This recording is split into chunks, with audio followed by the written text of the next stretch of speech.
Hi, good afternoon everyone, welcome in. Hi there, troubleshooting, hi Q, and hi Meep. How are y'all doing today? Excuse me. Oh, I actually woke up only like a little while ago. Bros, did you even sleep after travel?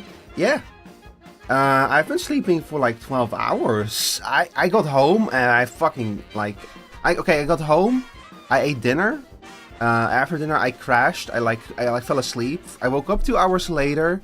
I think that this was the point where BM asked me if I wanted to play some Deadlock. So I played some Deadlock around that time that I woke up. For the first time, BM wanted to play some Deadlock. So I played like 2 games of Deadlock with him and the gang. And then I was so tired. I was like, I need to stop. I need to go to bed. And I lay back down in bed and I fell asleep again. It's not that I haven't woken up since then. Like, I woke up a few times during the morning and such. But man, I've just been... hi there, Adam. Welcome in. Hi, troubleshooting. Yeah, I've slept like... So 12 hours, and if I include the nap I took after dinner, I slept for like 14 hours. I was a broken man after TwitchCon. Holy shit. Oh, God, I just realized, hang on, my Stream Deck is not plugged in. I started disconnecting my Stream Deck when I don't need it because it just, like, it's not like it uses a lot of power, but it does use some power, and so it's just more efficient to not have it plugged in. Alright, here we go. Does my expression work? Yep, everything works. And this was me after TwitchCon. I had a lot of fun, let me make that clear. I had a lot of fun, but I always underestimate how much cons take out of me, because holy shit, man, my battery was empty. Like, literally at like 4 PM, I went to twerk. I was like, bro, I need to go home. My battery is empty. And he was very understanding. So yeah, I went to TwitchCon. I took the train. I was going to take the car, and then I actually had a conversation with my dad about this, because my dad, for his work, he used to travel all throughout the Netherlands. So I told him I'm going to use my car to go there, and he said, that's a bad idea. You don't want to take your car into Rotterdam. So, and he was like, bro, he basically just said like, bro, you're in the Netherlands, we have an excellent train network, why not use the train? And he was right. So I took the train to go to TwitchCon. It was very pleasant, a few small delays here and there, but for the most part, very pleasant. Unlike Twerk's trip by the train, he had a lot of technical issues. You said like, yeah, Germany fucked us over. We were originally planning to arrive around the same time in Rotterdam Central, Rotterdam Centraal Station. He was an hour later, so I just walked around because Rotterdam Centraal is in the middle of Rotterdam, so like a lot of shops and mostly like a lot of restaurants and such around there. But TwitchCon itself was held in Rotterdam Ahoy, which is a convention center that's a bit more to the edge of Rotterdam. It's not in the very heart of the city, because you don't want your convention center to be in the heart of your city, because that becomes a logistical nightmare.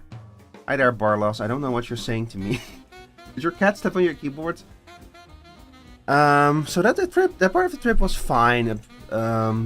it's also not been my first time I took the train and everything. I used to have to do it all the time for my internship, which was also in Rotterdam, which was in The Hague, by the way, not Rotterdam.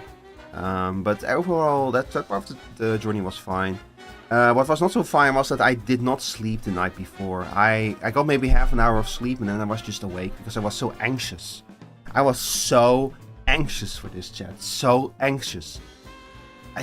My brain just will not stop buzzing when something like this is going to happen because I'm afraid. I'm like, what if I get there and Twerk looks at me and he starts laughing or something? Or what if I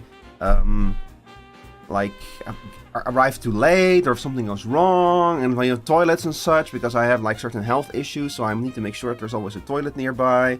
So yeah, that's the kind of stuff that like starts concerning me, and I just don't like. And the part where I'm like, what if I'm not going to get enough sleep and I fall asleep tomorrow? And then when you worry about not getting enough sleep, that's when you don't get enough sleep. So I barely slept. Fortunately, I was not the only one, as Twerk told me once he arrived. But yeah, so I got to Rotterdam, I waited for an hour, and then Twerk arrived. And let me tell you, Twerk, a very handsome guy, like extremely handsome, like genuinely very, very, very handsome guy. Like, yeah, I always form like kind of a picture in your mind of people, you know? And with also, especially with VTubers, of course, the picture you imagine is often their VTuber model. So you're trying to imagine what they look like humans is difficult. When are you going to get married? Soon. We're actually, I'm going to get to that. I'll mention now the date of our marriage after I'm done talking about TwitchCon. In the meantime, let me launch Dune Awakening real quick, because I do want to play a little bit while I'm talking about all of this. By the way, is the music of a good volume for you all? Looks very quiet right now, which is the way that I want it. Like, it's just background music, and it's the same music that you usually hear on this channel, so it does not have to be very loud. But yeah, let me boot up Dune Awakening. Because I do want to, like I said, I do want to work on some stuff in Dune Awakening as well. It's BGM? Yeah, okay, that's the level that I want it to be.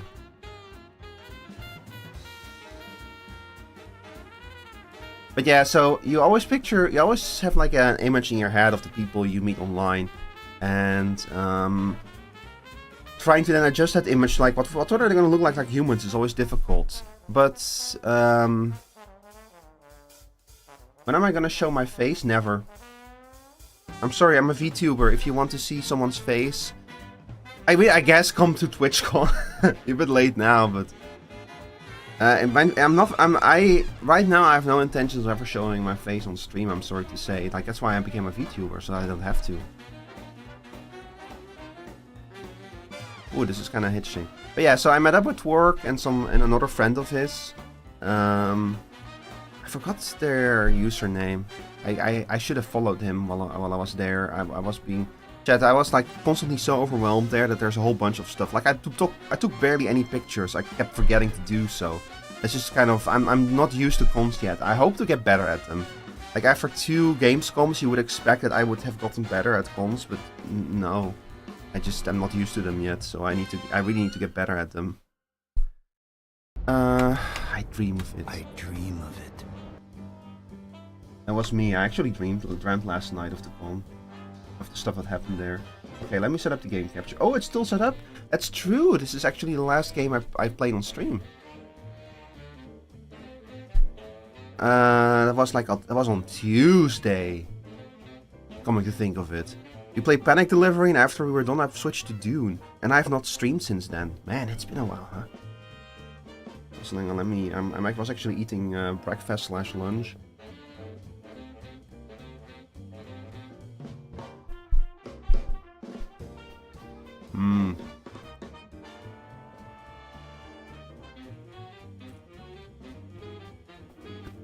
Uh-oh.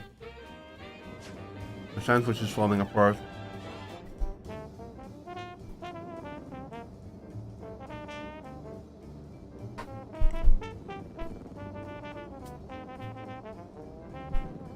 Alright.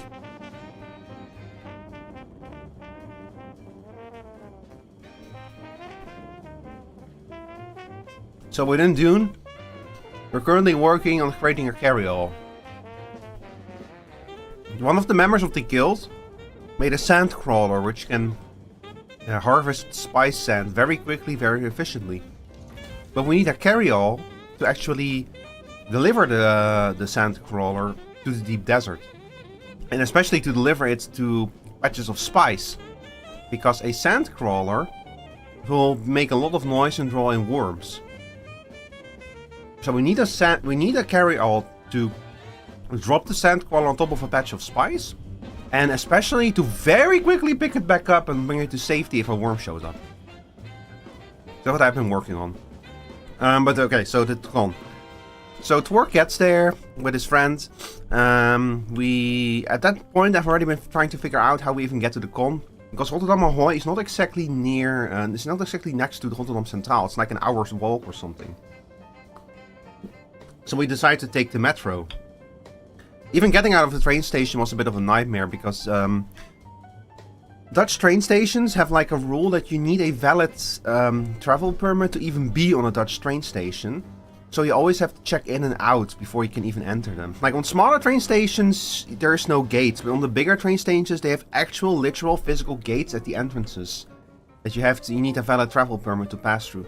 Now, if you live in the Netherlands, you can use your bank pass to enter and exit. You can literally use your bank pass to check in and out of trains. And the money will be directly deducted from your bank account. It's a very nice system because it means that I never need to buy tickets. I don't need like a special public transport pass or anything. I literally just hold my bank pass against the check-in machine, and I can board the train. Very nice. But if you're from another country and you don't have a Dutch bank pass, you need tickets. Those tickets have a QR code on them, and you use that to check in and out. Now here's the problem. Because these devices are like trying to recognize RFID tags, and phones often have RFID tags in them to interface with these devices. If you have your QR code on your phone and you try to use the QR code to check out, the checkout post will instead try to read the RFID tag in the phone. And it will never even get to the QR code. That was causing so many issues at the gates. Like, it was not just Twerk was managed to get through, but his friend was having trouble. And there was another person there who also wanted to go to TwitchCon who just could not get out. Like, they could not leave.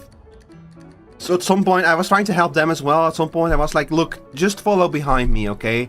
I need to still check out, just follow behind me. I don't know if this is going to have consequences for your cards. You should probably check that with the station just to be sure. But just follow me outside for now. God, man, it really made me realize that if you live in the Netherlands, that our train systems and everything around them is one of the nicest things in the world. But if you don't, it's a nightmare. Like, it's a fucking nightmare to do it as like a foreigner. But yeah, so then we went to the metro station. We had to buy tickets because Twerk's and his friend's tickets did not work for the metro. And we took the metro to Rotterdam Ahoy. And we walk up to Rotterdam Ahoy and we see a sea of people. There were like check-in gates, security points, where you had to like walk in and then you would like receive your badge so that you could even enter the event and everything. And there was, of course, what Twitch does. They have like an entrance point for affiliate and community. They combine those two. And a separate entry point for partner. So what would happen is you would fairly regularly you would see people walk up to the partner checkpoint and walk through. Usually you could tell that they were like partners because they had like very elaborate outfits and everything. Like deliberately designed. Look, you know, partners, they do it for... Partners, there's a good chance that they do this for a career, so they take it very seriously. The affiliate line was like a much more mixed bag, because it was also community members, and like generally affiliate, it's much easier to get affiliate than partner, so affiliates are much more commonly hobby streamers. But also, the line was so long, it just kept winding back and forth across the entire square. There's a huge square in front of Rotterdam Ahoy to hold people before they get to enter. And the line was so big. Hi there, Sleepy Cat. I am not a furry now. I'm a kimono mimi. I just have the ears. And the tail. It took us like an hour before we were even inside. And we were standing in the burning sun the entire time. And fortunately it was not super hot because it's Rotterdam. And in the Netherlands, you know. But Jesus Christ, man, it took a while to get in there. We get to the security checkpoint. Twerk and his friend are like beeped right through. At this point, another friend of Twerk's has met up with us. I do know his username on Twitch. He's the Cyborged. And we go to the security checkpoint, and I beep. And then they kind of like they kind of corral, whatever you call it. You know, they herd me to another line, and they search my bag and everything. But everything was fine. I don't really know what beeped. I probably had something of metal on me that caused the issue. I don't know. I was a bit worried because I was... Twerk's friend had told me that you're not allowed to bring your own food or drinks into the event. Which sounded surprising to me, because it's a con and you need foods and drinks to survive at a con, you know, and usually within the con itself they're extremely expensive. At Gamescom you can bring as much food and as many drinks as you want with you. And you should when you go to Gamescom, because shit is expensive. So they searched my bag. They definitely must have seen the food that I brought. I brought a lot of food. And they just were like, yeah, sure, you can go in. So that's also an experience similar to Gamescom, where they are very quick about that kind of stuff, where they just kind of look at it, yeah, sure, whatever. They're mainly on the lookout, I think, for weird cosplay, you know, like cosplayers who bring swords that are a little bit too realistic and that kind of stuff. Because they had a long list of stuff at the entrance posted on a sign that told you everything that you are not allowed to bring in terms of cosplay. So we go in, and this is actually where I can finally show you all a picture. Hang on, let me open up a good way to show you all this.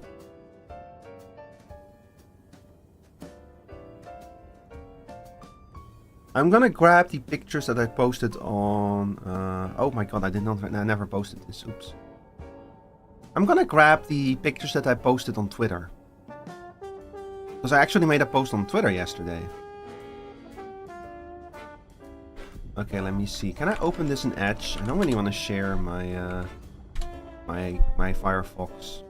Okay, I can share this on via Edge. All right.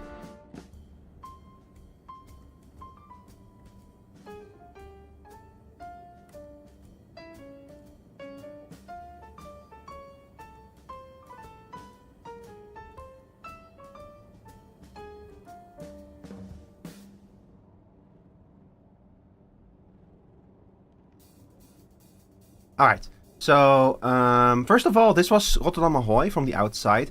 I tried to avoid taking pictures of people. There were some of them popped into here. But you can kind of see the end of the line. I think we were in the second or third switchback, so at this point we've already been in line for half an hour or something. But yeah, Rotterdam Ahoy, very nice building, very big, very, very pretty. This is where they did this is where they did the Eurovision Song Festival in the Netherlands a few years ago and everything. It's a very well-known, established convention center for this kind of stuff. A lot of concerts and stuff are being held here. Yeah, so we got our badges. I was kind of surprised to get a physical badge, because I thought it was something you had to pay specifically for, but no, I got one. And so what they did was... both community and affiliate got these, this was kind of a pink hue. It looks more reddish on this picture. But for community members, so the difference between community and affiliate is that community is someone with just a Twitch account. Because you need a Twitch account to go to TwitchCon. And if you are an affiliate, then the markings are green. Otherwise, the markings are just the same silver as these cherries. By the way, I don't understand the point of these cherries. I don't understand what the cherries mean. But yeah, so I got a physical badge, and it was so... I posted about this, it's so surreal to see your username on a physical object like this. By the way, this QR code goes to my Twitch channel, so if you want to follow, you can scan this if you want. It's a pretty cool idea. But also, what I thought was that most people at TwitchCon were probably going to be affiliates, but it was actually much more a mix, 50-50. So a lot of community members there as well, which surprised me, because see, the thing about TwitchCon is I thought it was really an event for streamers, but there were a lot of streamer fans in general there as well. This was especially noticeable because one of the first stands that we saw when we walked in was for something called V-Card.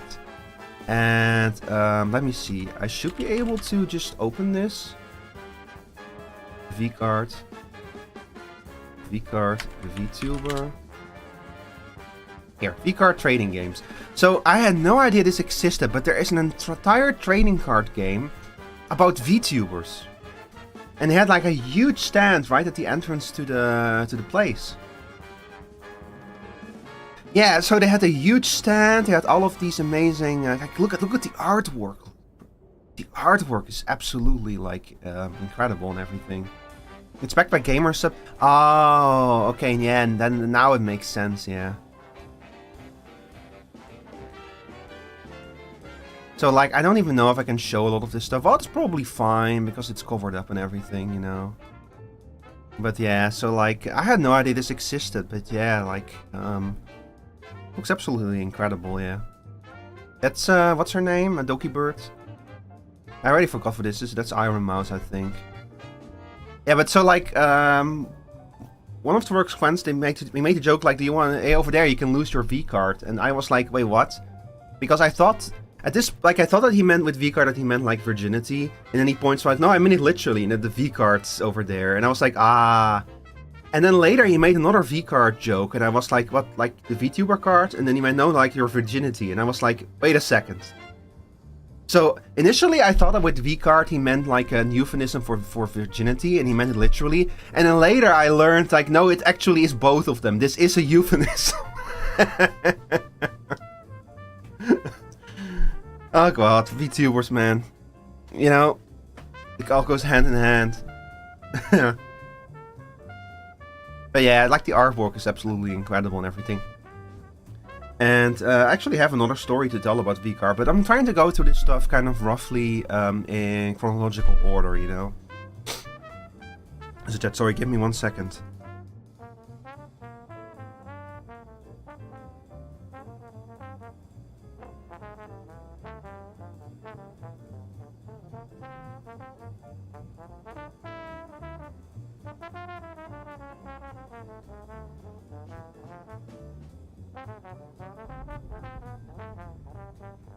Sorry about that.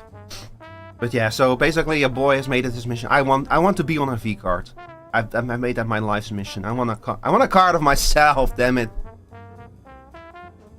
Yeah, boy, Rico Rivermore is gonna make it into a V card, or he's going to die trying.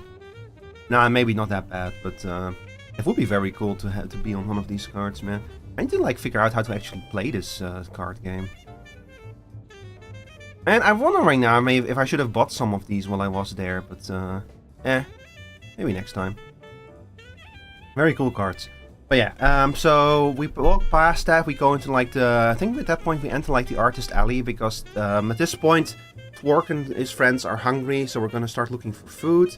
Artist alley was very nice. I bought a bunch of stickers there, a bunch of hangers. I actually have one of them currently suspended from my phone. Like I bought stickers of Ronnie, Melania, and Sequard from Dark Souls and Elden Ring. And I also bought little phone trinkets. You know, like those things that you can hang from your phone. I forgot what they're called in English.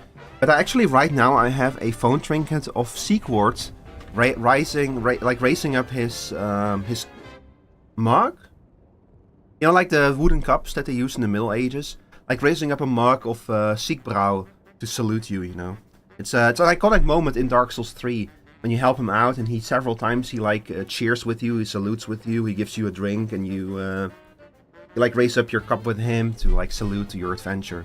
He's one of the most positive characters in the entire series, in the entire game. So there's little moments where you're just like having fun with him. Those are very memorable moments in a game that's overall so dour and so brutal and everything. Eventually we sit down at a table, which is also where I took the picture and everything. This is like a table somewhere in like the matinee area where we were all like lunching and everything. And this is like what were we doing there? Well, we kind of talked about ourselves and everything, you know, because I didn't know Twerk's friends all that well, and Twerk was gone. At this point, I was like, I had been seeing a lot of lines all over the place, and I decided to go to the toilet. And of course, there was another line. See, the funny thing was, the toilet I went to was right next to the Minecraft area, because they had like an entire area decorated like Minecraft, dedicated to Minecraft. Minecraft was one of the big sponsors of this event, so it doesn't surprise me. But I walk past the entrance, and I look inside, and I'm like, oh, that's a lot of people there. And I stand in line for the toilet. I finally get to go into the bathroom and everything. Use the toilet, go piss curl, etc., etc. Single tablespoons of tables can soar the ratings of your plentiful bounces. What? Hi there, Sebastian Michaels. Sorry, chat. I'm trying to understand something one of y'all just told me. It's either very deep or very pretentious. But I walk out of the bathroom. And in the time when I was in the bathroom, there's now a line in front of the Minecraft area, like literally just extending out of the Minecraft area. And I'm just like, where did this line come from? Why are there so many people here right now? But yeah, so I'm like, whatever, and I leave. Making sentences again? Yeah, I can tell. I leave, I go back to the dining area, then we go back to Artist Alley because something went wrong with the payments of one of Twerk's friends, and he wanted to like go back there and pay for the stuff again. This is also when I picked up the stuff I bought.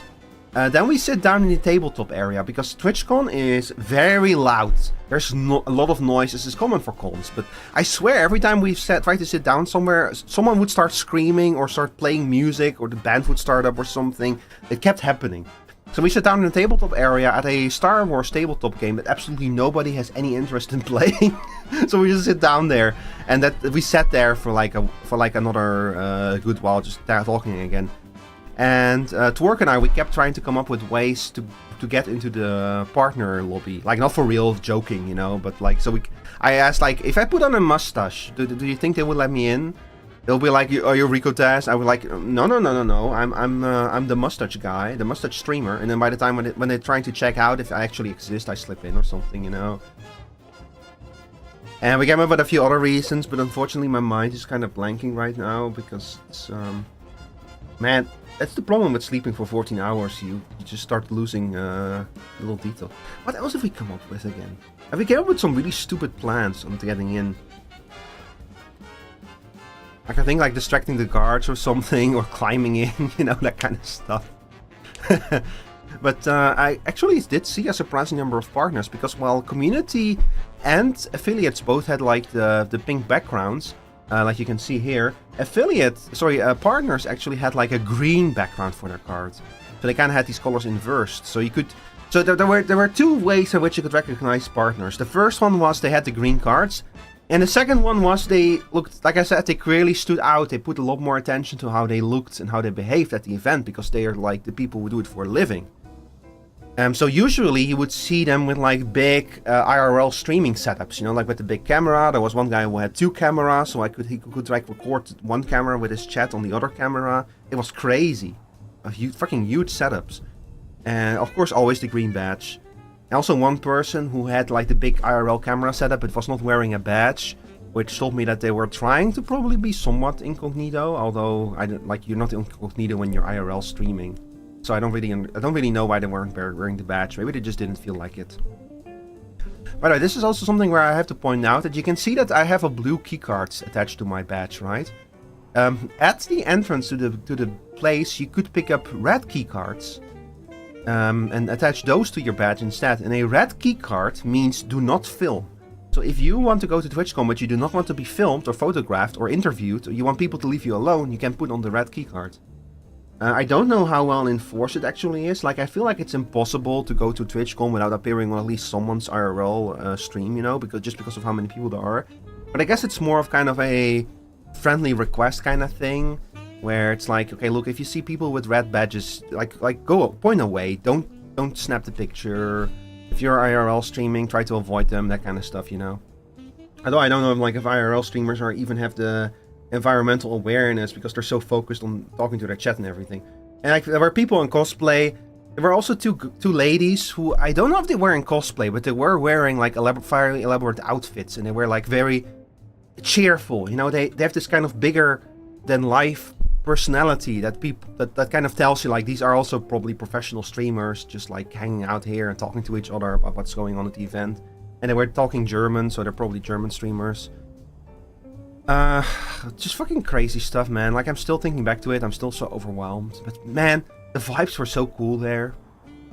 One of the things I really appreciated about TwitchCon is that I've been to Gamescom twice, and every time I've been to Gamescom, it is so busy there. There are so many people at Gamescom that you have barely any freedom of movement. You have to like follow the stream of people if you want to go anywhere. Especially later in the day, Gamescom gets so incredibly busy that you're overwhelmed just by the people there. And TwitchCon there's a lot of people there, but not quite to that level. Like, it's not that so busy that you can literally walk over people's heads. You know, you can actually see the ground, you can actually kind of see what's happening. So it was a much more pleasant amount of people there. And I've been wondering about that, like, wow, so I feel like TwitchCon is like probably smaller than Gamescom, which could possibly be because Gamescom is focused specifically on all kinds of nerd culture things, and TwitchCon is specifically to Twitch, you know.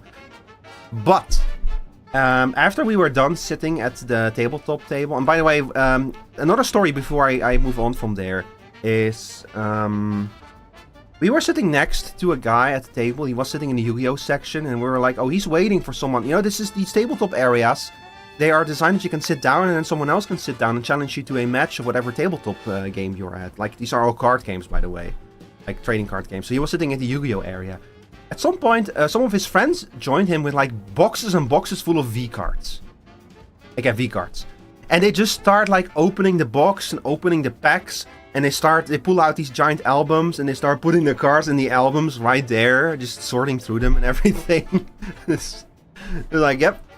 I was like surprised because I thought that he was there because he wanted a match of Yu-Gi-Oh! I didn't expect him to be waiting for his friends, but I guess that in the tabletop area, only very few people were actually playing tabletop games. Like, most people, I think, just were looking for a place to sit that was a bit quiet, you know? Because most of the con was so busy. And in the tabletop area, it was actually kind of nice and quiet. You just only had, like... Yeah, like, the actual noise was much further away than... Sector weather alert. What? A large sandstorm is approaching. Oh, I forgot I was still logged into Dune. Oh, God. Oops. But yeah, so we're finally done with sitting. We're kind of like deciding what we're gonna do next. So we go to the Minecraft area because I did want to check it out. And at this point, the line that extends out of the door is gone. But when we take one step deeper, we realize there is like a huge area for additional line right after the first door, because there's a second step of doors. And at that point I realized how big that line must have been to extend out of the door. Like, there must have been a huge amount of people waiting. Like, insane amount of people want to go into the Minecraft area. And then we step into the Minecraft area, and this is where so many people. I'm a stoat, not a cat. So many people. And that is why I'm like, oh, that's why the rest of the con was so quiet. Everyone is in here in the Minecraft area. Like, just these huge lines. Oh god, there's a sandstorm approaching. Like, and the reason why there's so many people in the Minecraft area is because they had a special thing going on at this con. A special event where you could do 3 different challenges in the Minecraft area and you would get 3 emeralds on a little card. And if you had all 3 emeralds on your card, you could trade the card in for a code for a special cape. And here, I want to show you all something since I got this. You see this? I got 1 reply to this message. Oh, I cannot show you without logging in, which I'm not going to do into Edge. Maybe we should wait until the sandstorm is over, because it's making a lot of noise. Give it a sec, chat. These sandstorms in Dune never last long.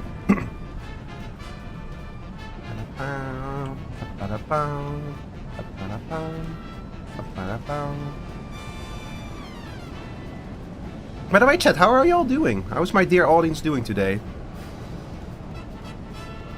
Hope y'all are having a good Sunday.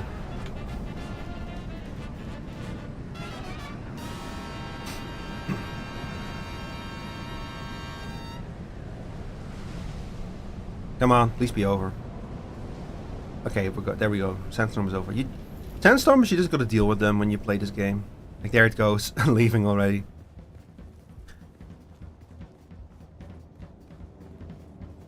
Okay, back to the TwitchCon. Where were we? Yeah, the Minecraft area. And so I made this post yesterday from the con. That response that I cannot show you, unfortunately, right now, is it Sunday for you too? Yeah. Why wouldn't it be? It's not like it's gonna be Wednesday or something. So this single reply is from a guy called Minecrafter3000 asking me if I can buy my code for me. This is something I heard. So this is what I heard from one of Twerk's friends. Those cape codes, apparently they go for like hundreds of euros on eBay or something, like right at the event.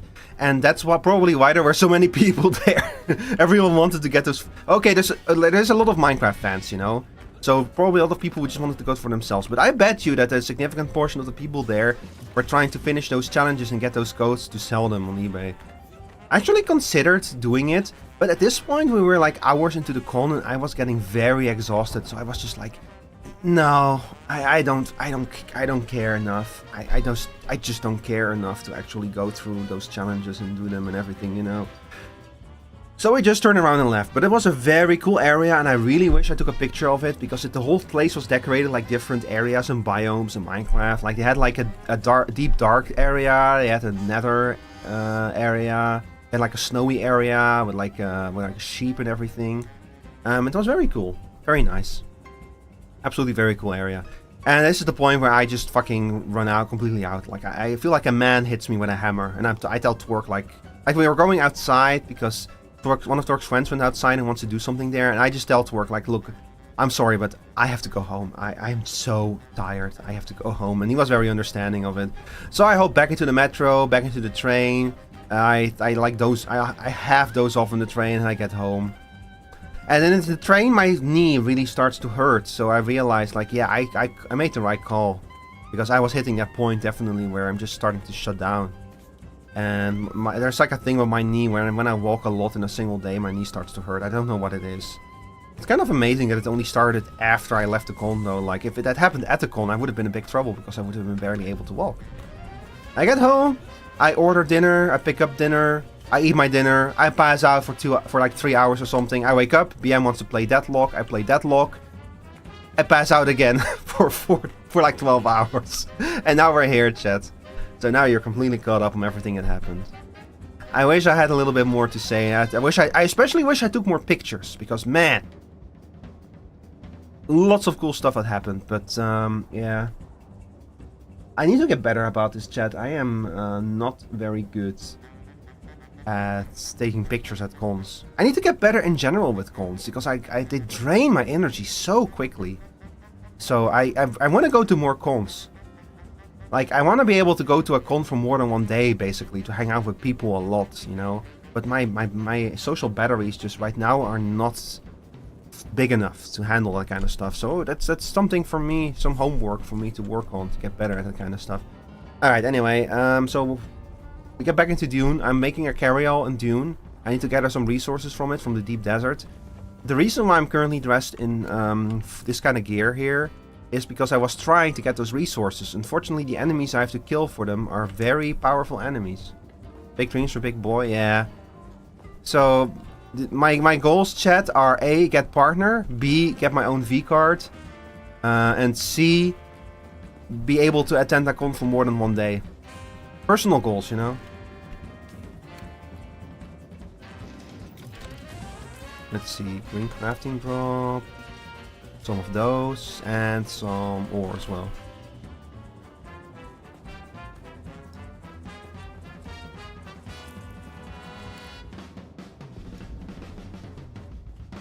But yeah, the con itself is just like fucking amazing. The same kind of feeling that I got at Gamescom, you know, where you feel like you're surrounded to people who share your interests with you, which is an amazing feeling. And what else is there to say about it, really?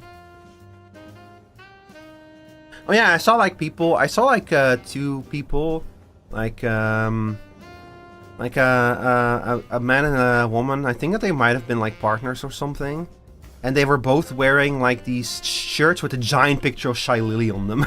Apparently, like Shy Lily was doing. There were like 3 big VTubers doing meet and greets at TwitchCon. There was like Shy Lily was there, Siren was there, and Lime Malicious was there apparently. But I did not go to any of the meets and greets.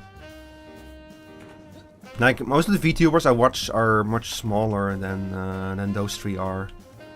And I'm gonna be honest, I looked over the list of people who were there, and I recognized a few of the names, but most of the streamers there, the big streamers that were like the actual headliners of the event, I did not know. I am pretty out of touch with what's big on Twitch, you know. Like that's probably because I'm a VTuber, so I mostly know the VTuber side of things. And even there, to be honest, like I said, I mostly watch smaller VTubers. I don't really watch the big VTubers a lot.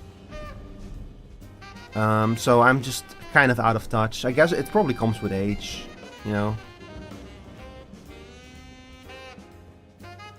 Okay, hang on, let me check my water levels.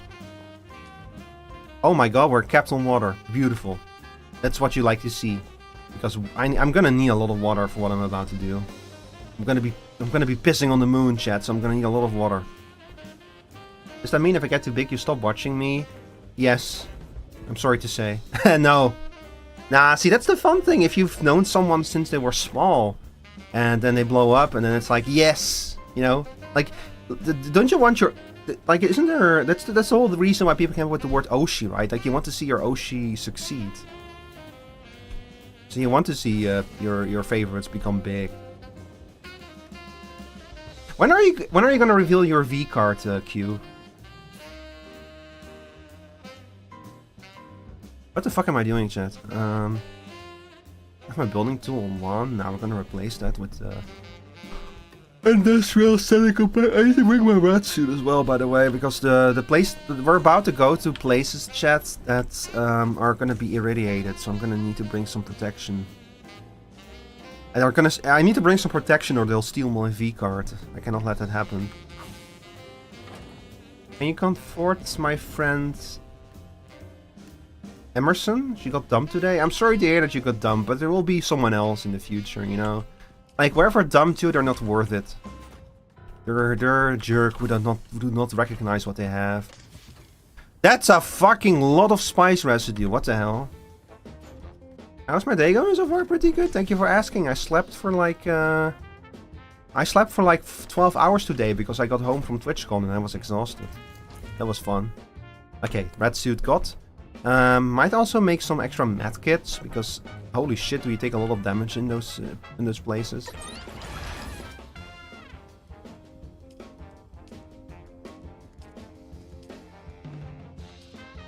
Ah, here we go. You could Mark II. Again with the fucking plant fiber, I swear to god.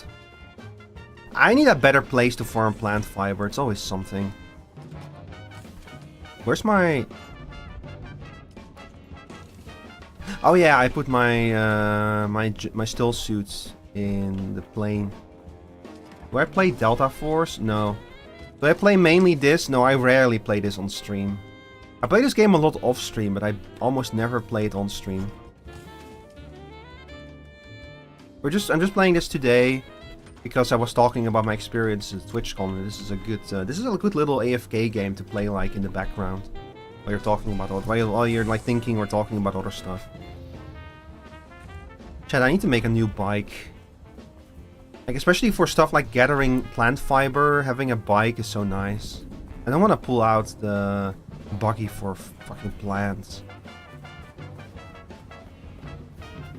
I could probably afford to craft a new bike with all the aluminium we have. There, those are the plants I need. Good question, I gotta get sponsored first.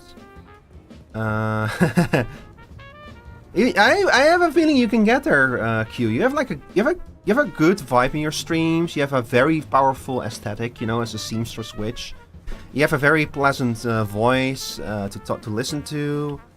You are very good with chat interaction. I really think that you can get very far, Q, if you want to. To be honest, I'm kind of surprised that you're not already bigger than you are, Q, because you got that spark that a good VTuber needs.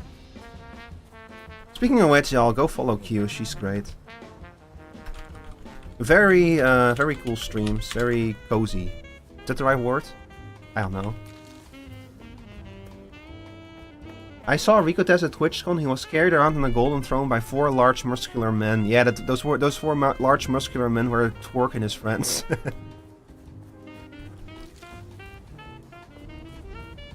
A lot of fun.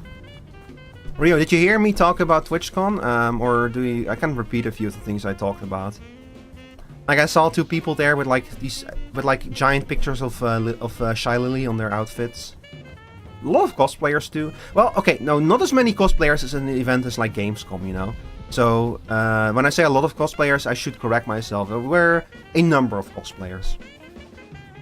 Gamescom has a lot of cosplayers, but TwitchCon has a number of cosplayers.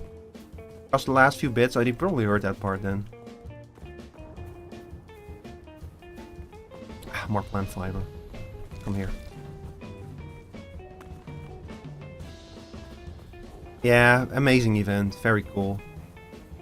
Apparently next year's TwitchCon Europe is going to be in Berlin, which is a bit further away. So I need to think about if I want to go there. Maybe if like a big group of people I know are going. Like, see, that's the thing, chat. Twerk asked me like a month ago or so if I was going to TwitchCon, and up to that point I didn't have any plans. But like, getting the opportunity to meet him, to meet people there and such was what was like one part of why I did decide to go. The other reason is because Rotterdam is in my own country and it's actually fairly easy to reach. Because you can just hop on a train. You can hop on a train anywhere in the Netherlands, and you will probably be able to get to Rotterdam in like no more than at most 3 hours, depending on which corner of the country you come from. But Rotterdam is extremely easy to reach from anywhere if you live in the Netherlands. That was another major reason why I decided to go, because it was easy for me to just go there, you know. But Berlin, man, I will have to think about that. Although I also go to Gamescom regularly, which is in Köln, so probably. Look, it's something I will think of. It's a year out from now. It's something I'll think about next year. It's like gonna be in May again. So Twerk strong-armed you into it. He could have, but he didn't have to. When I found out that he was going and he was interested in meeting up, I was like, hell yeah, I want to go there. It's just cool to meet people, you know. Meet people you know online, to meet them in real life. It's cool. Berlin is big, man. I've been there, not TwitchCon, but just in general. Yeah, but like, I know Berlin is big, yeah. I'm also a bit worried about German public transport, because you can say a lot of bad things about Dutch public transport, but overall it's pretty good. But German public transport, on the other hand, I'm much more worried about. So I'm not even sure if I would take like the train or would take like my own car to go to Berlin. At least we're not living in the era of the Cold War anymore, when if you wanted to go to Berlin, you had to like go to the Iron Curtain, and then we would have like a single highway from the Iron Curtain to Berlin. It was like completely guarded on all sides. Like my parents went to Berlin during the Cold War and they told me about what it was like. Like they had a single highway from the Iron Curtain into Berlin, because you have to remember in the Cold War, Berlin was deep inside of the DDR, but half of Berlin was part of the BRD. So to reach Berlin from the border between the BRD and the DDR, you had to travel through a single highway, a neutral highway, from the border all the way over there. And that highway was guarded on all sides by forces from the DDR and from the Soviet Union to make sure that you wouldn't like divert from it. That's how it was back then. Imagine if you had to do that nowadays to go to TwitchCon, if the Cold War were still going. That would be fucking crazy. They would not hold it in Berlin though if that were still the case. They do tourist stuff too if you do 2 days. Yeah, see, that's the problem, Q. I was thinking of doing 2 days in Rotterdam. But I was so tired after the first day. Like, you know, up front I decided not to rent like a hotel room or anything. And once I was done with the first day at TwitchCon, I was happy I hadn't, because I was so exhausted. So I don't know if I will be able to like survive for 2 days. I would love to do tourist stuff in Berlin, but man, I would get so tired so quickly. But Rotterdam is also a very cool city, by the way. There is a lot of restaurants in Rotterdam. Like, Rotterdam has a very diverse population. A lot of people who are not native to the... Well, I guess they kind of are native to the Netherlands, since they're like often people who, like, their parents came to the Netherlands and they've lived there since, you know. But you can tell that Rotterdam is a very big melting pot of different cultures and everything. Just based on all the restaurants, all of the supermarkets. You have like a lot of foreign supermarkets there that sell like wares from other cultures. It's a very cool place if you like food from other regions. So I definitely want to go to Rotterdam itself some more as well. Because I had Subviv inactive. They built this place and now they're not keeping it powered? What is this place even?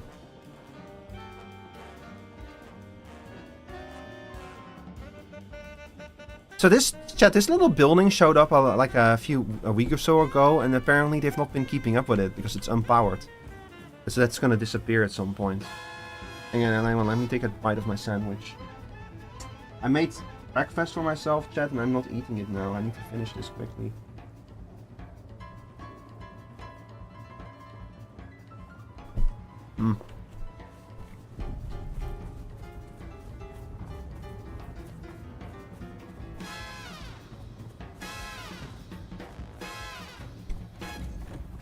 Okay, I should have anything now.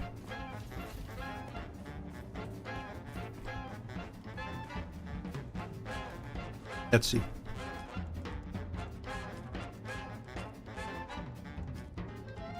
Yeah, I can make heal kits. Yeah, nice. And a lot of them too.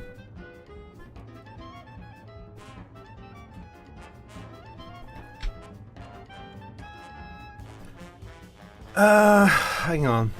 Heal kit Mark 2. Why do I not have the higher tier heal kits? Do I not have the research for them unlocked?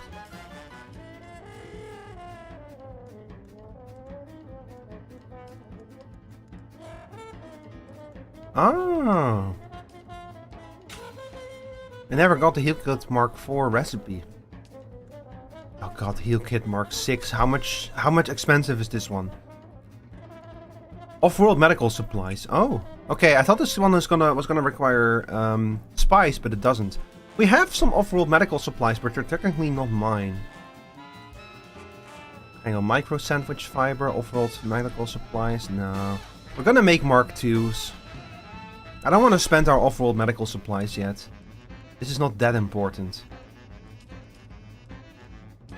So I'll make. Let's see. We'll make like I don't know. I'll just make 10 for now.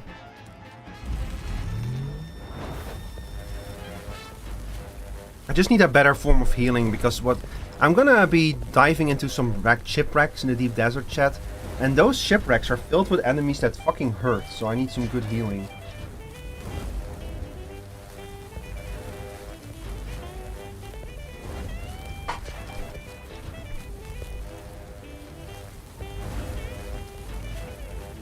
It's gonna be a complete pain in the ass. But I need special resources from there.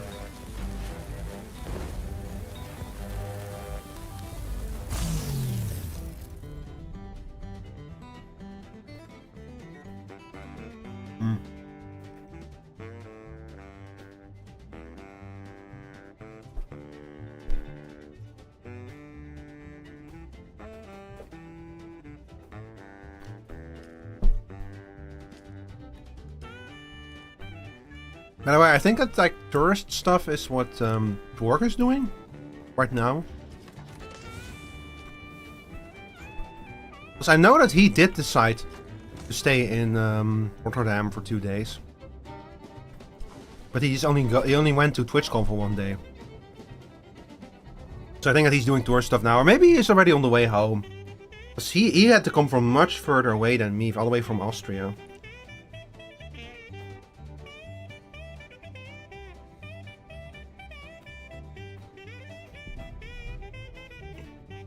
And to put into perspective, I got up early on Saturday, jumped into the train. He got into the train at Friday evening. He left Friday evening. He's essentially been traveling all night to get to TwitchCon Saturday morning. So I couldn't barely sleep in my own bed. He had to sleep in the train.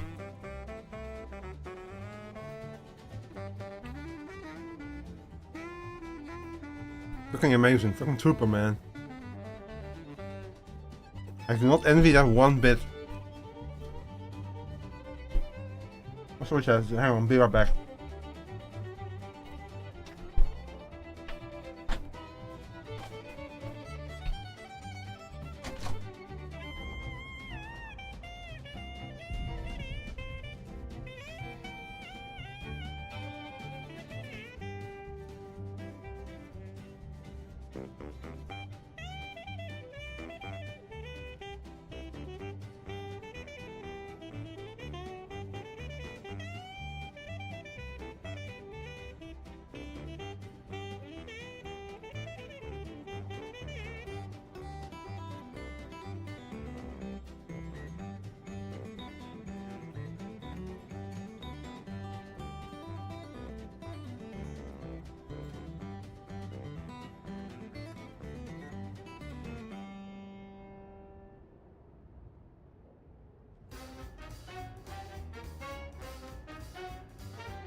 He dropped the sandwich all over himself. No.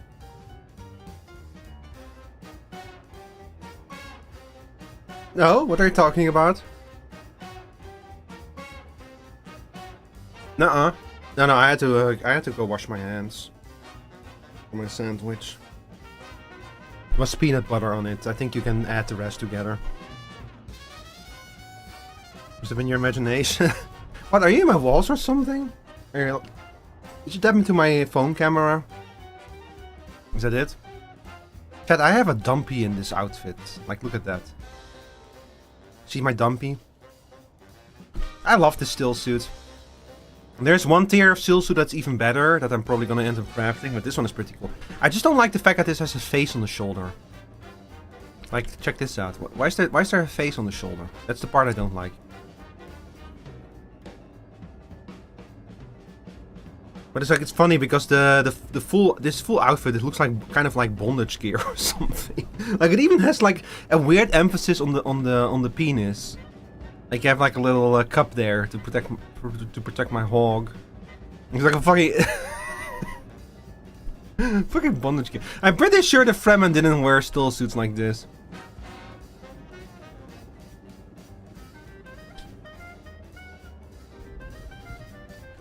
Alright, well anyway, I think that we're good to go back now and attempt it again.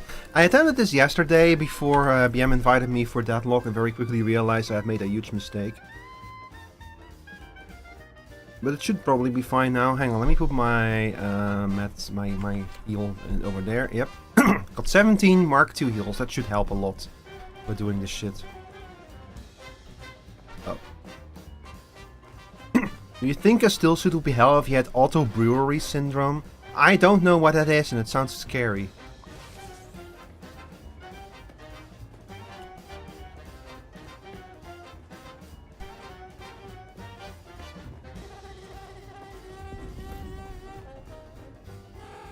Look at my beautiful Thopter. Where would I be without you? Dead, that's war. Very medical condition where your body converts carbs and sugars into ethanol. Wow, really? So you're just drunk? Whenever you eat carbs and sugars, you get drunk? Well, no, that would be alcohol actually, so...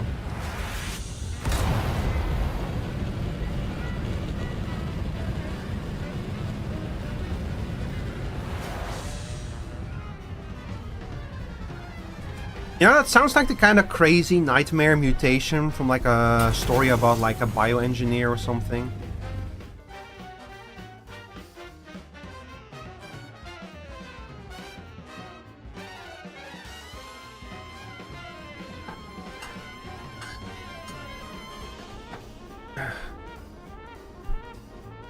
Yeah, but can you get drunk from ethanol? I'm actually not sure.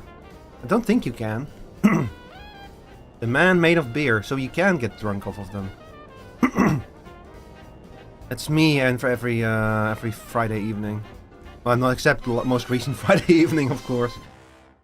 Although I could have totally drunk since I could have drunk alcohol since I was by train. That's another reason why I went by train. I was like, if I do want to end up drinking, if I want to drink some alcohol, like a beer or something, I'll be able to. I ended up not doing so. Partially because it was so warm that I just wanted to drink water. But I could have. But I could have. I didn't. But I didn't. But I could have.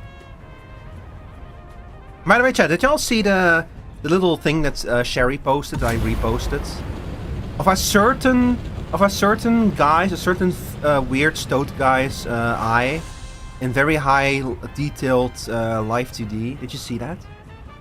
You should check in on June 9th, just saying. June 9th, like 10 days from now. You should check in on this channel and maybe you'll see more about that. Why there is like this weird stoat guy's eye and like very high definition live 2D was on Sherry's social media account. Just saying, you know, maybe you should check back on this channel at June 9th. You know, 6-9. I actually didn't realize it was gonna be 6/9 when I said that date. But you should check back on that date anyway. Hey, where am I going? Oh, there.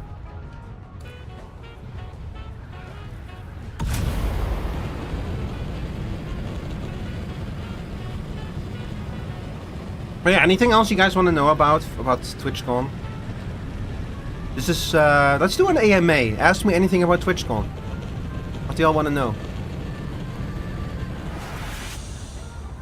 I did not meet any VTubers. Well, no, that's not true. I met VTubers. I just like, you don't know that they're VTubers when you meet them at TwitchCon. How bad did it smell? Not bad! There was no real smell. Like, honestly, that was also something that kind of surprised me. Hi there, first time chatter. Zaki Lucky, welcome in. I forgot category? No, not really. I could change the category to Dune Awakening, but to be honest, we're mostly just chatting about TwitchCon, you know. I'll change the category, since most of the talk is over at this point. We're mostly done talking about it.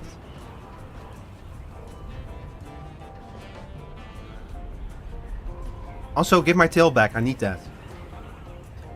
It's my tail. It's fluffy.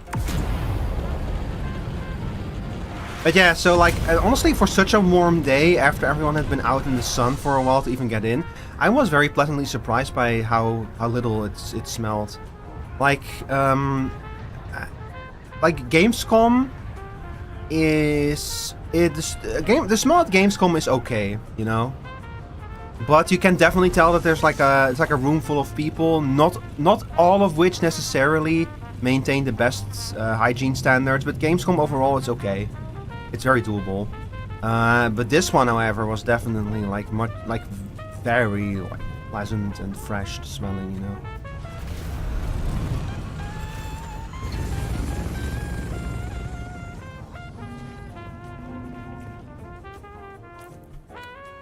What's happening? Why are my borders blue?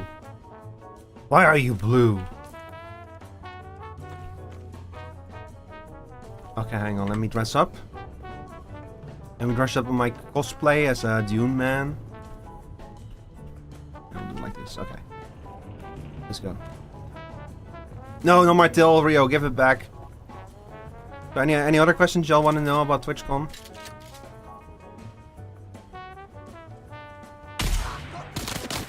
Ah, fuck.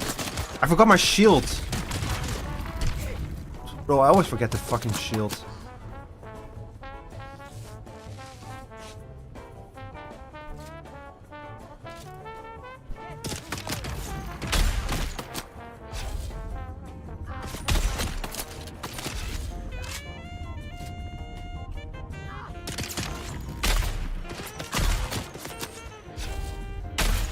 Damn it. You get recognized or spot anybody I knew? No, I didn't get recognized. I'm not big enough to be recognized by anyone. I also didn't spot anyone I knew, no. Well, okay. So this is a complete, like, crackpot theory. But when I was in line, there was a girl, a lady. And I swear I knew her from high school. And I didn't want to make things awkward or, like, you know, like, or anything like that. So I didn't, like, ask her. But at some point I caught her, like, kind of looking at me with a similar look on her face, like the kind of expression of like, do I know him? So I kind of wonder if it was her. I don't know. It's been a year since I saw her. Like, at least like, it might have been like more than a decade since I last saw her. So like, who even knows if it was her? If like, what she looks like now, you know? Never know. It would be cool if it did end up being her. It wouldn't be the first time I met someone from high school, like when I was somewhere else. Like, I met my biology teacher on like when I was on holiday years ago, you know? Like suddenly I saw him walking there. That was fucking crazy too. It was like, huh?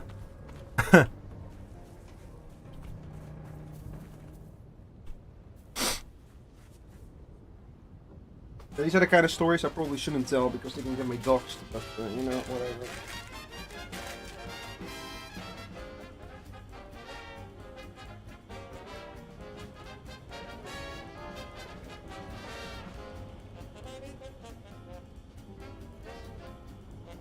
It's the kind of thing that 10 years from now is going to get pulled up by someone who's like, I think I figured out who Rico Rivermore is in real life.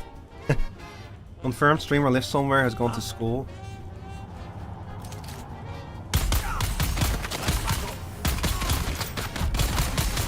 Where's my shield? Hey, what's even the point of these damn shields? They're constantly cutting out and shit.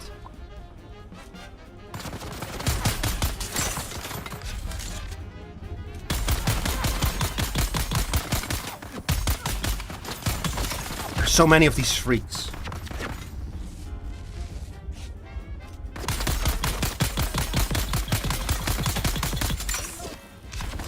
Please die!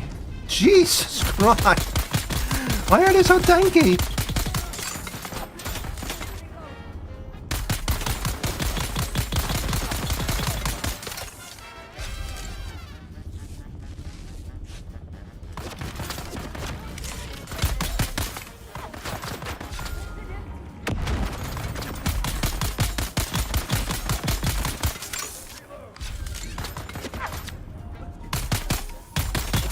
Chat, those were near constant headshots, and I have like a special perk that increases the damage of my headshots.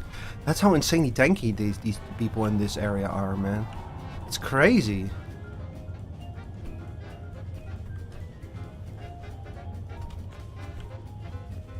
And every time I get a sunburn, it immediately cuts my water by like 1/3. These wrecks don't fuck around. These deep desert wrecks, they're hard. If I go into that central area, I'm almost definitely gonna be toast, so I need to be careful.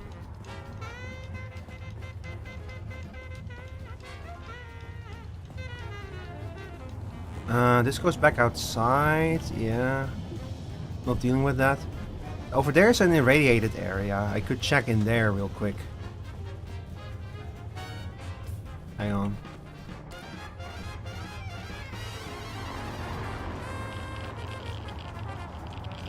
Hope there are not going to be enemies in here. Oh.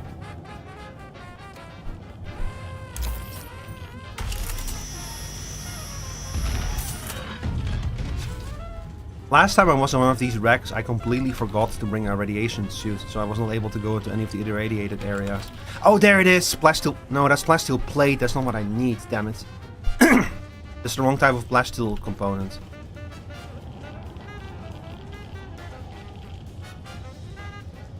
Oh, fuck. So much for that.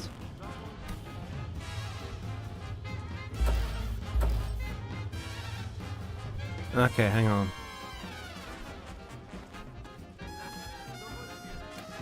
That was actually at the radiated area was barely worth the effort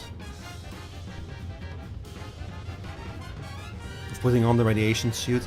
Like, it was only low radiation, and you can survive in low radiation without a radiation suit for like a while.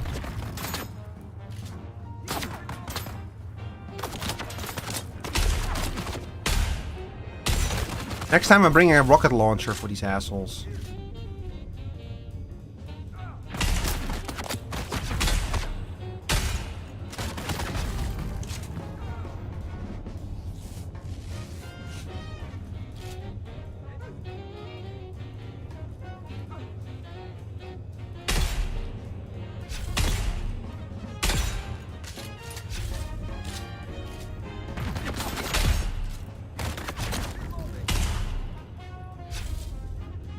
I like how he over there, he's out of my aggro range, so he doesn't actually shoot me. Did he go down?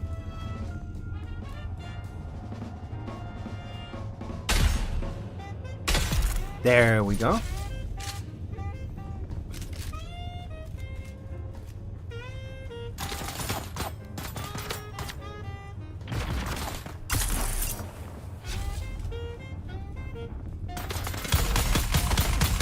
Okay.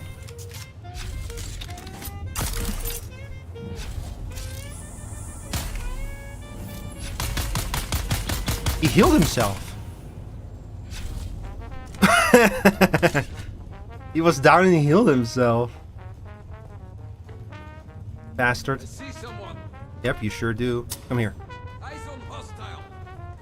Oh, he's not alone. Man. These damn sword fighters are always accompanied by gunmen. Oh, fuck. Okay, come on then.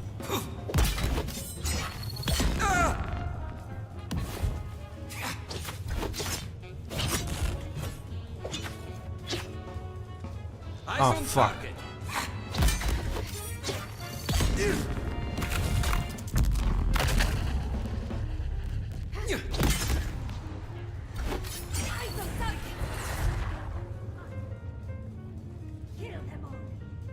Well.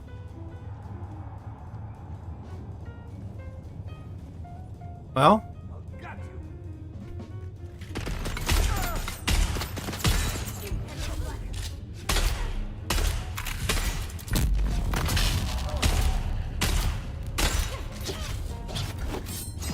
I think this might be outside of the aggro range or something.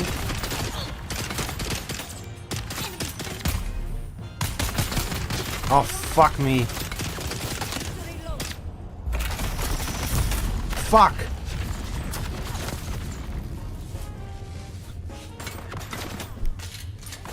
What are you...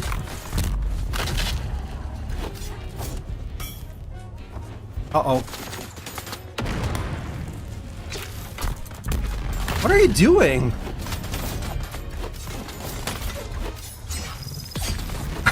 What are you doing?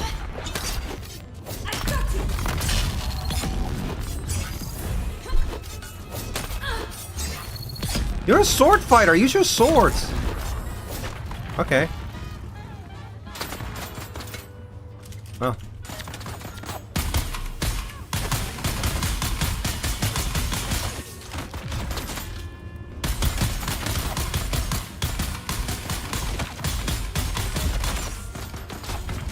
Chat, this is why I brought so many med kits, because these wrecks are such a fucking nightmare to raid, man.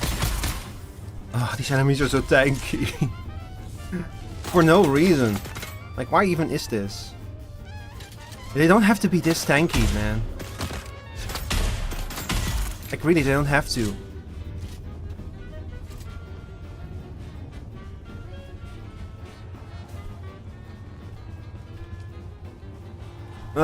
Okay, that should be the worst of them. There's gonna be some really strong enemies if we go through there, unfortunately. Let's just finish clearing out this part of the ship for now.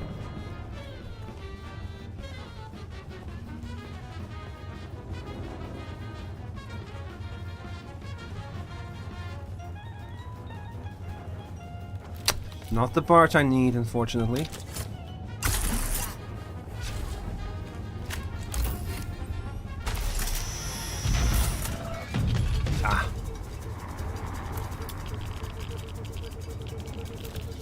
As you can see, we're in a radiation area now without the rat suit, and I'm fine for now as long as I'm quick.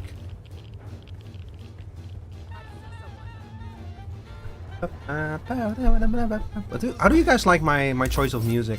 By the way, again, if you have any questions about TwitchCon, go ahead and ask me. Just because I'm playing this doesn't mean I'm not paying attention. Oh god. Ooh, medkits. And not what I need. These damn armor plates, I think that maybe I do need to like find them in another way. Like, I know what you can, the components I need, you can craft them as well, and I might just have to. Honestly.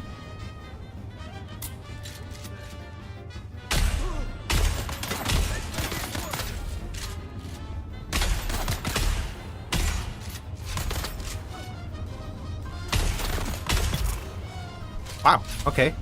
Maybe the sniper rifle is the way to go against these guys. He took a lot of damage from that.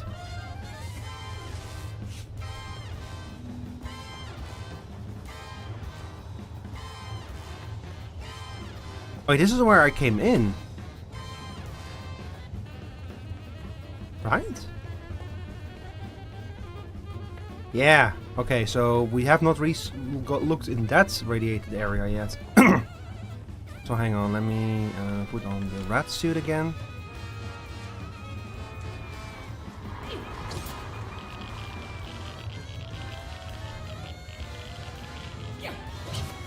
Huh? Where did you come from?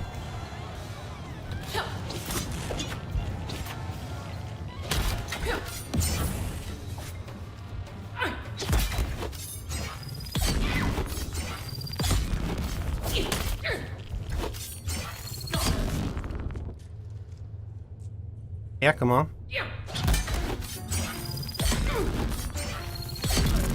Here we go.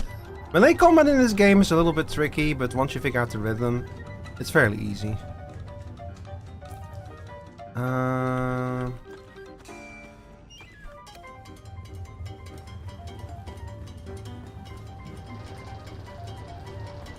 think that this is, yep, this is the, so this is the end game area over here.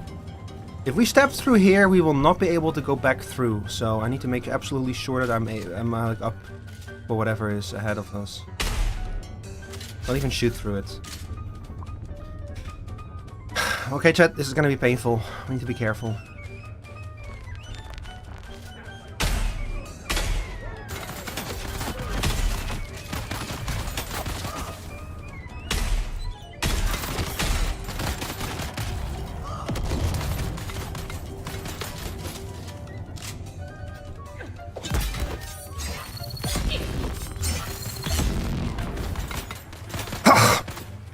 Come on. I fucked it up. I hate these fucking melee fuckers so much. That's already going wrong. No!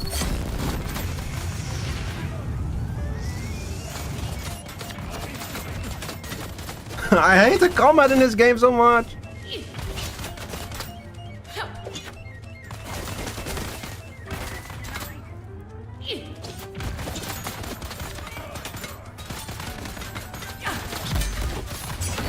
Hi there, welcome back. Okay, that's one problem taken out. At least it's...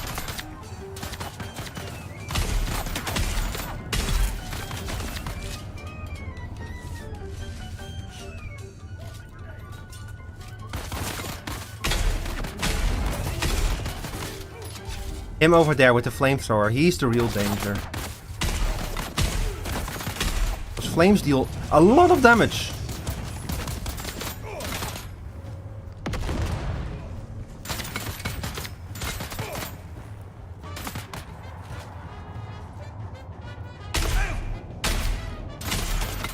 Apply the poison dot on him.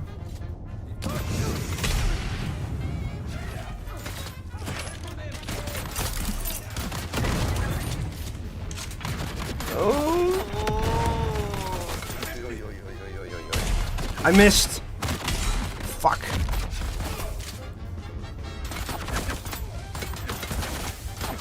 Ah, come on. He looks like Dr. Doom with that thing over his head.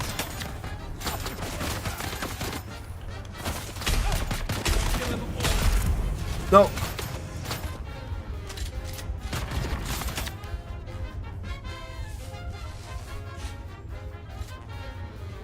Come on, I know you're there. You're there, you freak. I can smell you. Smell your sweat. Ah, there you are. Okay.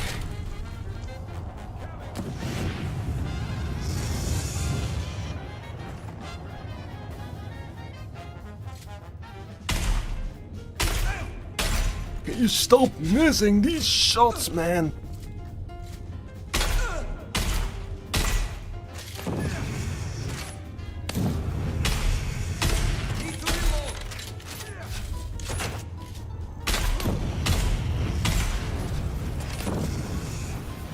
Ah! I'm on fire! I'm on fire in the desert! No!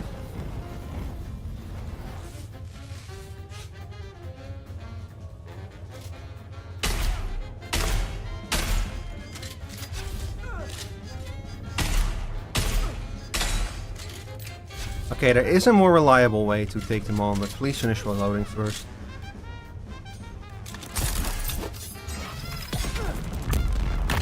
Oh, I backed off into the wall! I did what I do in Deadlock.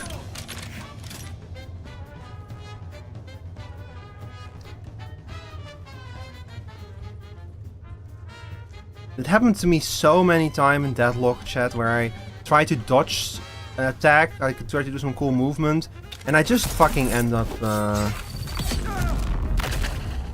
like like dodging directly into a wall and compromising myself.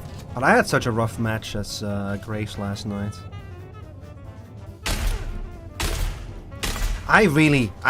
I need to invest in more movement options when I play Graves. I just cannot do it otherwise.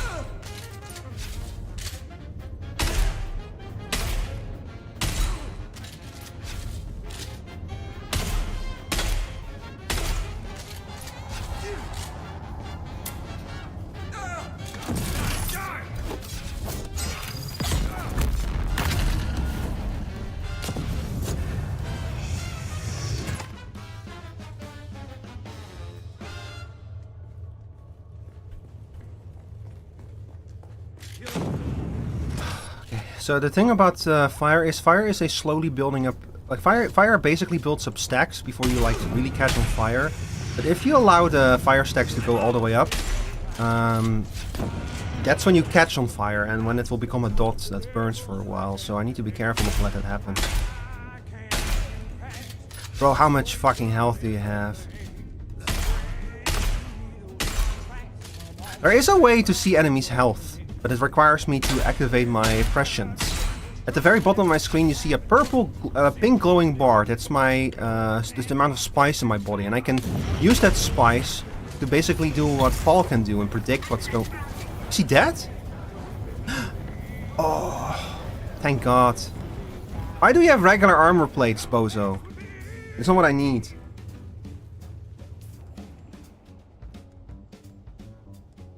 Is that a Mark 6 healing kit? Yo. That's fucking sick.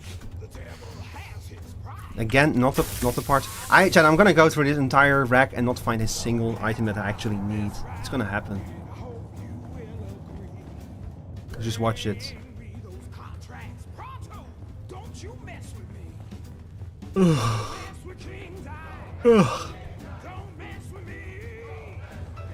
I need to build the machine that I need to make those parts myself, I think.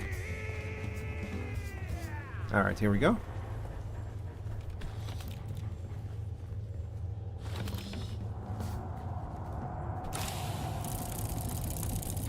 Yep. Still not the parts that I actually am looking for. Yep.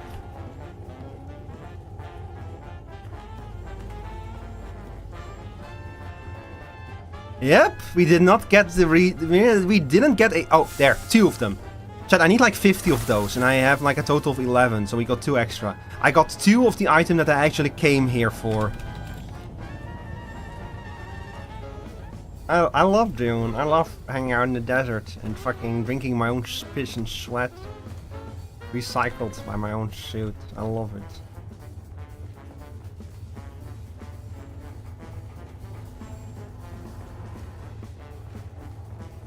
Please tell me there's something else. Oh, never mind.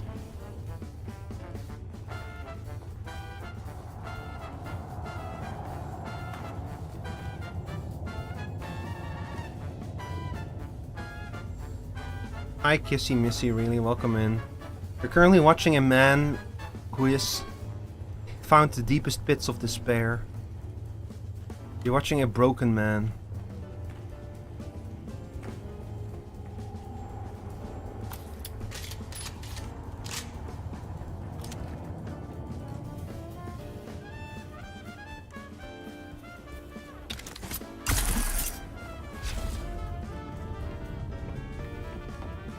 Hey, Big Spice Blue. There's a few other places that we can look at though, like there's I'll just keep going, thank you. I don't know how much I got this though. There's a few other places that we can look at though. Hang on, first of all let me dump some of this stuff. So we got the plasteel composite. Well, I'm probably gonna end up dumping the Adept Dirk. And this one, the Mercenary Heavy Glove. The extra ammo I can dump, why not? I'm keeping these on me. Oh! This is kind of a good find though, the Triforge hydraulic piston, because that's something that you don't easily find elsewhere. Fuck it, we'll just dump everything. Why not? You too. I don't need you. These are like primary candidates for dropping if I have too much inventory space. So I'll keep these only. I don't need much more of either of these. Okay. Let me open up the map of the deep desert. There is in-game mechanics where like you have to find stuff in the map and everything, but everyone just uses the... Like there's internet versions of this map that are available. Everyone just uses those, you know. Like fuck it. Let me see. We need plastanium armor. Dune, plastanium armor plates. Let's see, where can we find those? Steel composite armor plates. Deep desert. Wreck of the Tish? Where's the Wreck of the Tish? The Forgotten Cave, which is located in B4. So over here. Over here somewhere is where we need to go. A bit lower, somewhere around here. Okay, let's go.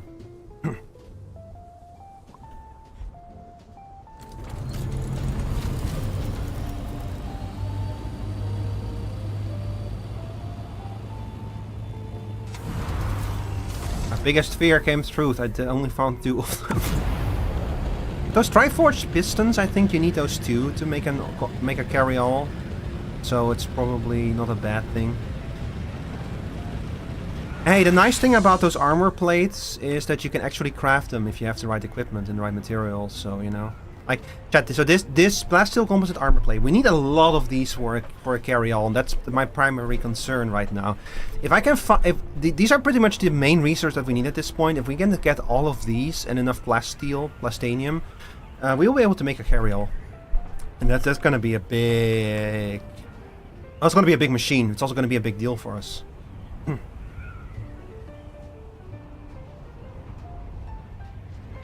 How are y'all doing, by the way, my dear audience?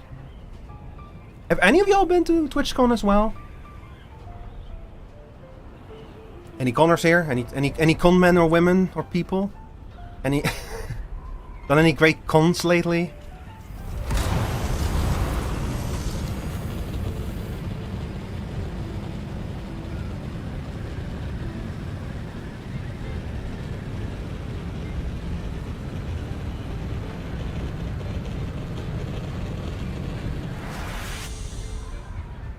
Over there, there's someone else.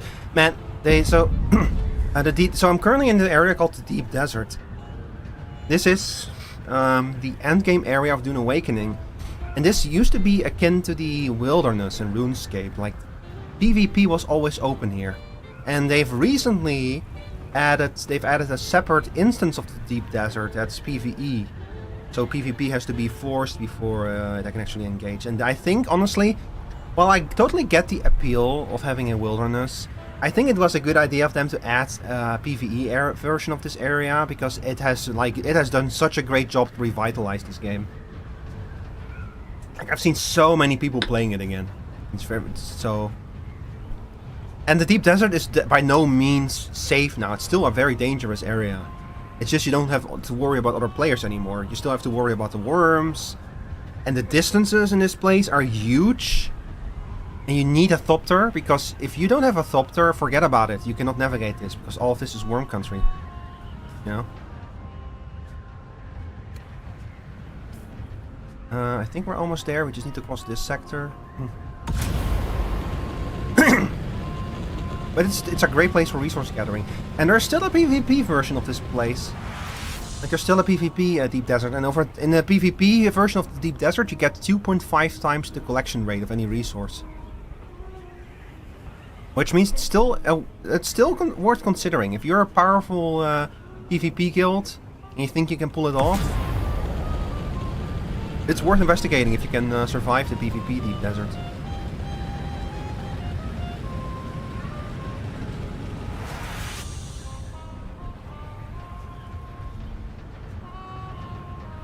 I think the Forgotten Cave is over here.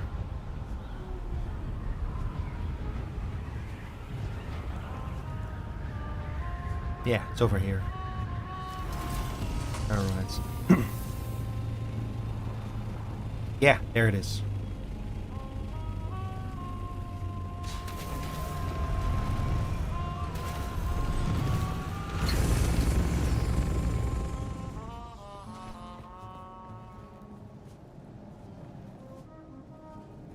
So this is again gonna probably be a difficult fight. So we need to be careful. But I am in a much better spot now because I have these Mark 6 medkits.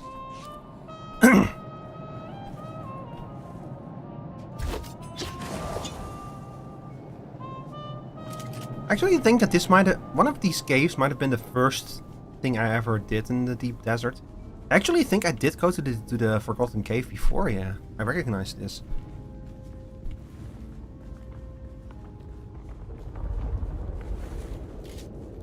I'm going, so let's see, audience member says, I'm going back to school tomorrow and I want to know what album I should put in my CD player. Katy Perry's One of the Boys, Gorillaz Plastic Beach, Gorillaz Cracker Island, or Backstreet Boys Millennium. Plastic Beach. It's in my opinion. Great album from a great band. Is there anyone? Oh, there you are. I missed. My first shot and I immediately missed. Ah! I don't believe this. I miss again. Oh, so I can fucking do this.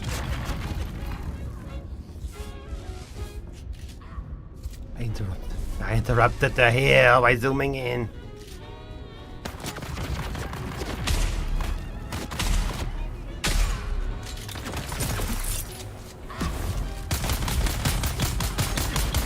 Please die. Oh my god. Oh, those Mark 6 heal kits are amazing though. Holy shit.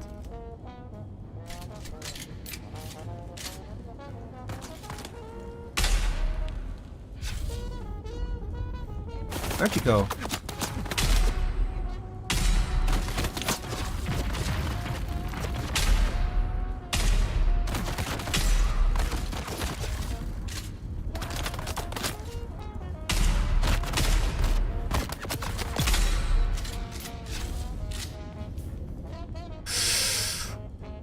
Okay. You find anything good on you? Not really.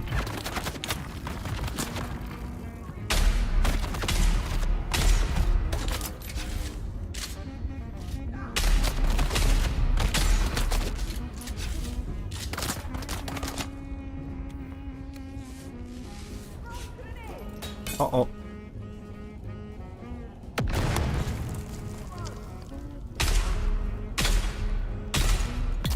Okay. Nice thing about the sniper rifle is that it causes poisoning, so even if the shield is up, which these enemies don't have shields, but if they did, it would still poison them. And slowly whittle them down. Very slowly. I'm like, I need to check if I cannot make like a flamethrower or something, because honestly, if I were able to apply both poison and flame stacks onto enemies, that would maybe make it even, Oh! You're choking! I went through the entire fucking wreck of that ship. I killed all of those super strong enemies and I got 2 armor plates. In here, I killed 3 bozos and walk into a cave and I get 3 of them. This place has literally been more valuable to me than the whole damn wreck.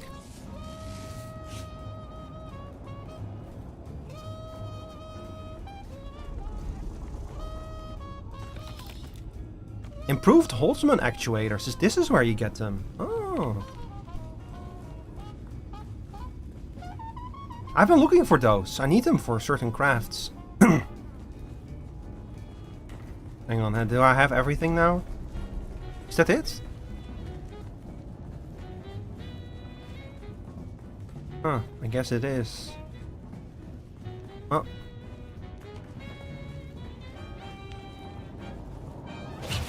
No. Oh, ballistic weave. I don't know what that is, but it sounds very good. It's probably something you need for endgame armor. Hey, this was a good little trip. We got 5 extra composite armor plates. Okay, where are we going next? Let me check the map. There's another wreck, but if we go up north, we can find a testing station.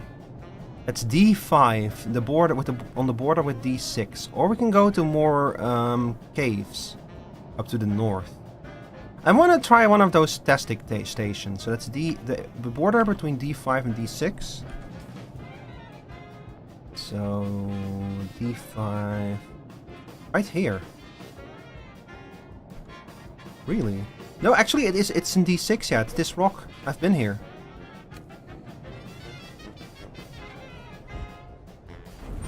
Huh.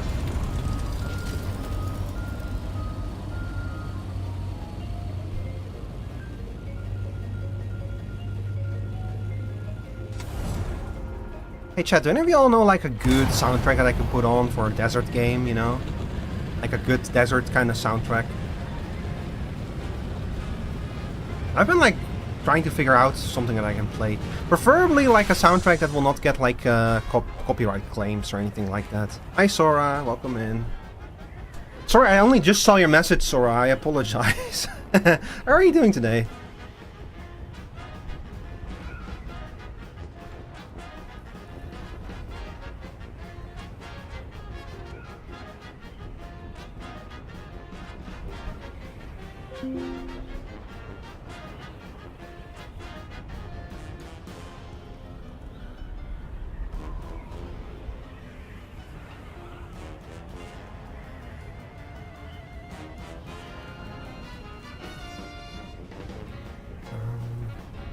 I keep getting emails from Instagram and I keep forgetting to upload my shorts on there. One of these days I'm just gonna like queue up a whole bunch of them just to be posted one by one. I have like a big backlog of shorts from YouTube that I need to upload on Instagram still. Also, remember when I used to make shorts? I was really consistent with shorts for like a month or something, and then I stopped making them again for no real reason. Also, you know what? Fuck it. Oh! Oops. I just wanted to hop into my Discord server. Into my Discord server stream PC.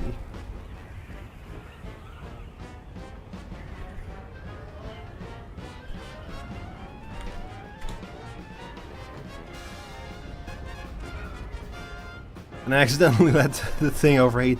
I don't think it's good for the boost to be like overheated that much because it has. I can see on the lower right corner. My body is covering it up right now on the stream, but you can actually see like a bunch of indicators there that are telling you the state of things. Hang on. Let me see if I can hide myself for a second so that you can see it. So you see over there, at the lower right corner, that shows what the condition of all the components of the ship, and you can see that the booster, the 3 arrows, is like taking a lot of damage. And I think that's because I keep letting it overheat by accident because I get distracted.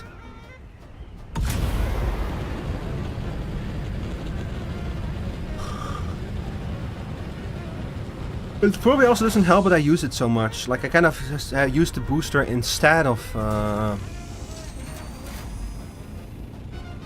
Okay, so the thing should be over here somewhere.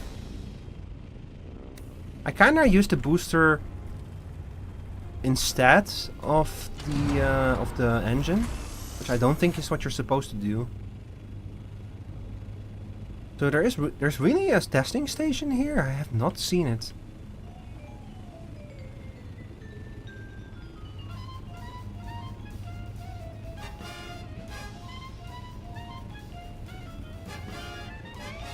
Where's the entrance to it? Ah, there it is.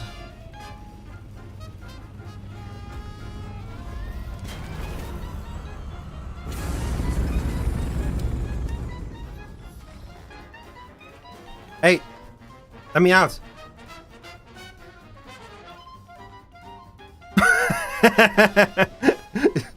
Wait, my ornithopter is like, all right, I'm going to the store. You need anything?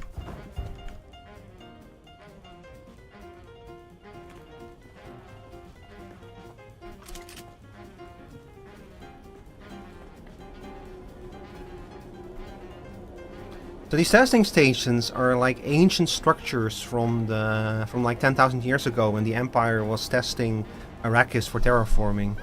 Of course, in the end, they decided not to terraform Arrakis because the terraforming would kill off the worms, which are necessary for spice. But it's a cool little lore thing.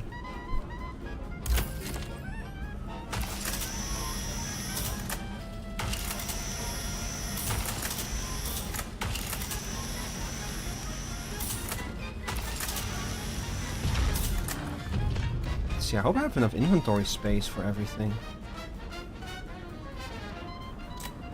I'm probably not going to bring everything that I find with me, although I will take that.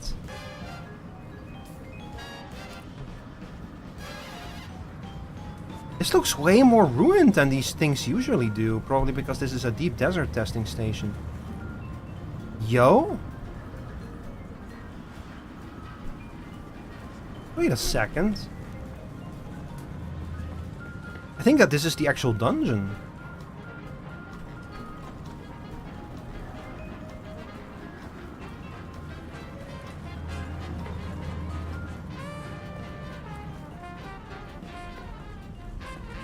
Yeah, that's the actual dungeon part of this dungeon. Now this already looks much more like something that's been abandoned for 10,000 years than the testing stations in Hagabassin. Like in the Hagabassin, the testing stations look like almost pristine. But this actually looks like something that's been abandoned for a very long time and just kind of like, you know, like conserved by the desert, I suppose, but...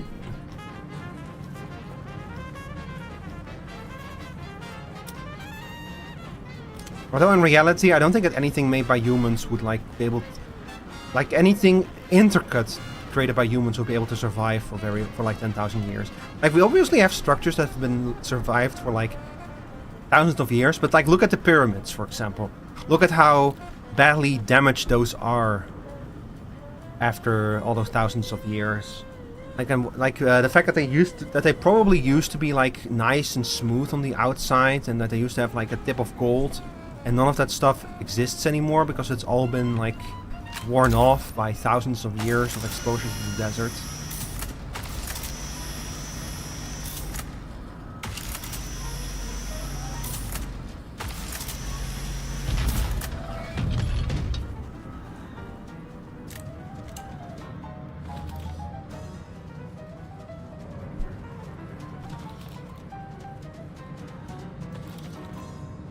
Those, some of those parts, those thermoelectric coolers, I need those to make high-end tools, so I'm very happy to be finding those here. And this place, I think, will be very terrifying to explore when you are in the PvP area. See how she's turning with me? She sees me. I'm going to take the other entrance, I think.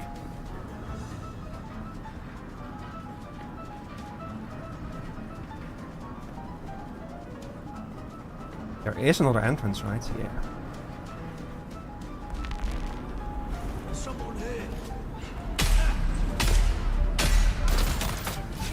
Or maybe this was a mistake because now they can shoot me from up there and down there. And you are in there too?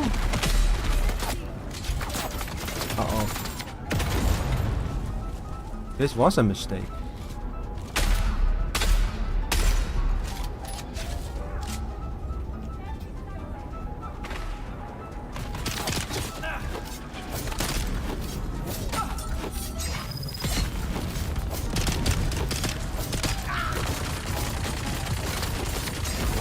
Uh-oh.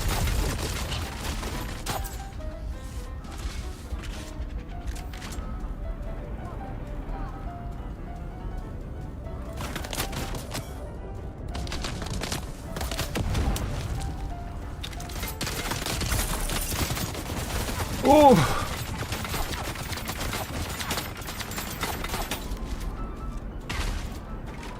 Fucking zoom in!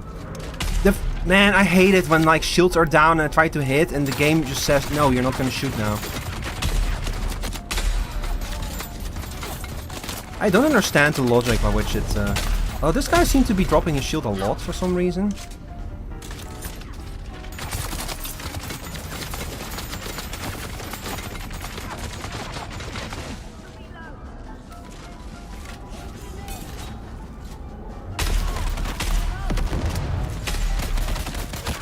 Oh god. No!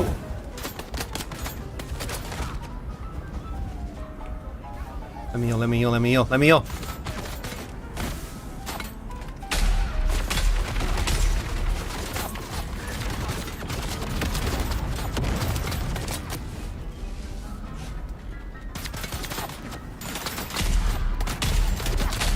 You know, I think I prefer the flamethrowers. Because at least those have to be actually close to you in order to be able to attack you. Help! Okay, someone died. Good start. Second person dead. Oh.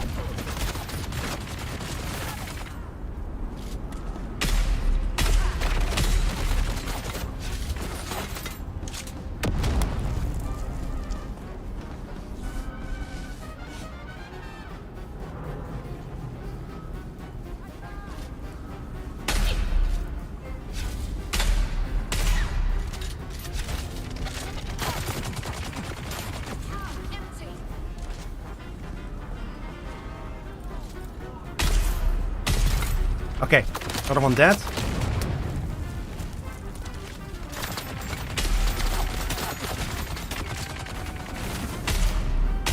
Damn, put his shield up right when I hit him. I think there's another one alive somewhere. Yeah. Sniper's still alive. Now he's not anymore, but now I'm, oh fuck. Oh, come on. The poison got me.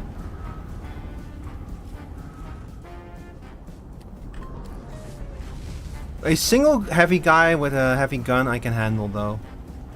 Like that's just a matter of like kind of looping around him. He's so slow. Come on, come on, come on, come on. Finish healing. Okay. Next medkit.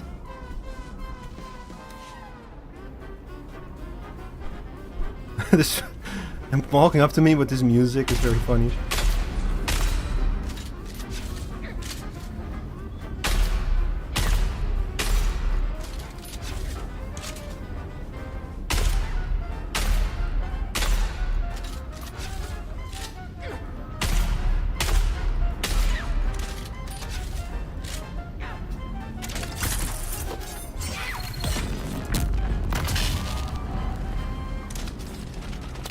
Ah!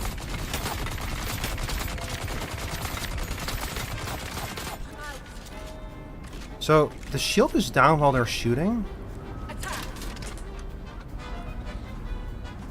I feel like... Come on, shoot me. Shoot me. Shoot me.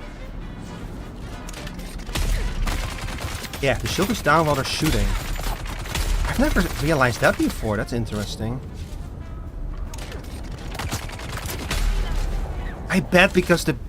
Well, no, that wouldn't make sense for the bullets to be unable to pass the shield because the gun isn't shielded. Like, who would shield their gun? That would be foolish.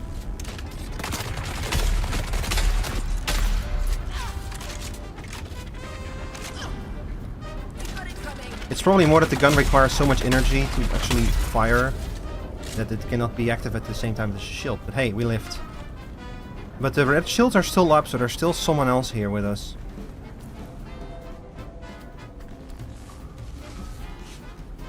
Let's see. Ooh, kom. What is that?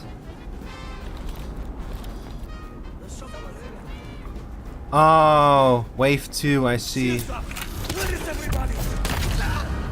I see, wave 2.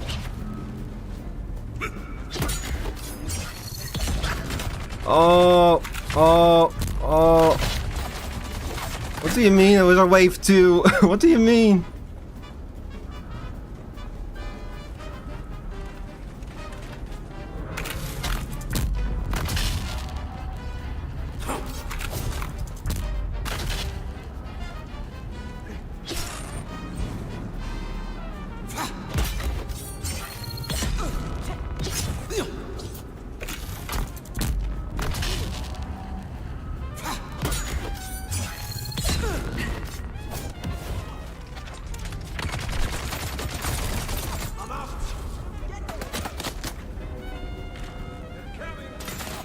Oh, Lord.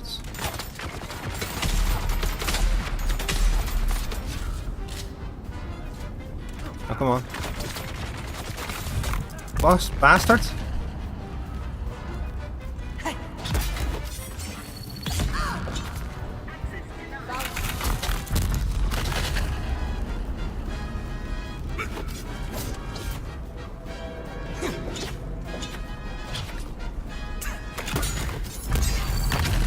Oh!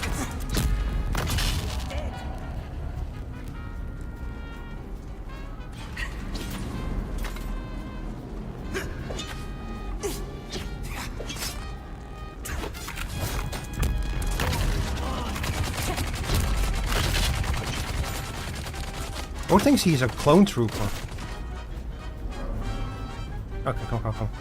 Ah, do it. I dare you. No! Cheater. Sooner or later I'll kill these guys, right?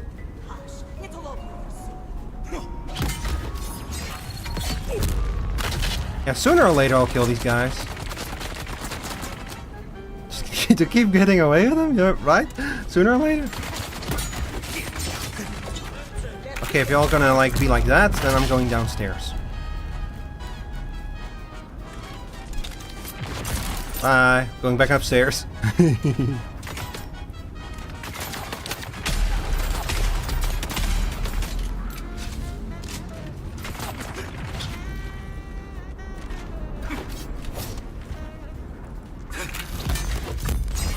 Oh!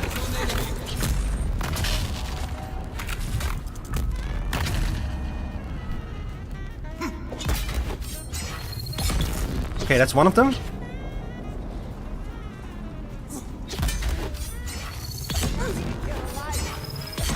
That's two of them.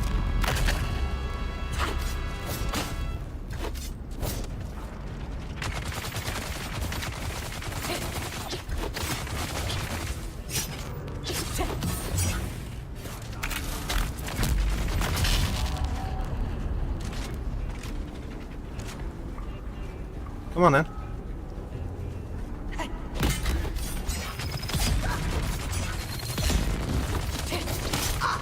Ooh.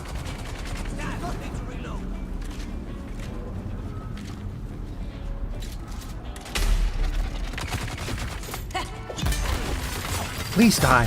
Please die. Fucking. Okay.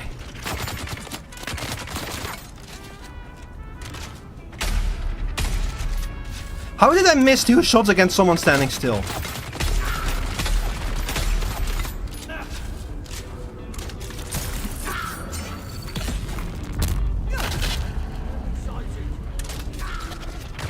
Chat, how did I do that? Their audience. How the hell did I pull that off? Alright.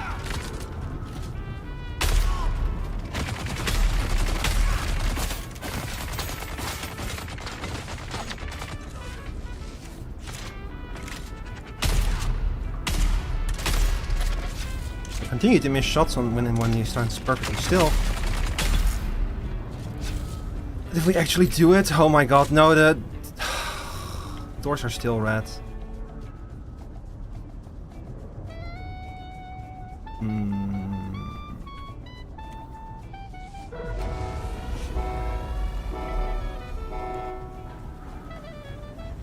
Oh no, no!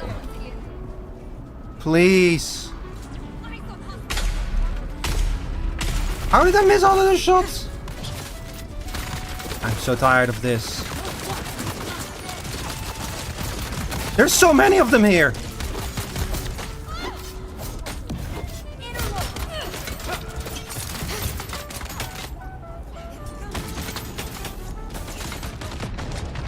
No!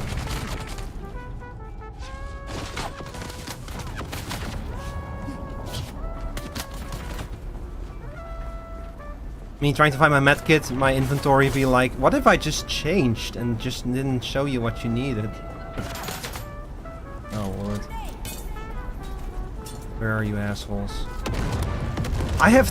So now I have to fight 3 sword bozos.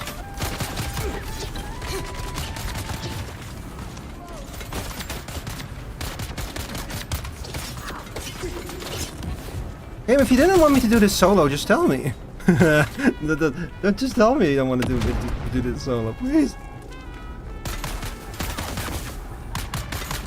Need to reload.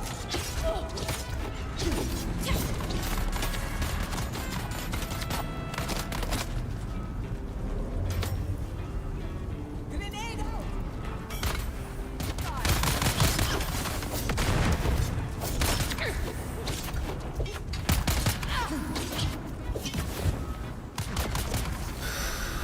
Stupidly enough, this technique actually kind of works, what I'm doing now. I call this the circles technique. I could call this the headless chicken technique. I'm running around like I'm a headless chicken.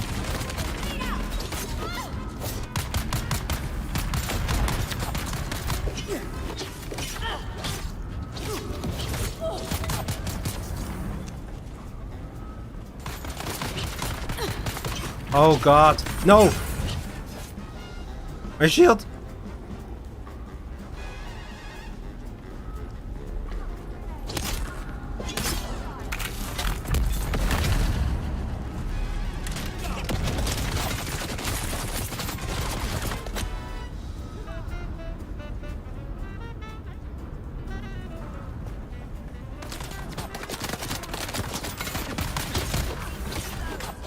Come on, die! Hi, Zarisa.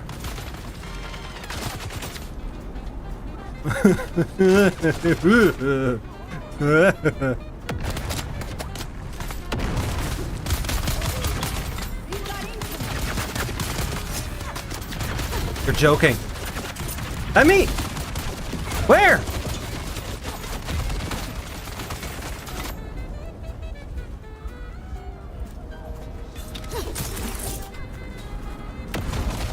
Jesus fucking Christ! What was that?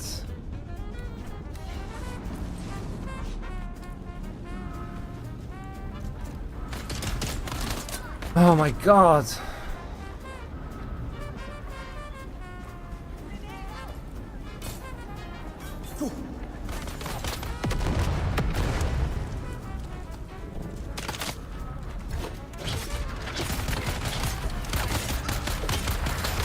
Can I please get at least one kill? Good luck in Dune, thank you. Okay, this... If there ever was a moment to use prescience, it's now.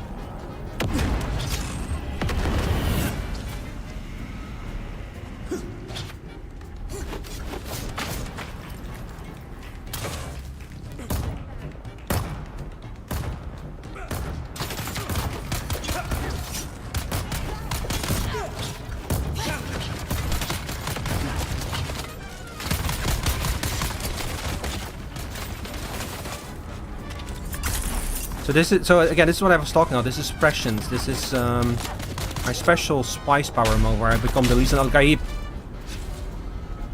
What kind of? Like more like Lisan al-Gaib's less popular brother or something. I don't know.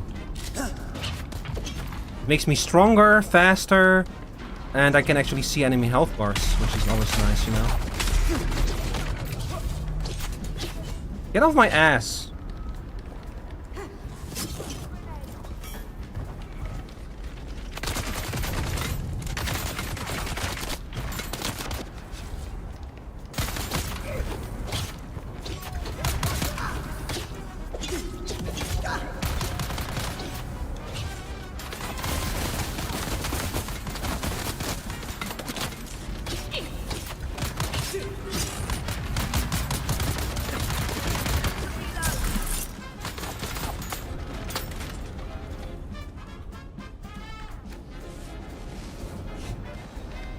I can see him slowly sliding up to me.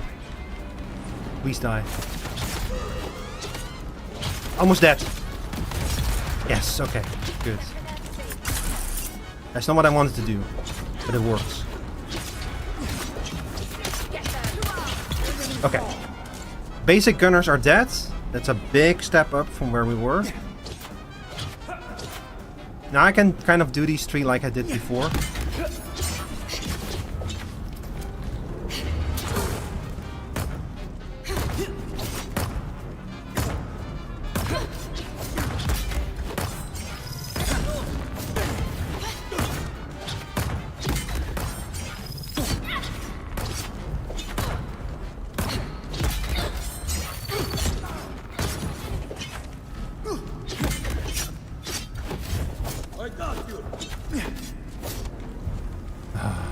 Come on.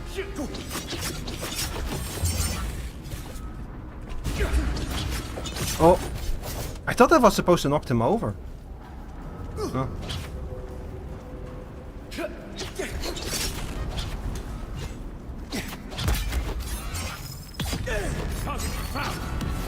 Bro, don't interrupt me when I'm killing your guy.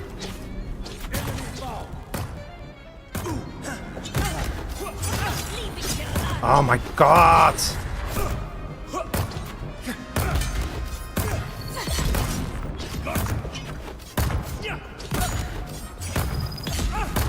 Oh, come on. Try it. Just try me. I dare you. There we go.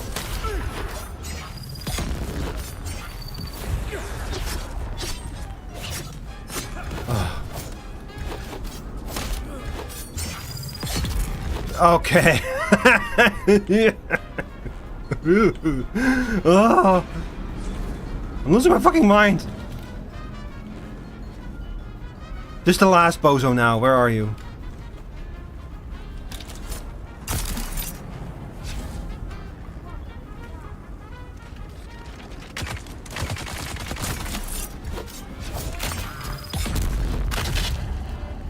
That's... I don't even have words for that.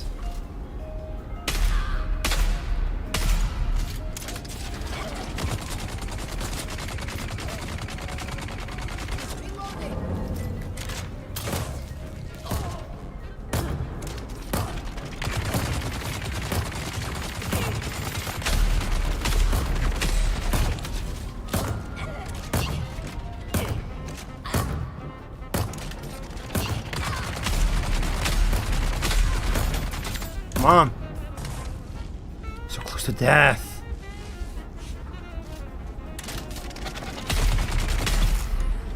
Oh. Oh. The doors are still sealed. There's gonna be another wave, chat.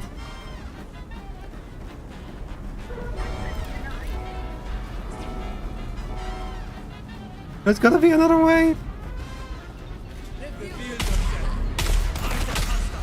Yeah.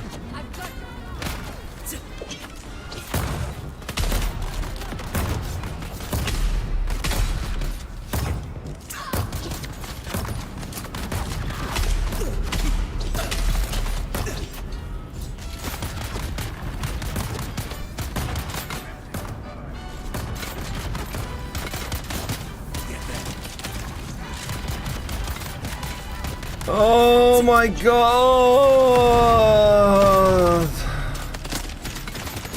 Please!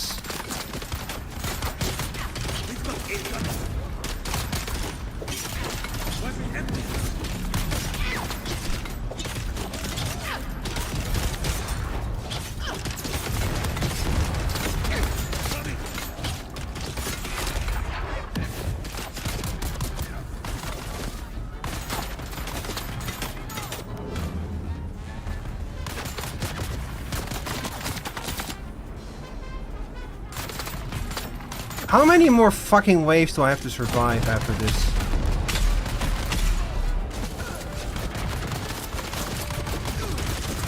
Can you not, like...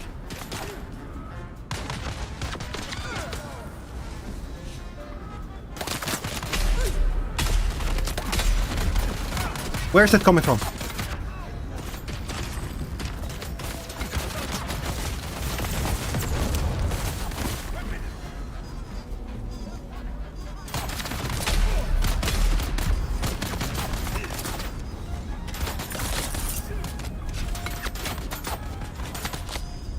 Don't do that.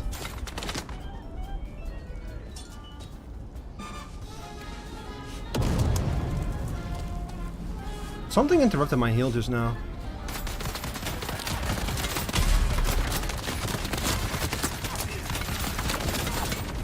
Fuck it. Okay, that's one of them. Please go into cover! Jesus, why are you so slow?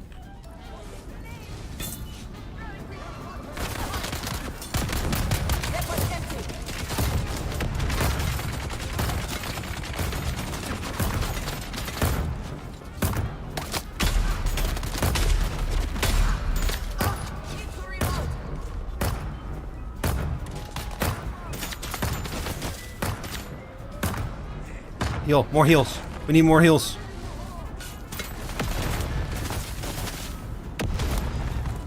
I might have to make more of those Mark 6 medkits the next time I want to try something like this.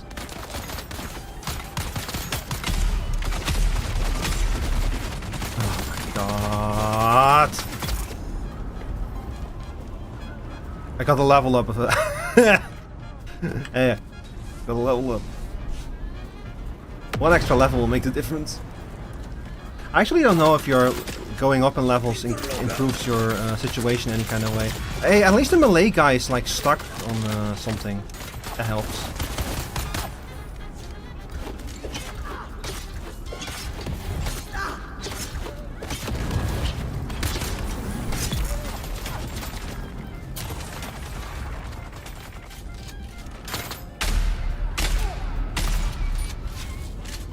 Alright.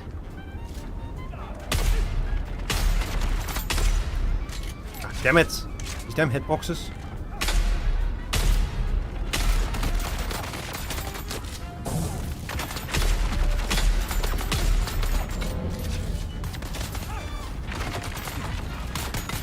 Where did you come from? What? No!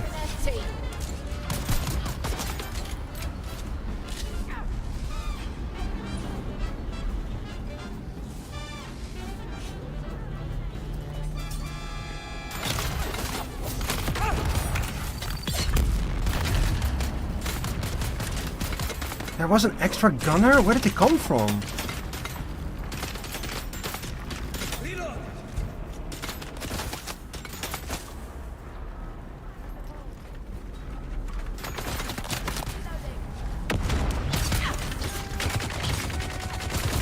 Oh boy. Time for me to get out of here.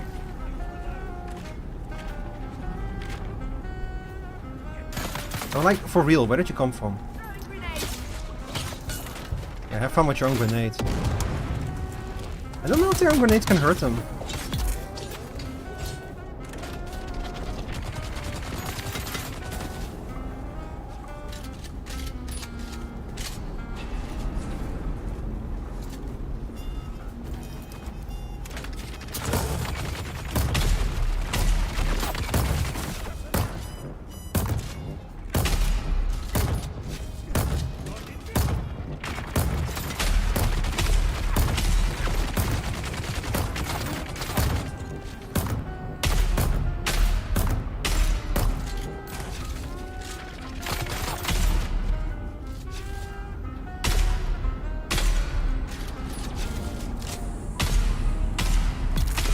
Okay, thank God. For a moment there I thought he was gonna get back up and heal himself. Ah, that just leaves the last bozo who's stuck on a thing. If I have to kill another wave after this, I don't know if I have the resources to survive, chat. I hope this is the last one.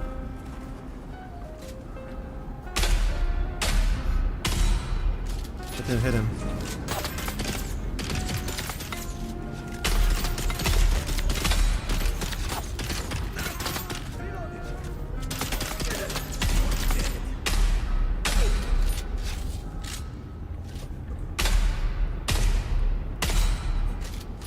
What are you made of?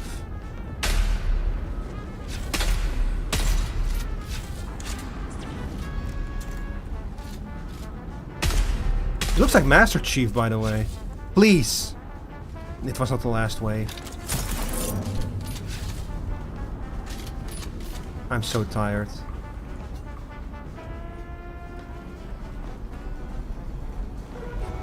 Oh, how do I get out of here? Someone here. I need help. How do I get out of here?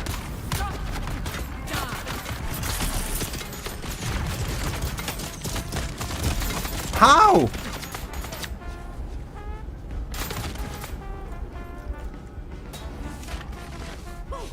Am I missing something, chat?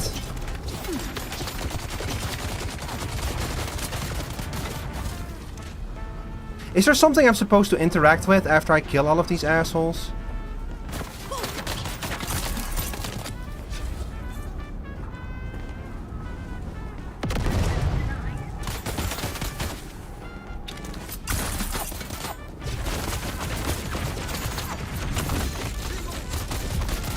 It's over.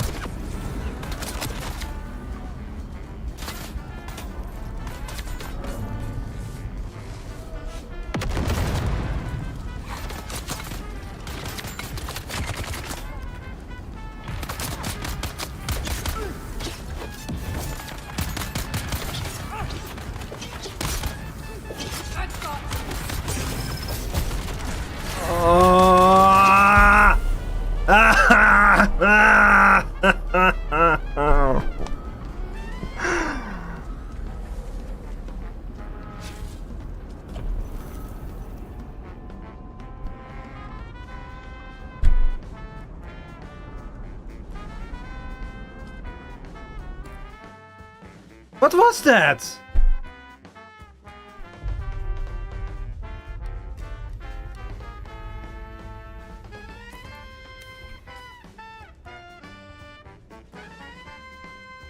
At least most of the stuff is still here, but like... I don't think I've actually picked up any money, so I probably also didn't drop any. But what was that? What just happened? What are you supposed to do about that? That just... I don't know, chat. It felt like I was missing something there.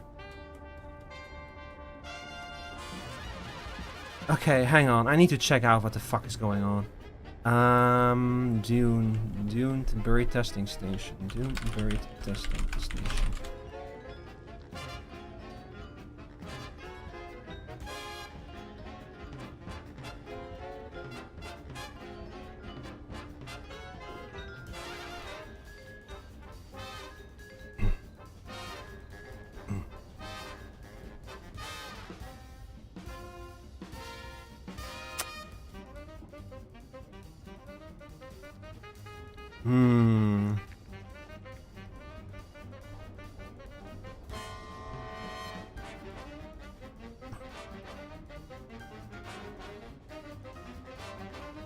Okay, I've been looking at the things chat, and apparently there's like 4 or 5 waves in there.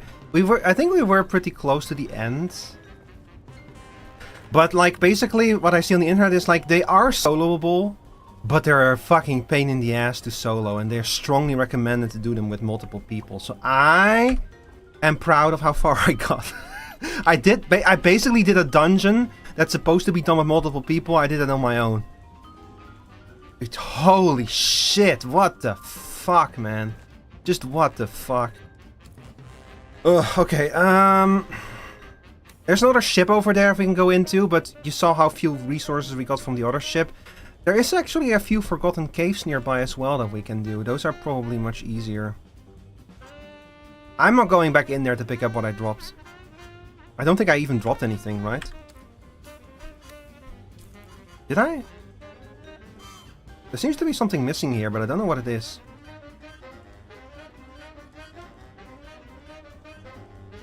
I got some complex machinery out of it, and some thermoelectric coolers.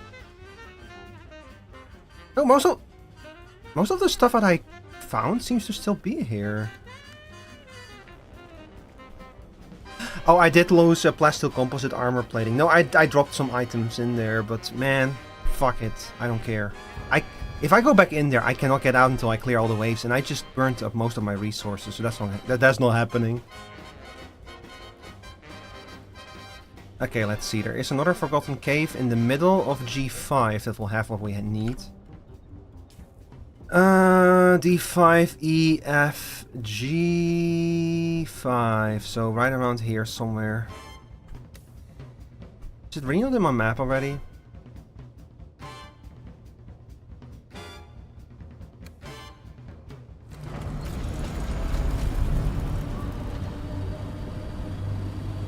Holy shit, what a pain in the ass that fight was. Yeah, I'm not surprised you're supposed to do that with multiple people. That's just, man, that's just way too much to do in us as a single person. It's like trying to do a dungeon in Final Fantasy XIV on your own. Like except it's technically possible because you can just run around and stuff and kite enemies. But holy shit, you're not supposed to do it, and it's going to be very time consuming.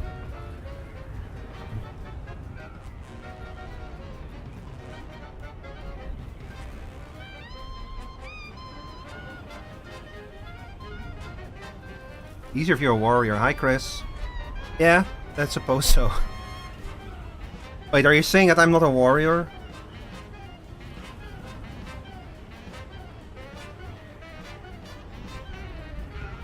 How was TwitchCon? Oh, TwitchCon was fun. I slept for like 12.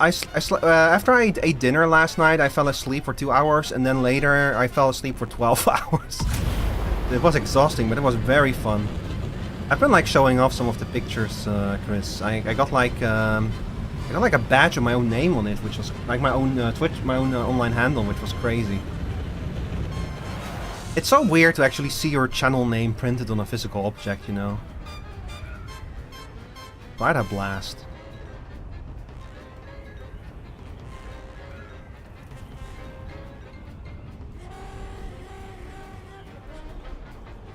I'm also excited for. But it was warm. Like we had to wait outside in line for the check-in, and holy shit, we were like out there for an hour in the heat. Unfortunately, it's Rotterdam, so it was not super warm, but it was not pleasant. It could have been worse.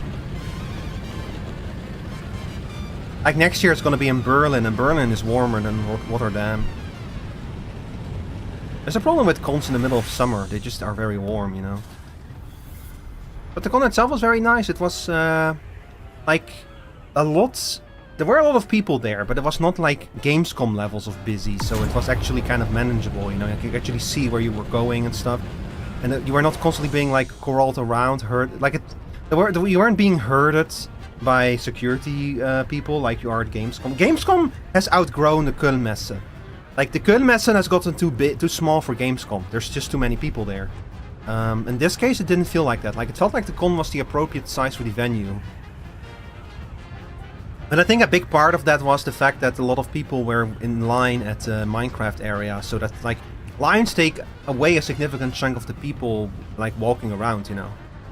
And you have lines at Gamescom, but a lot less of them. And I remember last Gamescom I was there, there was like right before Metroid Prime 4 released, so there was like an area where you could test play Metroid Prime 4. And the line said like if you basically the line, like I got there very late at Gamescom because I had an evening ticket. And if I had waited in line for Metroid Prime, the con would have closed before I got to play. So I didn't even bother queuing up for that. Evening tickets are kind of nice for cons because I barely slept. I had difficulty sleeping before Gamescom too, but because it was an evening ticket, I could just sleep in, you know, which was nice. But I cannot do that for, like I couldn't do that for Gamescom. I couldn't do that for TwitchCon. Like I had to get up early. At some point I just gave up on sleeping and I just like got up, made breakfast, got ready for, you know, to hop on the train. Also like I went with the train instead of like going by car. But yeah. Anyway, how was your Sunday going, Chris? How are you doing? Sorry, I told the whole story earlier, and now I am. I already forgot exactly everything that I told. I'm too locked into Dune.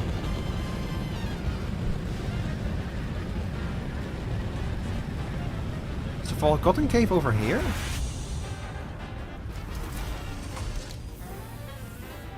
No, it's on the other islands. Still a bit sick, I'm sorry to hear that.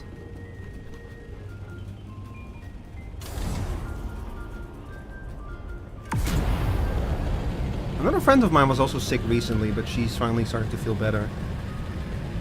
I see it. I see the cave.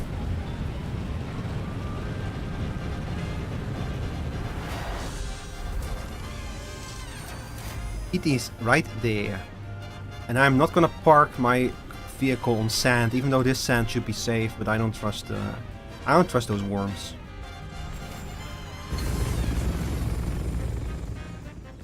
Okay, I have very little healing left now, so I need to be very careful.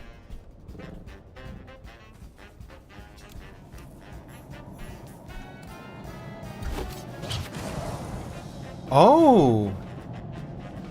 Erythrite crystals. I didn't even know that you could find those in the deep desert. That's very cool. Wait, that's it? It's just a cave full of erythrite crystals? Bro. That's probably... Oh, yeah, I'm in the wrong cave. That's why, chat. It's on a bigger part of this island.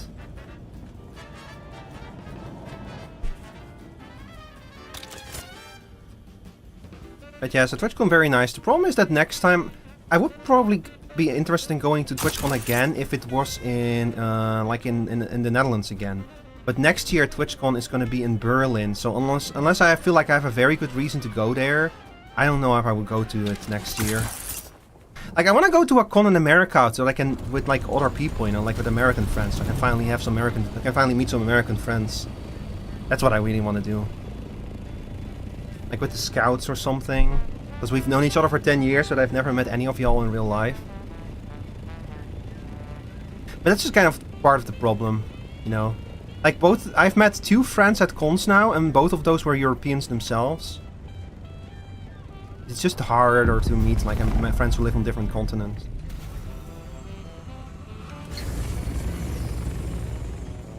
It's just the nature of how it is. For fuck's sake. Yeah, come on then. I forgot to turn on my shield.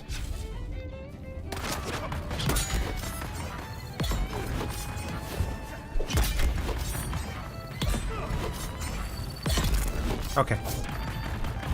At least that's not too hard. Hi there, Chris and 1J, welcome in. Happy Saturday morning to you too.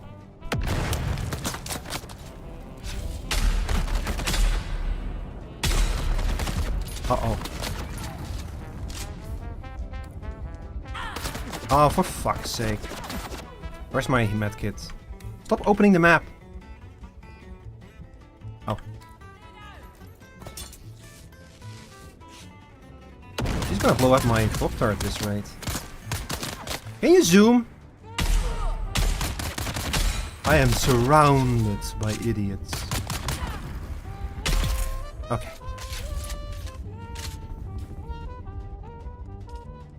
I think I can make basic healing items myself.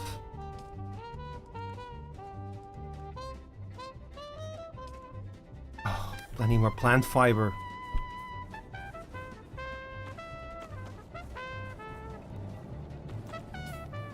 Hang on, chat. I'm gonna eat some melanged spice food. I actually really realized the importance of carrying spice food on you. From that fucking fight in the middle of that damn testing station, that really made me realize how important it is to fucking bring some spice foods with you yourself. Can I make a medkit yet? There's so many plants and none of them are suitable to get fibers from.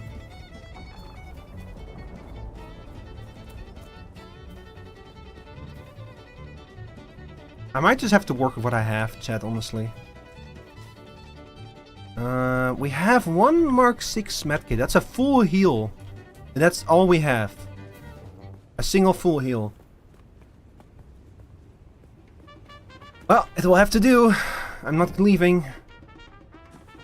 Fuck, you know what? I'm gonna take some bodies with me. I deserve that much.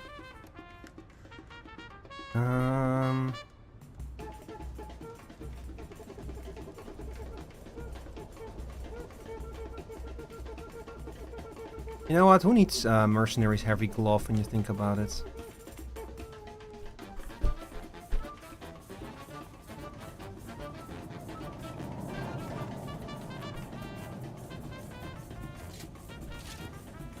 We might actually already be out of enemies. Oh, is that it? It's just this one cave, that's it? This one time I will not complain about it, you know? Because that means that it was only 2 enemies.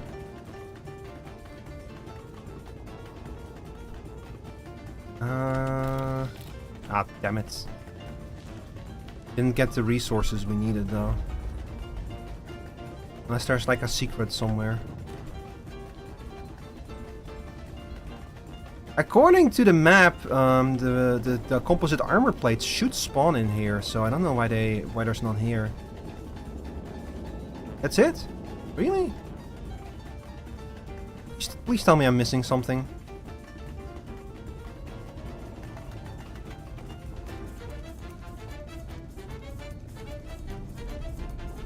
Well.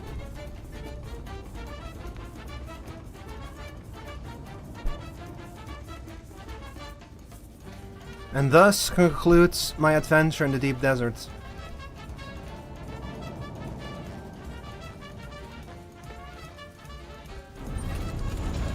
This place sucks. I'm going home.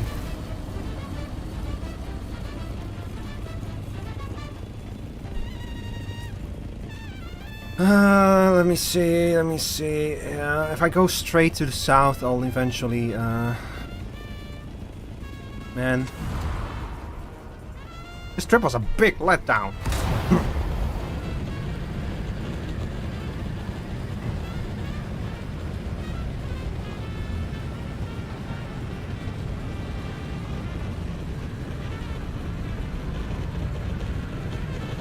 That's not true. We did find a bunch of useful resources, especially those Triforged pistons are very important, but I just like, and the content in this area is very obviously designed to be encountered with a group, you know.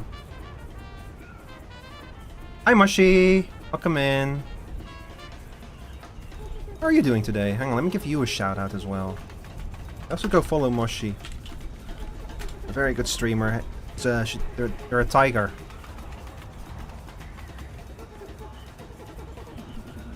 And Mashinada, I have you here. I talked about TwitchCon earlier, but I know that you really wanted to hear about what was going on, so I'm gonna. We need to do this damn trip home anyway, so I'm gonna talk a little bit more about TwitchCon. Hang on. Let me make sure that everything is okay. I need to keep an eye on the Thopter. You know, chat, the funny thing about Dune is that Dune came out in summer last year when it was very warm. And like, literally Rob told me that because the temperatures are going up again and Germany recently had a heat wave, it made him want to play Dune again. This is the perfect game to play when it's this fucking hot, you know? But yeah, okay. So hang on, let me show you, Moshi. I hope this works. Capture, yeah, okay. Here we go. So these are the only 2 pictures I took at TwitchCon because I'm bad, I'm terrible at taking pictures, I'm sorry. Next time I go to a con, I swear I take much more pictures. But yeah, so this is the con from the outside. So it was at Rotterdam Ahoy, which is a very well-known convention and concert hall in the Netherlands. Like, this is where they did Eurovision Song Festival 5 years ago. That's how important this place is to us. I think that like U2 performed in this place at some point. It's great. It's a great convention center. Really good place. So first of all, I barely got any sleep before the night before because I had to take the train pretty early to be there at the same time as Twerk. Like, we kind of coordinated to make sure that we would get to Rotterdam at the same time. And while I arrived in Rotterdam and Twerk told me, yeah, that he's still in Utrecht. Like, he had a bunch of technical issues.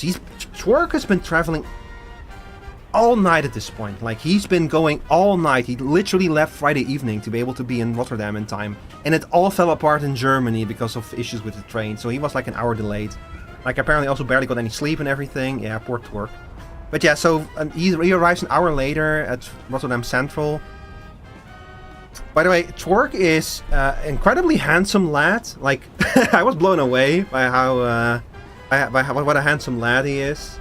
He's a absolutely great guy. I had so much fun hanging out with him. He was a great guy. Extremely cool guy to hang out with. Sorry chat, hang on. I almost hit a Dune. So yeah, so we get to Rotterdam. We take the metro to Rotterdam Ahoy because Ahoy is not anywhere near Rotterdam Central Station. Which, you know, for obvious reasons, like when you don't want everything in a city to be in one place. So that's why convention centers are usually like located in their own area, with their own infrastructure there to make it. What you're supposed to do is you're supposed to go to Rotterdam Central Station and then you take the metro to Rotterdam Ahoy. From like a city planning perspective, that makes a lot of sense to do it that way. So we get there. There's this giant square in front of Rotterdam Ahoy that's like used to keep people there when there's events there, you know. And we get there and we see the whole square full of people. And after looking a bit harder, we see that there's basically this huge line kind of sidewinding its way across the entire square. And at that point we realized, oh no, we're gonna have to get in that line. We couldn't even, like, we had trouble figuring out where the line even began. And we, like, ended up having to wait like an hour or something outside just to pass through the security checkpoint and get our badges in the burning sun. And fortunately, this was like a Rotterdam burning sun, so it was not actually that warm or that burning. Because, like, in the Netherlands, having like genuinely hot weather in the Netherlands is very rare. So it was doable, but it was not pleasant. And I also, one funny thing that I saw was they actually had separate check-in points for affiliate community was one of them, and the other one was for partner. So every now and then you would see people walk up to the partner check-in and just be led through like right away. Which is how Twitch usually does it. Like, Twitch always gives the partners special preference because the partners are the people who make the money for Twitch, you know. So, like, I get it. I get why partners get preferential treatment, you know. Like, partners have worked hard to get their partner title, so I get it. Also, but also the partners were usually like the people with like big equipment, professional equipment, like much more well dressed for the occasion because it's like their job, you know. So it was kind of funny to see that happening in real time in front of me. We eventually got in, and then I got past the security checkpoint. They wanted to check my bag because I let the beeper go off, but he just, like, the guy just opened my bag, rummaged around in a bit, and then we're like, yeah, you're good, let's go through. Like, I don't know how well he checked it, but that's similar things happen at Gamescom where the bag check is more of a formality. Like, they just kind of check to make sure that you're not hiding like a giant gun in there, you know, that kind of stuff. Like, they're not going to go into super detail about. Like, I had some food with me, which I'm still not sure if food is allowed or not at TwitchCon, but they passed me through, so I'm gonna assume that it's no problem.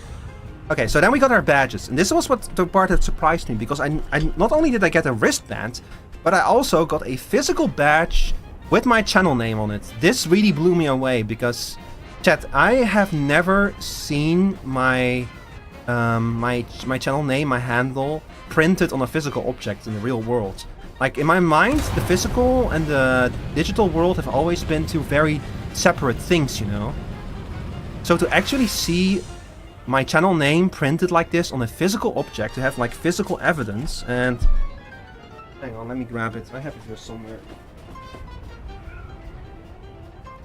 To be holding it in my hand right now in front of me is still so surreal. Like, it's really cool. Yeah, so the cool thing is everyone got one of these. So everyone walking around and had a badge around their necks. And for community and affiliates, it was this one. It was like a purple badge. I don't know if everyone had the cherries. I don't think everyone had. I don't know what the meaning of the cherries is. Maybe they were like... Maybe they realized, oh, you've never had your cherry popped, so we're going to give you a cherry, you know. Maybe it was that what was supposed to be. But, so community members had like silver marking on their... a silver background for their account name. And affiliates had the green account name, so that's how you could tell if community and affiliates apart, basically. The partners, however, they got a green badge, so you could immediately pick out the partners. A, because they had green badges, and B, because they were usually walking around with like much more equipment, you know. Like, there were a lot of IRL streamers there, streaming their perspective and sharing with their chat and everything. Like, I remember walking past a lady in like a beautiful outfit. I don't know if it was cosplay or not, but it was like this beautiful elaborate outfit, and she was like thanking someone for like a subscription and stuff. The kind of stuff that you expect at TwitchCon. Like, if there's one place that there are going to be IRL streamers, it's going to be TwitchCon, you know. I also saw like a guy who had like a dual phone setup for streaming. Two phones, like kind of one that pointed at the other with his chat scrolling by, which was very funny.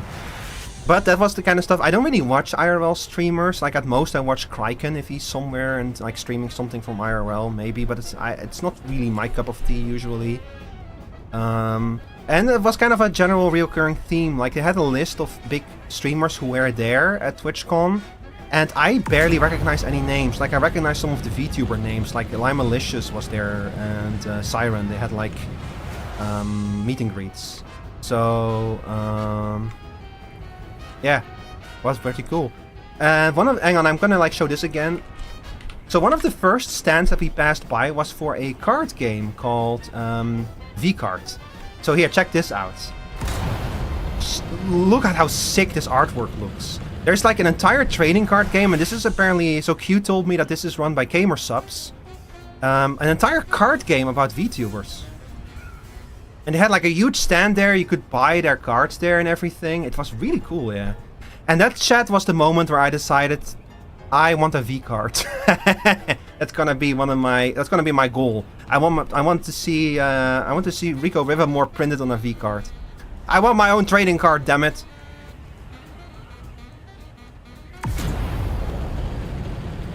I'll fucking get my bum out. I'll get my man tits out for a V card if I can get one. I'll do it. I want a V card. Gamersubs, contact me. I'm trying to wink, but I forgot I linked my eyes together. Just imagine this is a wink. How do we get on V cards? Well, you need to be sponsored. You know, you need like a sponsorship deal with Gamersubs. Because it's part of Gamersubs. So first of all, you need to have more than 10 viewers. That's okay. But yeah, so these were very cool. And like I actually saw like a bunch of people buy a bunch of cards. They sat down with them. They started opening boxes and they started like putting the cards into like these giant trading card collector albums and stuff. Like honestly, I think Gamersubs like has had a great idea by doing something like this. Like most VTubers already have these huge elaborate designs with these intricate outfits, you know. Like they're already halfway there to being like the kind of creatures you would see in like Yu-Gi-Oh cards or something, you know. I think Yu-Gi-Oh even has a deck based on VTubers. And like you have like what's her name again? Lovely Labyrinth. She looks like she's a VTuber. Like, Lovely Labyrinth straight up has an outfit that a VTuber could wear, you know. So it doesn't surprise me one bit.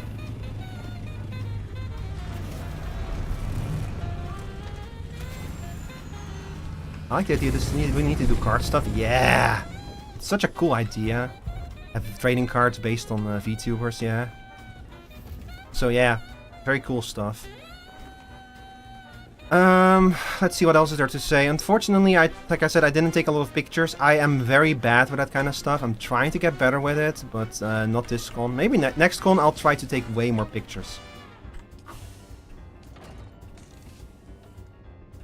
Hang on, chat, I'm putting away some stuff. Yeah, I'm sorry, I just like... I don't know why I didn't, I just... You know, I'm just bad with it. Yeah, so these are the only two pictures that I took, unfortunately. At the con itself, like Twerk and I, we kept trying to come up with ways that we could sneak our way into the partner lobby. Like as a joke, but you know... Like, I came up with the idea of, like, putting on a mustache or something and pretending to be someone else. Like, we were like, you know, maybe Twerk should just walk up there and go like, yeah, it's fine. And, like, cover up our badges so they don't see that they're affiliate badges. Sounds like a good time in general. Meeting people IRL sounds really fun. Oh, yeah, it was super fun to meet up with Twerk. And even though I didn't know his friends, it was still fun to hang out with them and talk with them and everything, you know. But next time I go to a con, I really want it to be with, like, way more people. Chat, I really want to go to a con in America to meet up with American friends. And I don't know when the next MagFest is, but I was, for example, thinking of going to MagFest because I know a lot of my friends like going there. MagFest is... There's a bunch... Wow, I didn't realize there's multiple MagFests, actually. That's cool. Let's see, the next MagFest, the next Super MagFest is... Pitchen 19, what? Oh, the next... So the MagFest was in January, apparently. Hey. Maybe next January, you know? Still way away. Still a ways away. Maybe a boy will be at next MagFest. I definitely want to go to way more cons, but... Man, I slept... Moshi, I got home, I ordered dinner, I picked it up, I ate my dinner, and I fell asleep for like 3 hours or something. Then I woke up, VM wanted to play Deadlock, I played Deadlock with him and a bunch of friends, and then I left and I fell asleep for 12 hours. I slept so much last night. I was a broken man after TwitchCon. I am very, very bad with energy level, with maintaining my energy levels at cons. They're so draining. So I really want to go to a longer con, you know, but I don't know if I'm gonna survive, to be honest. I think I'm gonna be fucking exhausted after just a single day.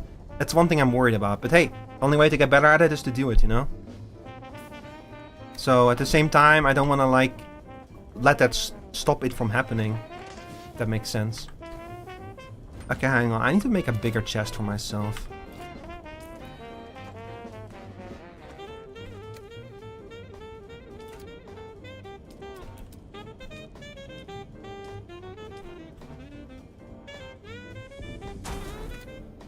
Hang on, I'll store all of this in the buggy. So, chat, in Dune, this is this is like my house, but because our guild has mostly stopped playing, this is also the guild house now. Like, this is basically our biggest, most well-equipped base. That's why I make my personal chest. And kind of the idea is that if people want to do anything here, it's completely fine. They can do that. In this base. They have access to anything, basically. Except for my own personal stuff. My own chest. This is where I keep things that I really don't want other people to touch. So that's why this chest is here. There's not much in it. It's mostly stuff like personal equipment, like some heal kits, my personal money and everything. So there's not much in here. But I have one chest that I'm like, this one is off limits. Everything else, do whatever you want with it. But this one is mine. You know? I'm probably gonna put this chest in a different area. Does Dune have multiplayer? Yeah, this is like basically only multiplayer. I'm playing on one of the official servers here. You can host a private server as well. And like customize the settings and everything. Because the game is pretty grindy, to be honest. But I'm playing on one of the official servers. Yeah, this game is cool. They spend like the... So we're now through the year 1 content. They still have one more update, like... One more update basically left to go, and then the first year of roadmap it will be done. And they've spent this past year like running, like kind of going back on a lot of bad design decisions in the game. Like the game is now in a much better place than it used to be. I'm very happy with it. Can you imagine going to America for a con? Would be really exhausting with travel and time zone changes. Yeah, if I were to go to America for a con, it would have to be like a full-blown holiday, you know? Like I would probably go for like a whole week or something. And I would see if I can bring like some personal, like a laptop or something. Another VTuber. Yep. There's many of us. There's legions of us. I watched the. I've been at TwitchCon. I've seen how many VTubers there are.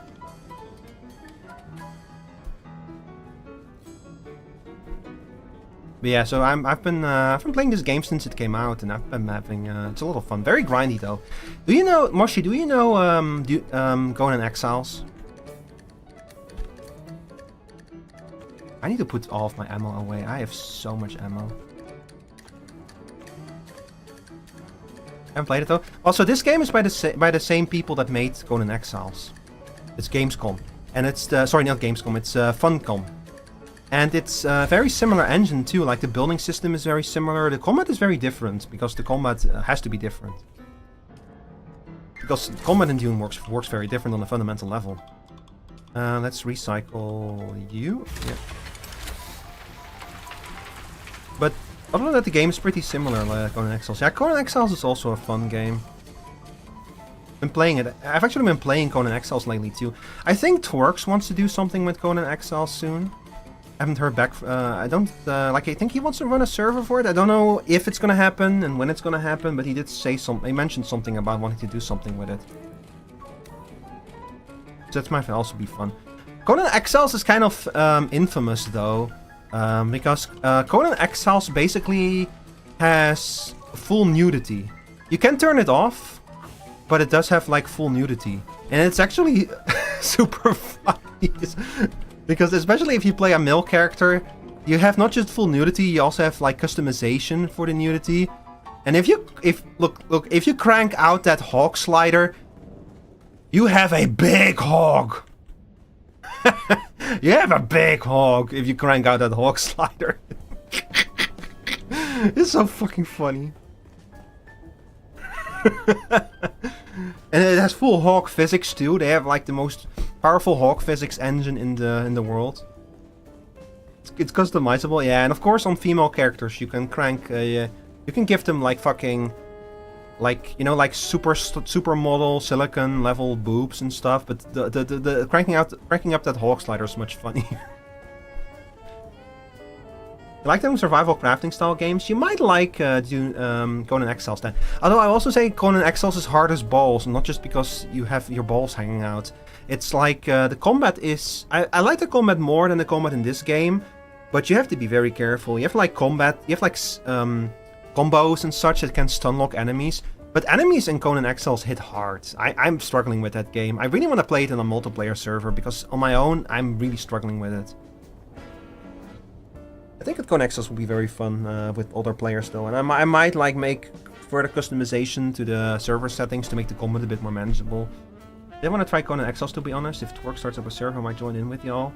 Yeah, I actually think, isn't Conan Exiles, like, it just had a big update. That's part of the reason why I got into it. Because they've updated, like, the physics, the graphics, and everything. And I think it's actually on sale still. No, it's not on sale anymore, sadly. It'll probably go on sale again soon, though.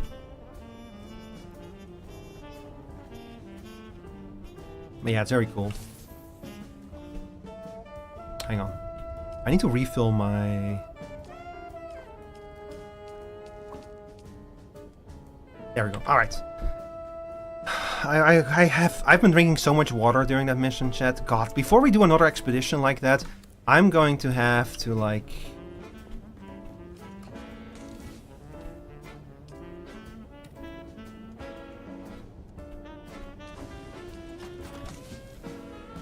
Hang on, first of all, let me change into my still suit.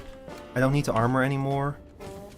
Yeah, before I attempt another mission like that, where I actually go fight in the deep desert, I need to refill on the medkits, because holy shit, I am completely out of all forms of medkits and everything. Okay, let's empty out this one. Let's see, what else happened at TwitchCon? Well, so there was like a tabletop gaming area there, where you could like play tabletop games with each other, and that's where we ended up sitting down for like a long amount of time to rest, because holy shit, that place is fucking overwhelming. There's so much going on at TwitchCon, and it's a lot of people were very loud. So we just found a quiet area and a tabletop area, and we sat down. We sat down in like the place of like a Star Wars board game, like a Star Wars. There was like a Star Wars trading card game there that absolutely nobody had any interest in whatsoever. Like they had like their own little booth there where you could try it out. I saw nobody at that booth anytime I was there. I had it in sights, you know. Don't think anyone cared about the Star Wars trading card game because they had a VTuber trading card game. That was what got the attention, the V cards. By the way, this is something I learned at TwitchCon. V card is an euphemism for virginity. Because of course it is. Of course you would name your VTuber trading card game after a euphemism for virginity, you know? It is, yeah, lol. Yeah, so that's what I learned. Was the first thing you thought of? Well, see, that was kind of the first thing I thought of as well, but then I thought I was wrong, because like one of Twerk's friends made like a joke, like, hey, you want to lose your V card? I was like, wait, what do you mean? And then he said like, over there, V card, and he pointed at like the booth of the V cards. And so initially I thought like, oh, is that like a euphemism or something? And then they showed me that and I was like, oh, I guess I was wrong. But no, it is a euphemism. It's so funny. Look, okay, look. Look. In my defense, I still have my V card, okay?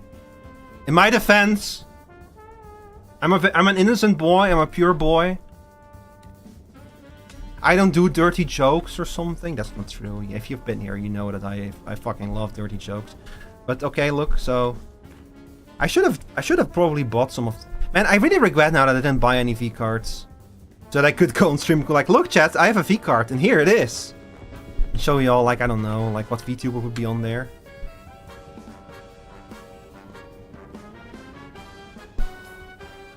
What VTubers have I actually watched? I guess of the big VTubers, I've like watched Lena, because she has collabed a few times with Tomato, and I love Tomato.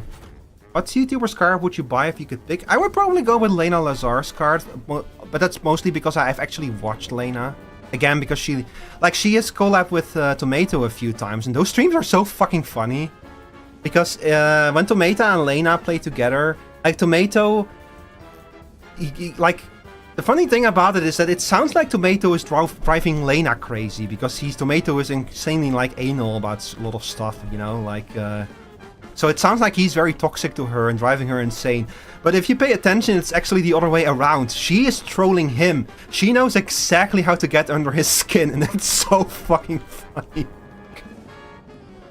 It's so fucking funny to like listen to Tomato losing his mind because of what Lena is doing. Hang on, I have like a funny video of that when they played like the. They like Tomato and Lena. They played like that horror mod pack for together. That horror mod pack for Minecraft.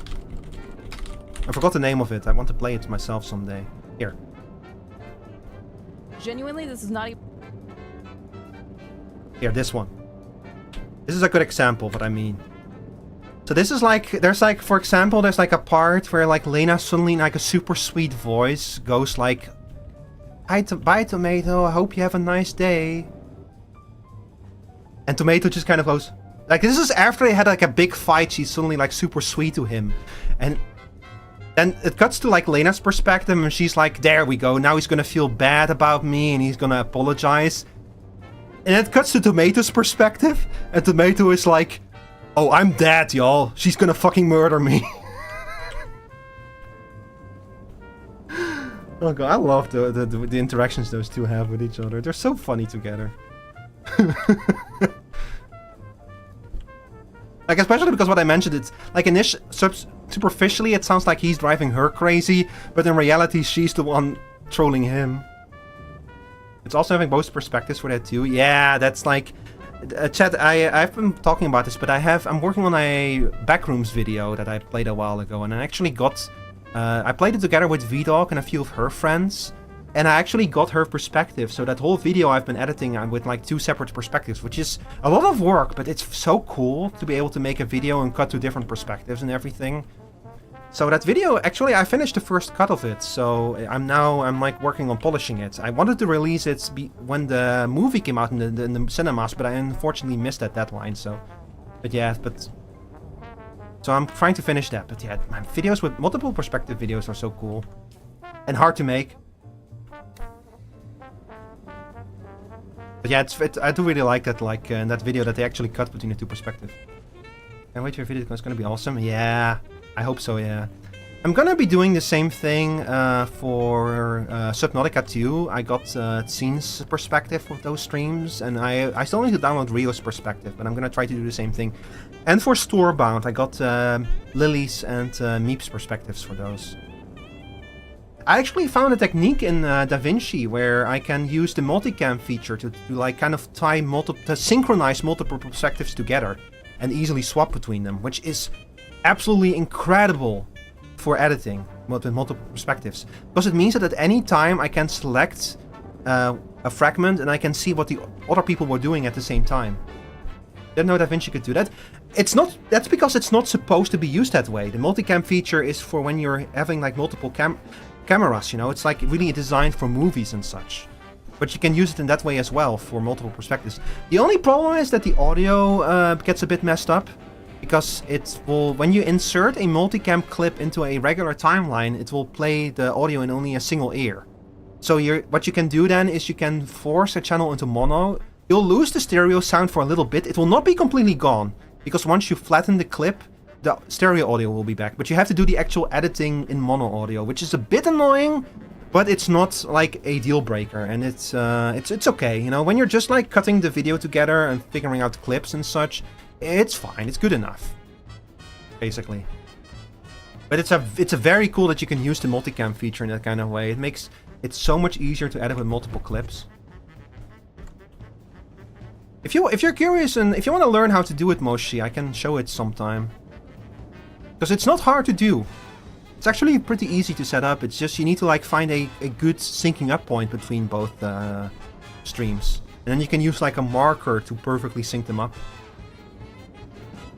What were we doing?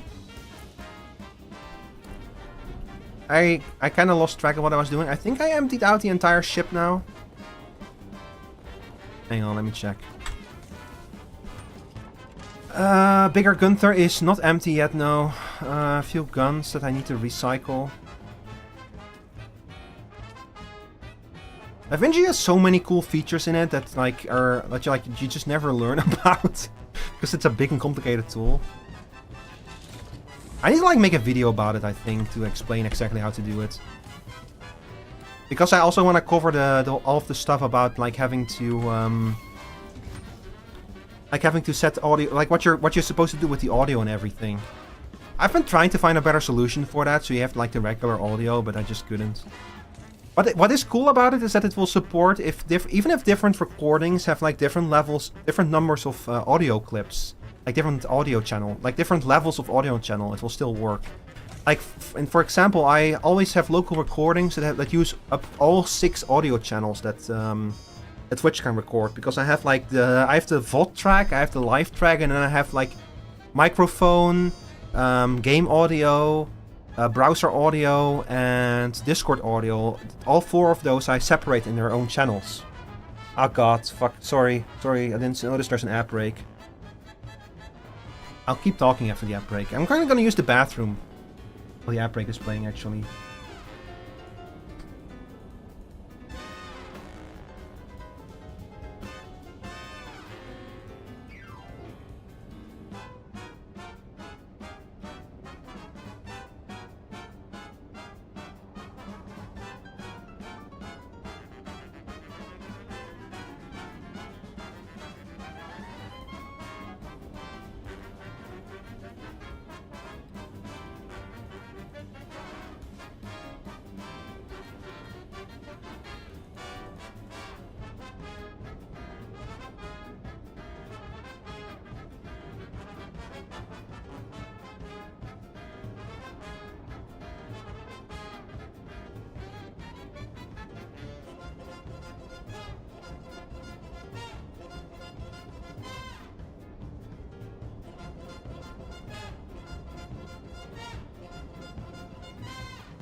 hello, I'm back. Sorry about that. I saw app break, realized I had to go use the bathroom. So I took that chance. What else is there even to talk about? I talked about like all the people there, the IRL streamers with like their big setups and everything, right? It's kind of cool, you know, as someone who does streaming for a hobby, it's cool to see like the professionals at work, I guess. But I don't think I would ever do IRL streaming. Like for a starter, I'm a VTuber. I don't like showing my face. That's part of the reason why I'm a VTuber, because I don't want to show my face. I don't know. Up to this point, I've avoided like ever putting my own face out there anywhere. I don't know if it's something I'm gonna have to accept. Will just happen at some point. Maybe I'll treat it like Takahata does, where it's like, okay, look, technically I know my picture is out there and people know what I look like, but it's kind of Takahata's stance is like, he tries to minimize it as much as possible because he's trying to like maintain a certain level of kayfabe with a VTuber, and I feel like that's probably a good way to do it, where it's like, okay, look, my face is gonna be out there sooner or later, that's fine, but I do try to minimize it. Big streamers have crazy setups. Well, you had like, so the IRL streamers, they had like they had like these pouches on like their hips that had like a big setup with a cable running to, like they had like a device that allowed them to stream remotely, and then they had like a cable running to like their phones, which they were like these big professional phones that they were used to like record the streams and everything. And you saw like I mentioned before, I was walked past a lady who was like, the lady was very nicely dressed up, like she had like an outfit that I don't think was cosplay, but it, you know, it's the kind of outfit that's a bit too elaborate for casual wear, but it's not quite at the level of cosplay. It's not that intricate, but it's definitely more intricate than you would wear to like an event like that normally. She was like thanking a new subscriber and that kind of stuff. That kind of stuff that you see with streamers, especially IRL streamers. That was cool to see. Sounds like an expensive setup. Yeah, I bet that kind of equipment, especially because it's specialized equipment, is expensive. And yet it's like I heard like Vinny talk about it. Like back when he started streaming 15 years ago, you did not have the industry around streaming that you have now, you know? Like now you have all of this equipment specifically made for streamers. But back when he started streaming, he had to like buy a headset designed for sport commentators that like kept breaking and stuff. Like that's what he used to stream back then. I don't think I'll ever be showing my face either. I like the privacy of VTubing. That's the nicest part, the privacy of it and everything, you know. Like I did my best to like appear, like I pay attention to my appearance, chat. Like especially like when I meet people IRL, I want to look, you know, I want to look nice. I want to look well taken care of and that kind of stuff. But it's nice to be able to like VTube and to be able to just like, if I want to sit here in like my comfy pants and everything, that's the nice thing about VTubing, that behind the scenes you can you can be a little bit slouchy behind the scenes if you want, you know. Gotta wear a suit IRL just like your model. Honestly, I've been thinking about that, so I've been thinking about if I should not try to get a cosplay together, you know, like with like this nice shirt and vest. I actually have started wearing vests IRL sometimes, but not often. Especially in the winter they're nice because they're an extra layer of clothing. But in the summer, man, I just wear a fucking shirt. Because it's too much otherwise. Go for the full setup with shirt and everything, I would only...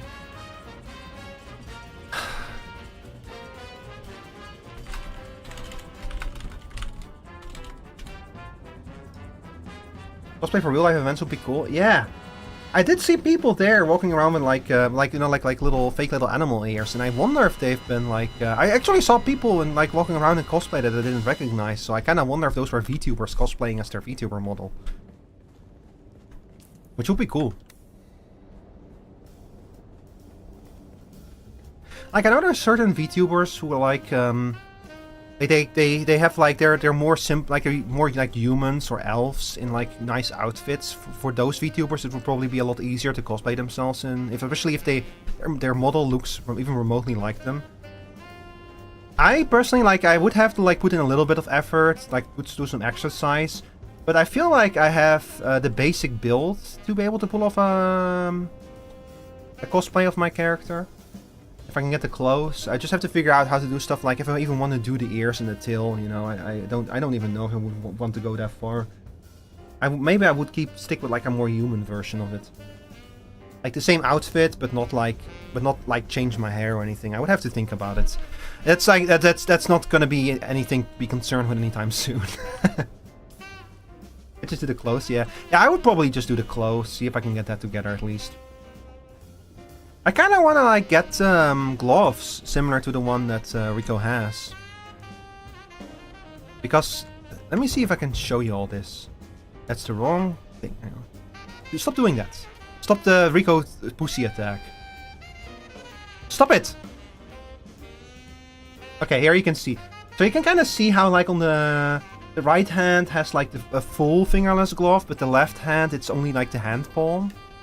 Like half of the hand palm, it doesn't cover the thumb. So this is something I would have to pay extra attention to if I were to get like an IRL cosplay.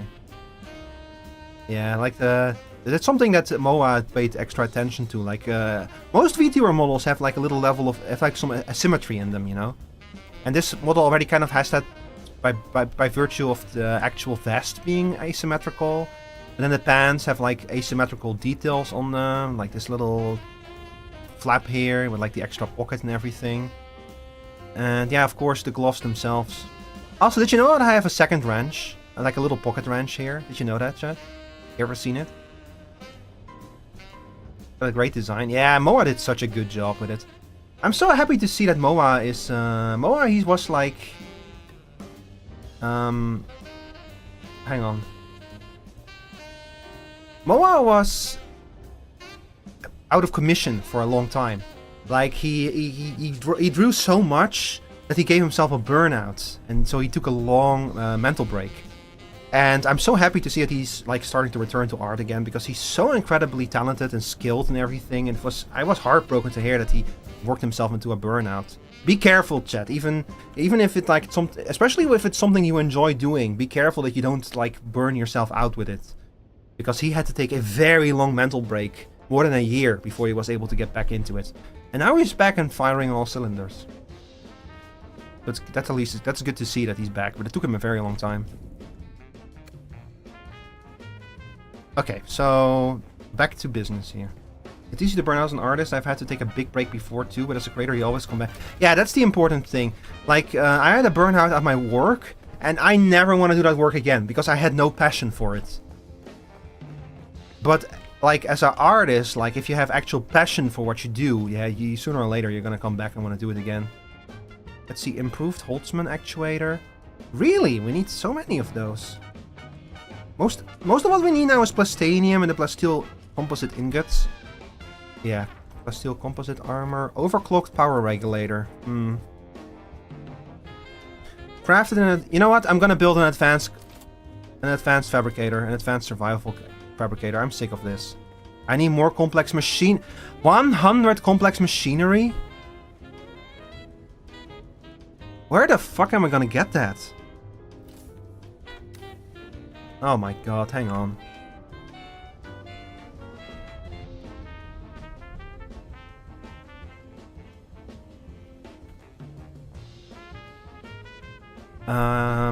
Complex machinery. Where do I get this? Internal error. What? Is the website falling apart? Oh no. You only get the complex machines. Oh, you can buy them. $500 for a bunch of these. Let's see. I'm gonna need 50,000 to buy all of them. You know, passion burnouts are the worst. Yeah, that's why when I'm looking for new jobs now, and I've been applying like crazy and gotten barely any response, which is about what I expected for the current economic situation. But I've been very careful. Like, I'm a cybersecurity specialist, Chad, I can tell you this. And a big... So, I love the design aspect of cybersecurity. Like, developing architecture, implementing stuff. But I was kind of hired in my old job to do that kind of stuff, you know, like implementation and architecture and figuring out how to do things. And my role instead became that of basically a cop. I was the one who had to go to people and tell them that they were doing things wrong. And I was so bad at that work, and it gave me so much stress and was so much pressure. It's not the only reason why I burned out, like not by far, there's way more reasons. But it was a big part of it, and that's why now if I apply for a job, especially related to security, I'm very specific about I don't want to do this work anymore, that part of the job, because I understand that confrontation is impossible to avoid, but I don't want confrontation to be the main part of my job. I don't want to have a job where my whole deal is that I confront people, because I'm not good at that, and it gave me a burnout last time. Unfortunately, that means that I basically am kind of trying to stay away from a big part of the security job, so it's hard to find jobs that I actually want to apply to. I am succeeding, I am finding jobs that I actually get excited about, and I apply to them, and then I just don't hear back from them. Or if I do hear back from them, we get maybe one phone call in, and then I've had several times now that very quickly they're like, yeah, sorry, you're not what we're looking for. Or one time they told me we decided to cancel this whole thing, the position no longer exists. And I'm like, I'm sure it is. It's tragic. I don't want to look, I don't want to spend too much time talking about it because it's a depressing subject, you know. So let's instead focus on this stuff. So I need 100 complex machines. Hopefully the job search doesn't last too long. Well, see, at the same time, I've technically opened up. I need to make a post about this, but I've opened up my video editing commissions. I've even applied for a artist key on VGen.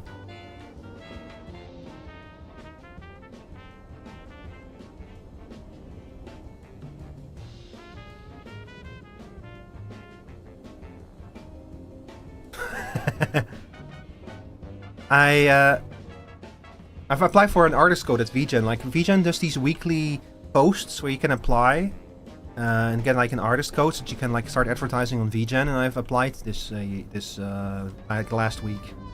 I have not gotten a response yet, and I think there were 700 applications and 260 codes or something this week. So no idea if I'm gonna get in or not. But I do actually have a page for this. Hang on. I'm gonna do a little self-advertisement here, chat, I'm sorry to say. Here. This website contains all of my commission information.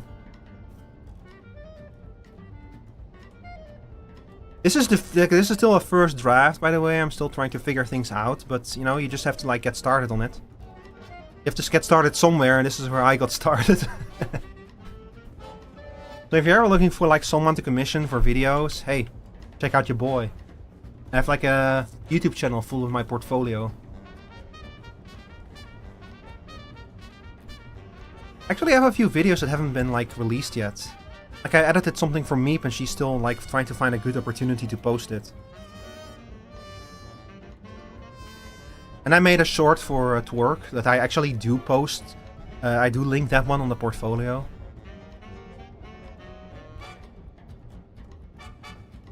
Buying a video editing gig. Yeah, I've been looking around for video editing jobs as well, but they usually require they require a lot of skills, surrounding content creation, animation and stuff, and Adobe After Effects, which I have no experience with that, so I need to look into getting some experience with that maybe.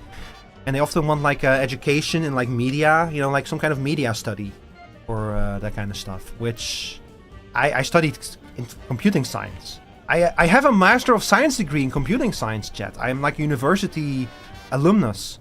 But that's the wrong education to have if you want to become a video editor. But for video editing, portfolio is way more important. So that's why I'm trying to build a portfolio now. So I'm not too worried. The fact that I don't have the right pre-study, I'm not too worried about. What's much more important is the portfolio. So that's what I'm currently trying to build up and prove. And the Backrooms video is going to kind of be my proof that I can make a multi-perspective video. You know. Animation is moving stuff similar to what I showed you in DaVinci. After Effects is the same with its puppet tool. You could definitely learn from basic video animation. Yeah. You're an animator, right, Moshi? So I'm thinking about I've been thinking about something I want to do for the intro of the Backrooms video. Have you ever played Psychopomp, Moshi? Or ever seen it? Also, I need to go get some complex machinery. Haven't played it. Psychopomp is a weird game, I will say. If I buy 10, it's 5,000. If I buy... It's a very weird game. And there's like this scene in it. Hang on, I can probably show this in Edge.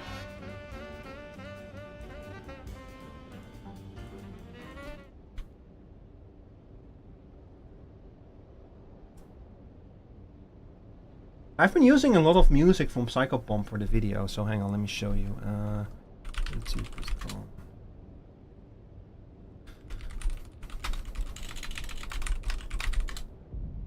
So every time you load into a level, it will show you this animation of the main character, of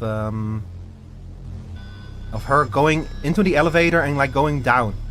You know, like shaking back and forth with this music and all of these gears. And the backrooms escape together starts you off in an elevator. So I was thinking of doing this for the title screen, like an animation like this, but except instead of like Lady Psychopomp, it's gonna be all of us in our async suits, like descending in an elevator down. And I really want to do something like this for the title screen, but I've been trying to figure out the best way to approach it. Like, I'm gonna need the art assets, but I'm gonna try to make those art assets myself. Like, you know the backroom suits, right? That assign arts to draw or make. Fortunately. Our regularly little animation like that is easy, just keyframing, rotations, and panning with X and Y. Yeah, I'm gonna... Moshi, you know what? I'm probably, once I get around to doing the title screen, I'm probably gonna, like, contact you and ask you exactly how to do this. Like, what I'm thinking is I'm making, like, a separate timeline with the actual animation. Of, like, the gears and everything spinning back and forth. And then importing that timeline into the big timeline. And doing, like, the spinning back and forth in the big timeline. To have, like, the animation itself static. And then in like a higher level timeline doing the waving back and forth kind of stuff. Give me a poke when you need it. Yeah. I'm gonna try to finish this as soon as possible, this video, because the Backrooms movie is out. So right now Backrooms is hot on YouTube, and I really want to see if I can benefit from that search. Honestly, I actually wasn't sure if I was gonna go live today or not, because I was like, maybe I should work on the video instead. But I really wanted, man, I really wanted to stream. I wanted to like talk about TwitchCon with y'all. So that was why I was like, yeah, I'm just gonna go live. Hi Flash, welcome in.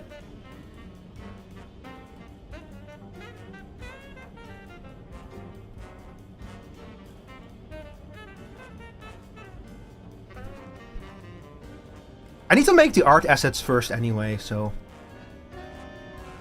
Like, drawing all of us is in the fucking async scientist suit is already gonna be like a pain in the ass. Gonna keep the actual art assets fairly simple, because I'm not a good artist. But I wanna draw more, I wanna get better at art as well, so that's why I really wanna do it myself. Because Meep has been going hard on art recently, and she is... Like, her art is improving by, like, leaps and bounds because she's been drawing so much lately. I really want to do that as well. How are you doing today, Flash? Okay, what do we need? We need complex machinery. What I think I might do, chat, is, I might go back into the deep deserts and raid some of those forgotten labs. But what I might do is I might just not go too deep into them. Because that combat arena, I cannot do that. I don't survive that if I do that. So what I'm gonna do instead, I think, is I'm gonna hop into my car, into my my car with wings over here. Go back into the deep deserts and just see what we can get out of those, because those things have like a pre-area. That's where we got the complex machinery that we did find from like the pre-area, you know. Flash, I already died once playing this game today. It fucking sucked. I don't like the combat in this game very much, unfortunately.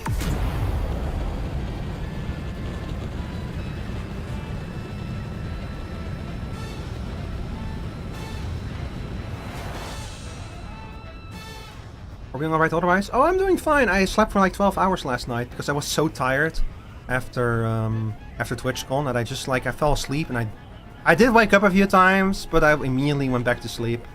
I was so tuckered out. I was a broken man after TwitchCon.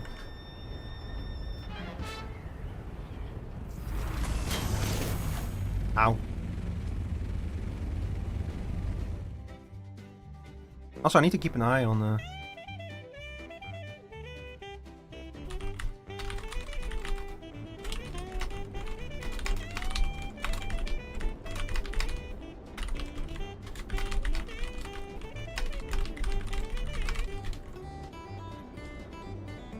Gotta get my morning going. It was a great chatting in here at TwitchCon. Yeah, thank you for hanging out, Moshi. Hope you have a great day today. Thanks for checking out. Thanks for coming in. And I'll let you know. I'll talk to you later about the video stuff. We don't know how to do something like that. Take care. Bye bye.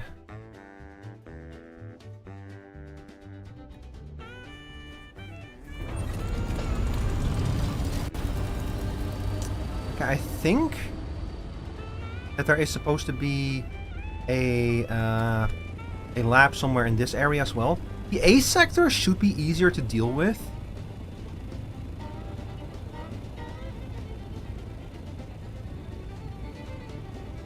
Because this is like... The A sector is like the intro area, like the lower... This is the lower level area of the deep desert. This is like the first area that... Even in the PvP zone, this is a PvE area, basically. So it's gonna be somewhere in A4. So over here. Yeah, it's gonna be over here somewhere. So you don't stay in your copter between transitions. It's weird.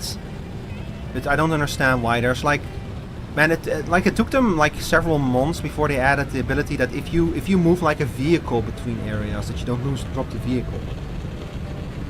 Like you have like the carry-all, which can like actually carry vehicles through the sky, and that thing used to be like so if you like have a vehicle hooked under it, and you would like go to the overland area, you would just leave the vehicle behind. That's something that they changed only recently. This game is has some weird things going on. Is it over there?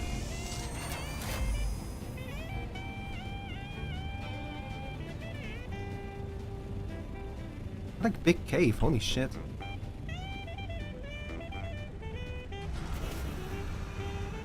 But it's a good area to park, because the Thopter is going to be shielded in there, so it will not take as much damage. It's like a sandstorm were to happen or something.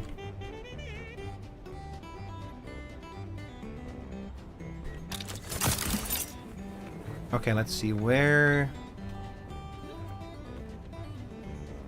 You know what? I'm gonna grab the smaller Thopter to do this.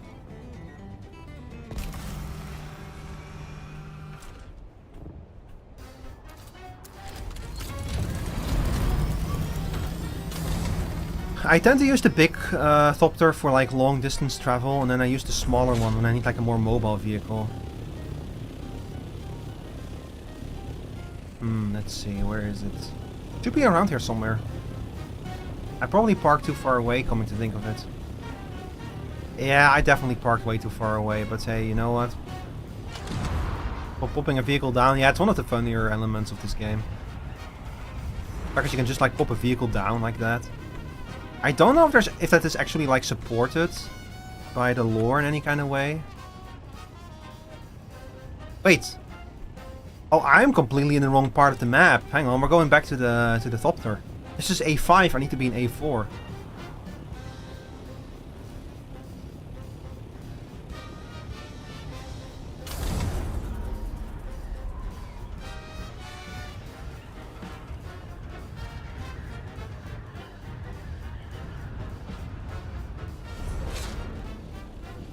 I should have healed before I came here. I should have made more medkits, to think of it.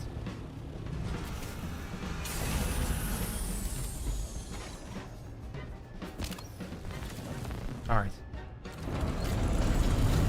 Here we go again. We're talking here about like the ping having become a bit more unstable. I feel the same way. That this game is laggier, and I also think that like a big part of that is the fact that just way more people are playing it now.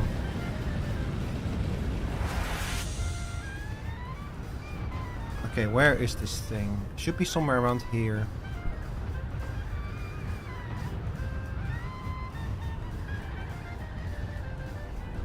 So there should be an entrance to a testing lab here somewhere.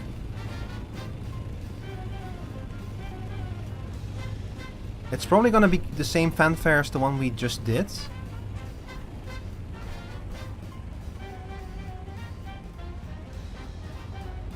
Fabricator, testing station. No, it's over there. This rock, it's this rock formation.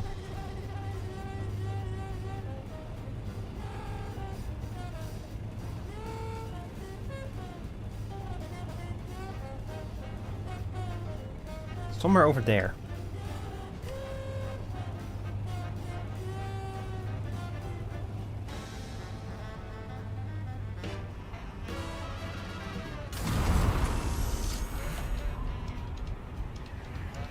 There it is. Beautiful.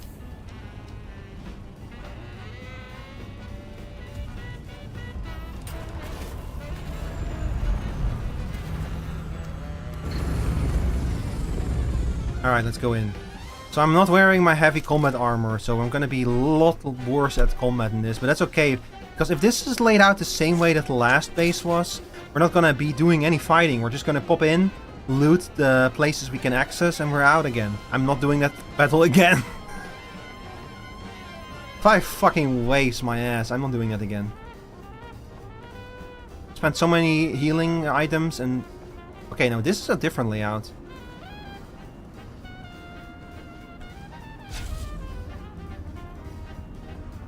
Which makes me slightly worried.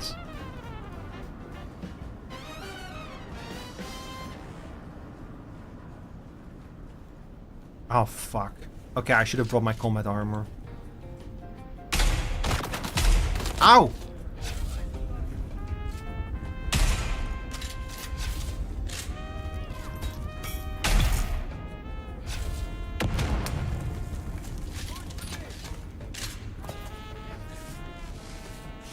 Bro. I made a mistake.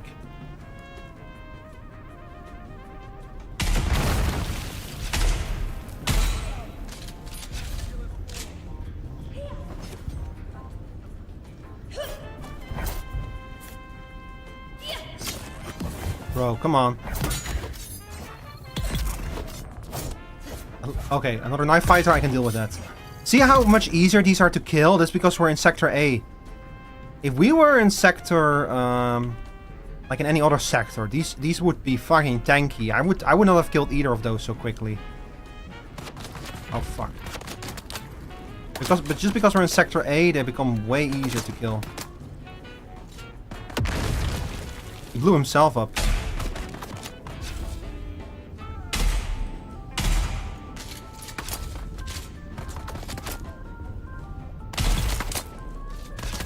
Oh, there's another one.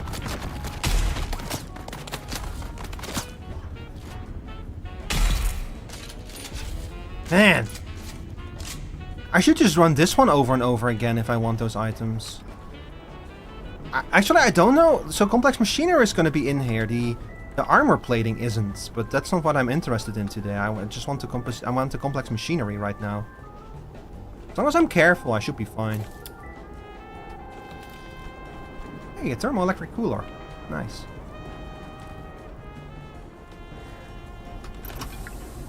I'm sure I'll take some fuel.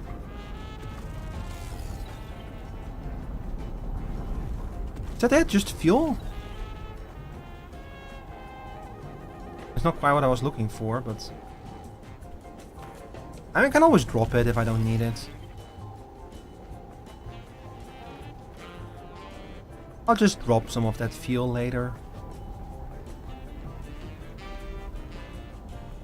Ah! Oh my god.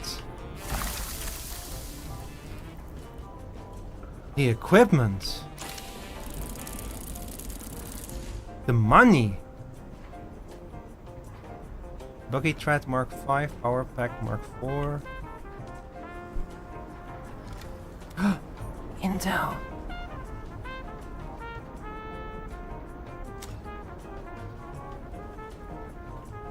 But this is so much easier. This is so much easier than the other one.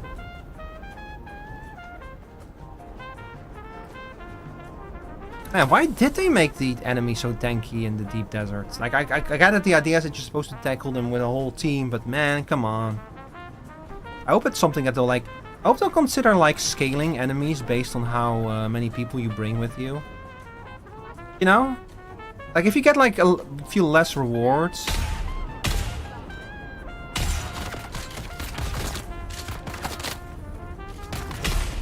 that would be fine with me. Oh my god.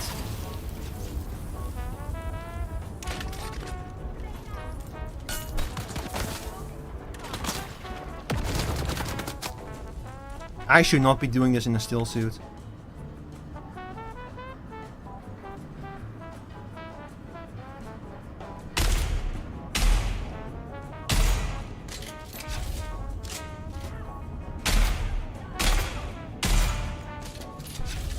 Please die.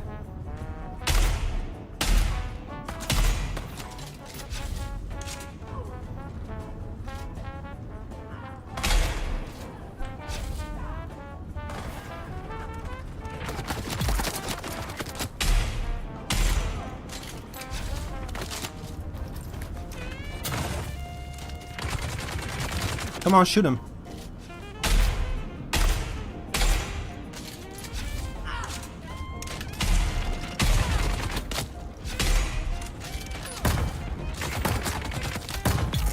Ah, nice.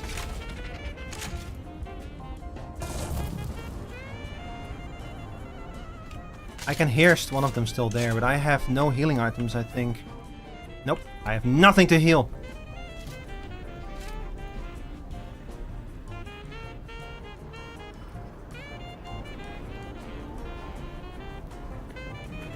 Or did I kill the other one? I don't know. I just need to be careful.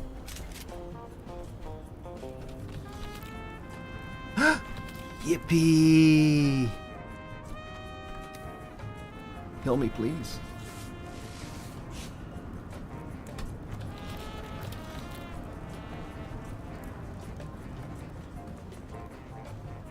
I need to like see if Mana is maybe Mana is the other really active player for our guild. I need to check if they are interested in running one of those together sometime. There it is! The complex machinery! Yeah, that's a lot of it.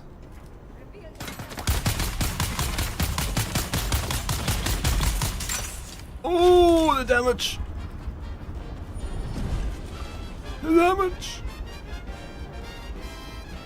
You're the last one, right? Thank God.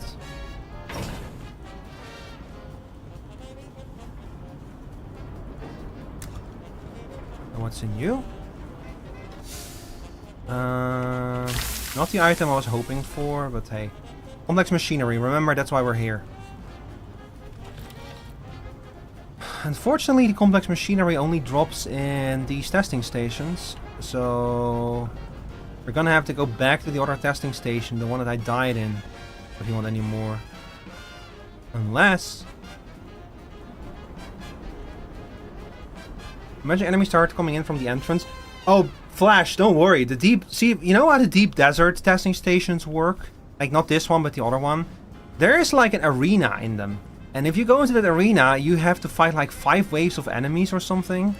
It was crazy. I was losing my mind. It was horrible. Like, truly awful.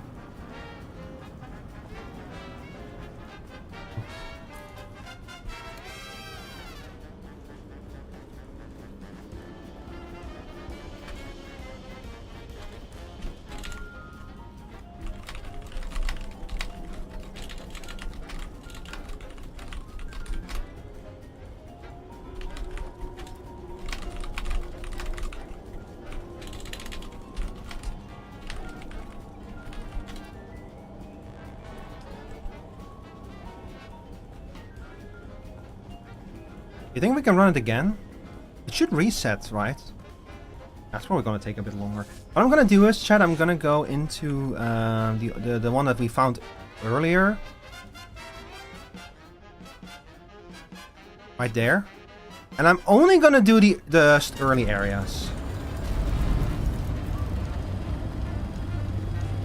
Only gonna do the early areas, not any of the deeper areas, because I don't want to die again. But because the one that I currently have pinged, y'all, it kind of consists of like 2 areas. You have like the actual, you have like the testing lab, and then you have the arena. And there's only enemies in the arena, so everything else is free to pick as long as we don't enter the arena. And don't worry, I'm not entering that fucking arena again. It went so poorly last time. I'd never want to see an arena ever again.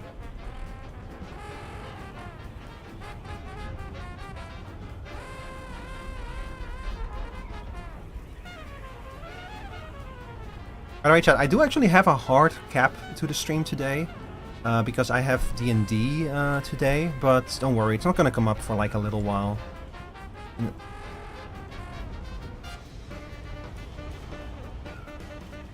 I do want to point that out.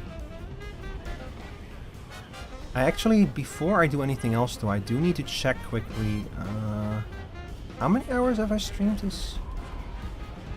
We're up to 84 hours now? Okay, yeah. So I'm doing fine in terms of like amount of hours I can stream. Uh-oh, I hear a sandworm.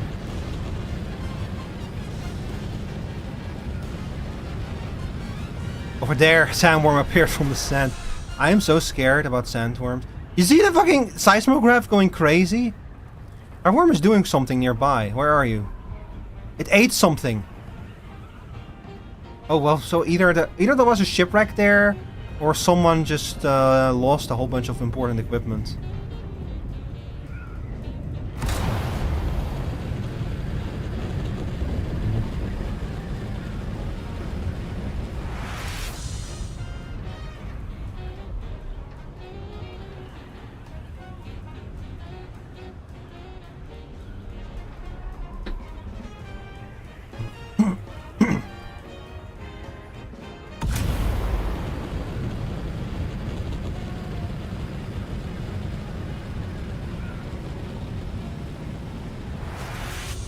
We're getting close to it now. I kind of love the deep desert because this is like the real Dune experience, just sailing off into the wide desert with all of its dangers and everything. This is where you have to genuinely like plan ahead, like get your water and your fuel and everything in order. Get like decide how much equipment you're gonna need, because if you pack too heavily, you're gonna like have too much stuff to bring all the stuff you want home, you know. So to think that this used to be sealed off for so long because of the PvP only stuff is like, in hindsight, was like a crazy decision. And I'm happy that they walked back on it. Also, I fully expect this game to be popping again when the next movie comes out. We're getting at least one more movie.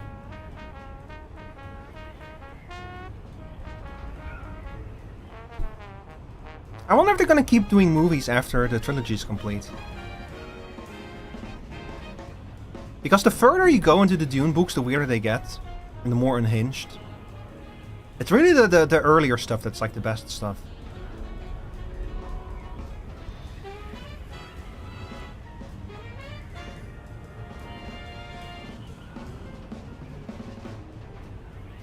Speaking of Dune, have y'all seen that show on the HBO, the what's it called again, Dune Prophecy or something? That one was surprisingly good for a Dune spin-off series. It takes place like at 10,000 years or something in the past, like in the era that like it takes place like 1 or 2 generations after the Butlerian Jihad. So like thinking machines have only been like outlawed for like 100 years or something at that point. So it's really still the early days of the High Houses, of the Korean Empire, and of course of like the Atreides and the Harkonnen already hated each other back then, but it's actually like explained why they hate each other. Because like during the Butlerian Jihad, in the war against the thinking machines, the Atreides performed like great heroisms, while the Harkonnen kind of were cowards and like fled. But according to like the show, it's like kind of like the Atreides have kind of warped the story of what really happened with the Harkonnen. Like it's like way more nuanced or something. I don't know. It's like there's like more going on. Basically, it kind of like tries to like explain a little bit why. Hi, Conscience, welcome back. It kind of tries to explain a little bit why the Atreides and the Harkonnen hate each other so much. But of course, like in the era of the actual Dune, it's been like 10,000 years. Imagine hating another family so much that your family and their family feud for 10,000 years. Can you hold a grudge that long, chat? Oh god, I want it so much. I want it so much, but I cannot defeat the arena. I'm gonna have to ask Mana to do this with me. Did you know Alien Stage? No, I don't know what that is.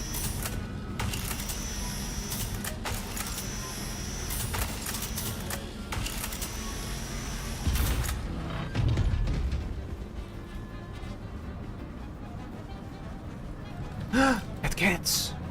I forgot that they dropped medkits in here. Hey, yo. Why even bother with the fucking arena? I can just loot this part. Oh, most of the juicy stuff is probably going to be in there, but you know. You need to watch it? What is it? Is it like a YouTube video or a show?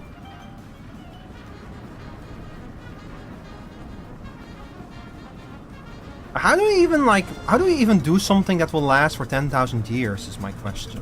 Like, imagine 10,000 years, imagine how many generations that is. Like, 10,000 years in human history is like the Stone Age.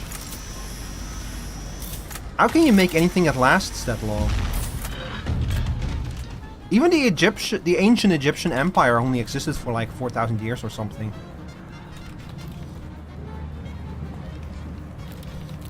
Not a single complex machinery, really? Come on. It's like a music-based show on YouTube. It's all anime style. Oh, so a little bit like Velociraptor and... Yo, they're a responsive ray amplifier. I needed that. I need those to make the MK6 cutter ray for the buggy.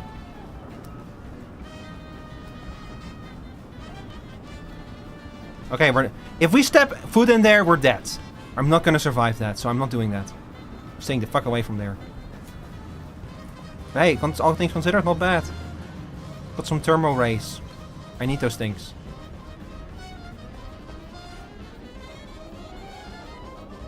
Have you ever seen the music video for Starship Velociraptor? It's a really cool music video.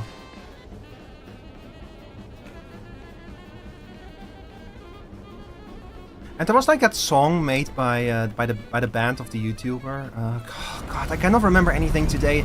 This is what happens when you go to TwitchCon, chat. Your whole mind gets wiped.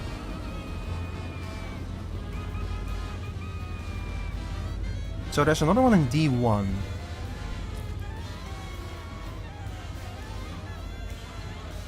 Over here, in the middle of D1, let's go there. Now, the funny thing is that I found so much fuel in that first testing station that I'm pretty sure that I'm coming up fuel positive, in like the net. I got like a net positive amount of fuel out of this, despite how much we've been like traveling.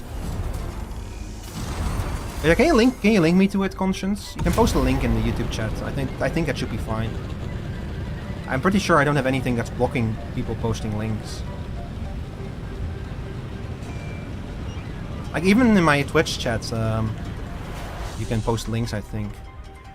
Just don't say best viewers. Best viewers on. If you say that in the Twitch chat, Seribot will get you. I don't know, like, didn't even particularly want it, but Seribot has actually already banned someone once who like joked around and said like best viewers on blah blah blah. Like, they were just joking, but Seribot was like, nah, I'm not having that here. It was so fucking funny.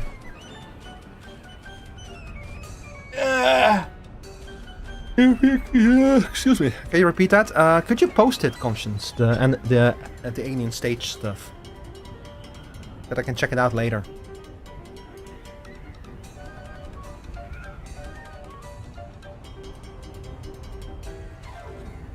You're so tempted to poke Sari bots. Hey, it's your ban. It's your karma.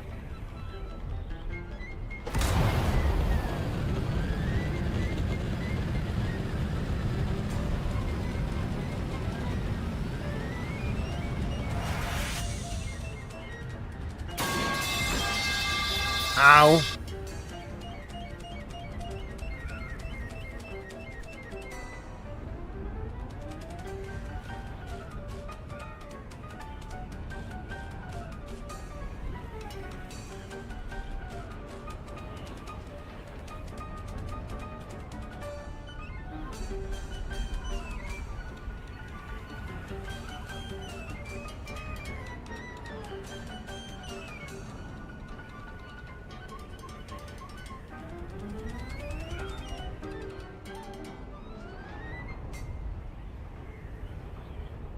See that over there?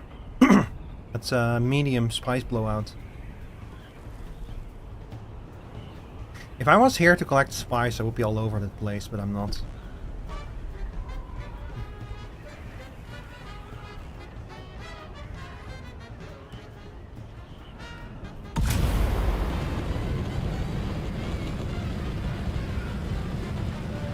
Did you post a link, Conscience? I think it got auto-modded. Damn. Yeah, it got auto-modded. I didn't even see it.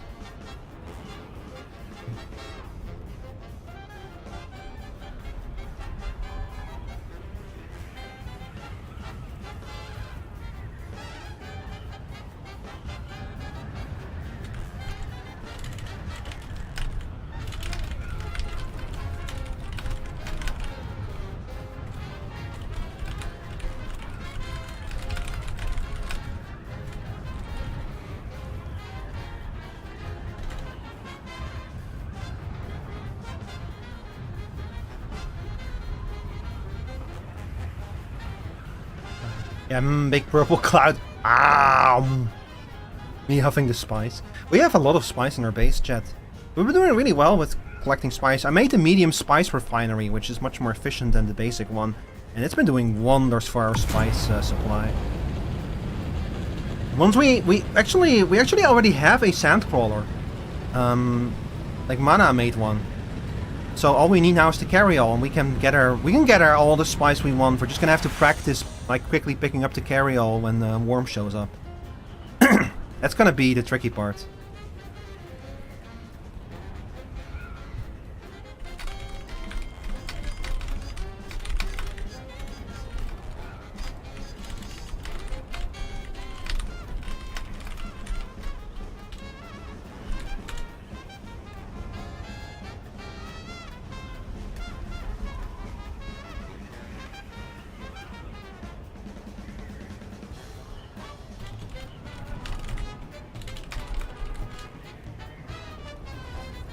Ba-ba-da. Ba-ba-da.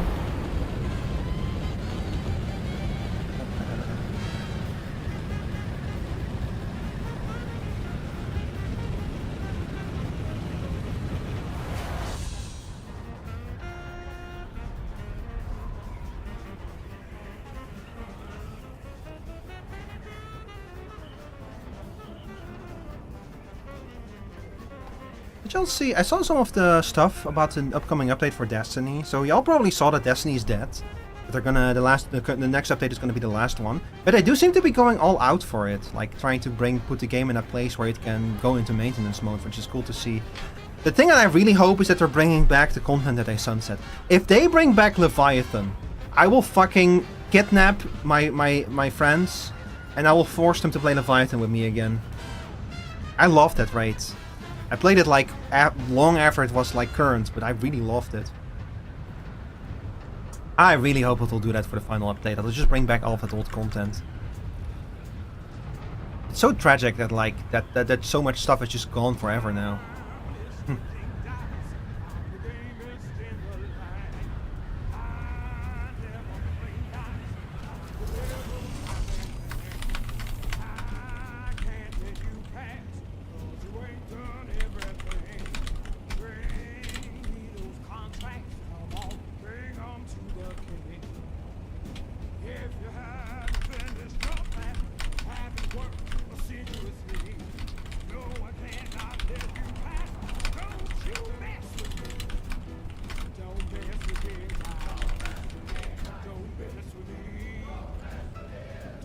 Sorry, chat, I had to quickly help out a friend.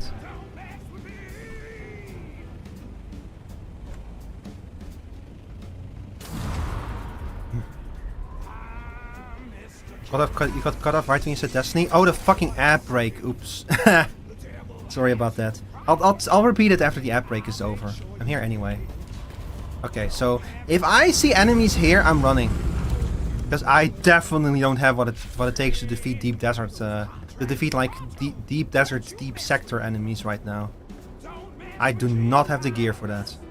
Not in my little still suit here.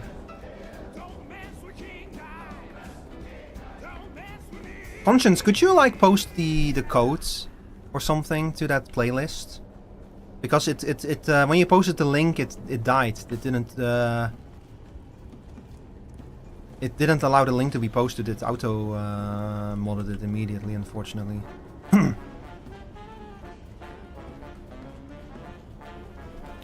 Yo, more healing. Hi there, Max Verstappen. Are you any relation? This is another combat arena, isn't it? I'm not doing that.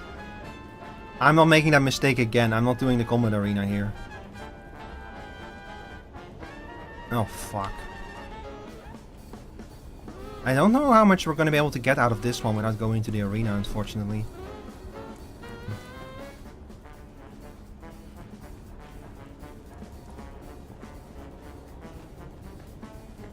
Oh my god, yep, it's a full-blown arena.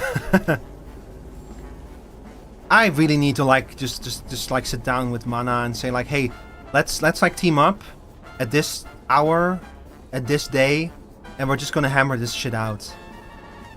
Because otherwise it's gonna be such a pain in the ass to get all of the resources that we need.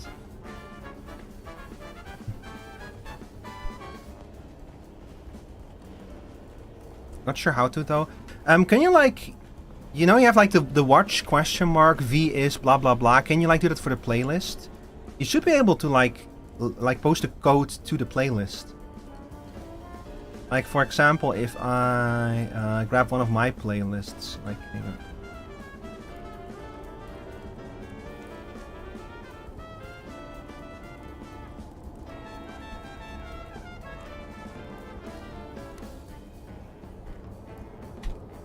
Like for example, at the very end of the playlist will be like list equals and then this code. If you can give me that code, I can find the playlist. Are you on mobile right now, Conscience? Because that might make it a bit harder to copy that part. It's always a pain in the ass to copy, like to edit text and copy pastes on mobile. But if you only post that part, it should not get caught by the auto mod, hopefully. Something about the story of Destiny 2. So the Destiny 2 is dying. As in, it's literally going to maintenance mode after. The next update is going to be the last major content update for Destiny 2, and after that we're putting it in maintenance mode. But they are doing a lot of cool stuff, like they're bringing back the director. So the you know the overview with like the planets and everything in the solar system. It's like iconic. They're bringing that back finally, so that the current system that nobody likes is going to be gone. Which is, I think, is a good change. I'm gonna check out the other testing station again to see if I can get new loot there.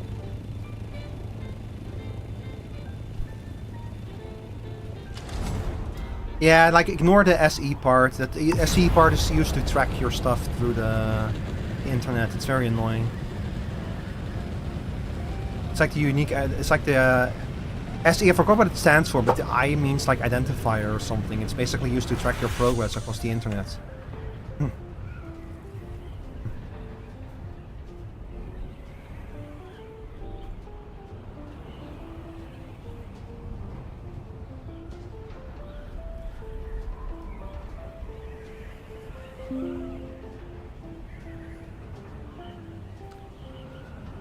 Chat, I hope so much that I'll get accepted into the VGen artist stuff. Let me check if VGen posted the things that the people who won yet. No, not yet. Okay. They're gonna announce later today who won, who got the codes. If it doesn't work, you can just comment the link on one of your videos. That also works, yeah, that should be fine. comment it on this stream? Probably not until the stream is like over, but you could comment it on like the... You know what? Go ahead and comment it on the Aladdin video. Because that way it also gets some engagement.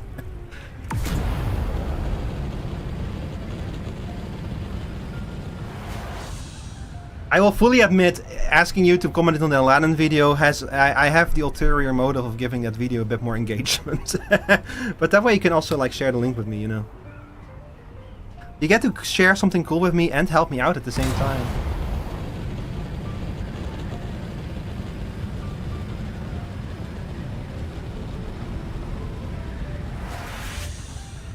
Which one is that? Like the video? Hang on, let me link you to it.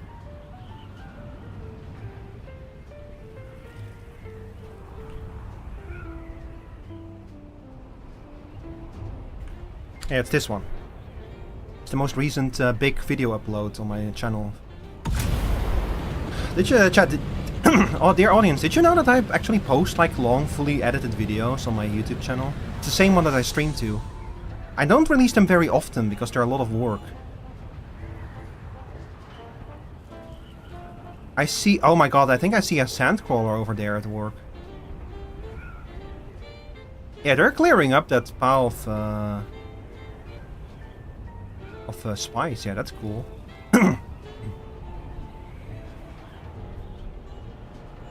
Yeah, I also made some videos about Pacific Drive, and I made a video about when Meep took over my channel for half an hour. And I came back to my audience begging me to like basically like being like, oh my god, thank god he's finally back. And then later I checked the vault and found out what she'd been doing for half an hour.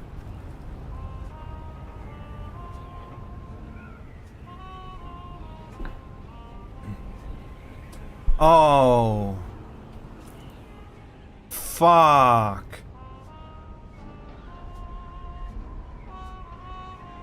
That's a sandstorm.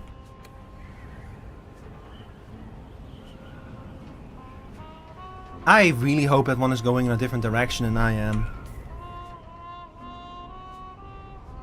Hang on. Yeah. Okay, I think that that's not gonna hit us. No, it's... Wow, look at that. It's gonna get very close, but it's not quite gonna be in our course, fortunately. No. It's okay, it's okay. This one is barely gonna miss us. But these deep desert sandstorms don't fuck around. Like the sandstorms in the Haga Basin are level 1. This one is a level 3 sandstorm. It's way bigger and way stronger than the ones in Haga Basin. So you need to be very careful with them.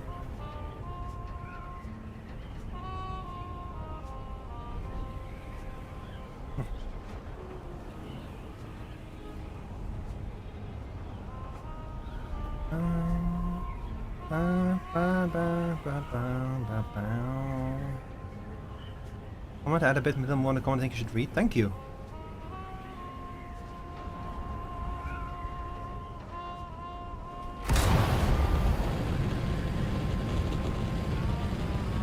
Hang on, I'll check it out in a little bit.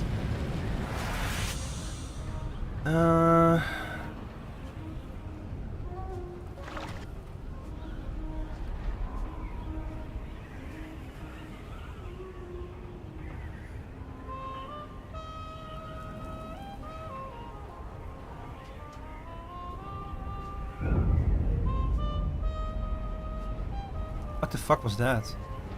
Oh my god! Did you see that? That ship just fucking exploded in midair. Oh, that's probably a wreck about to spawn actually, never mind. I thought it was gonna be like a big deal, but I don't think it's gonna be that big of a deal. Be aware, alien stage made me cry multiple times. It's traumatizing. Uh-oh. Yeah! Boy.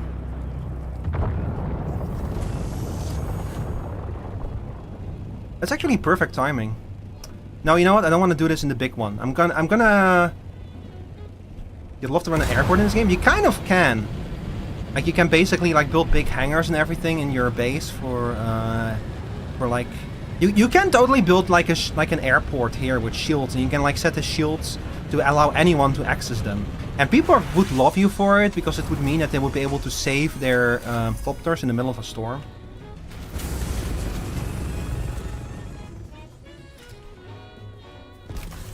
Anyway, let's quickly go to that place over there.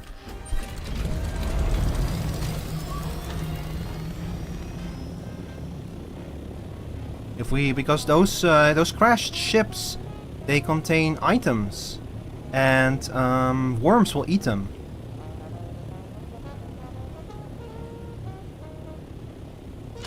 So that's actually a really good thing for us to have here, because it might contain the things I need.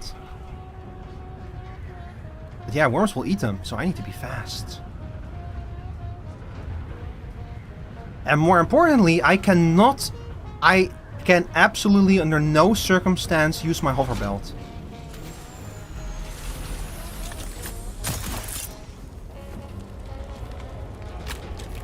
Because my hover belt uses similar mechanics to my shield. Why is my backpack full? Oh my god. I forgot to drop off the fuel.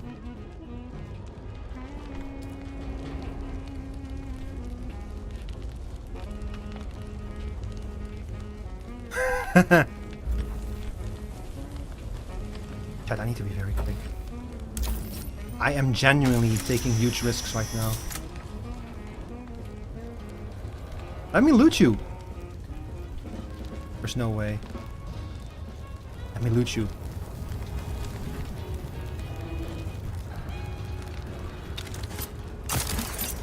Again full? But what?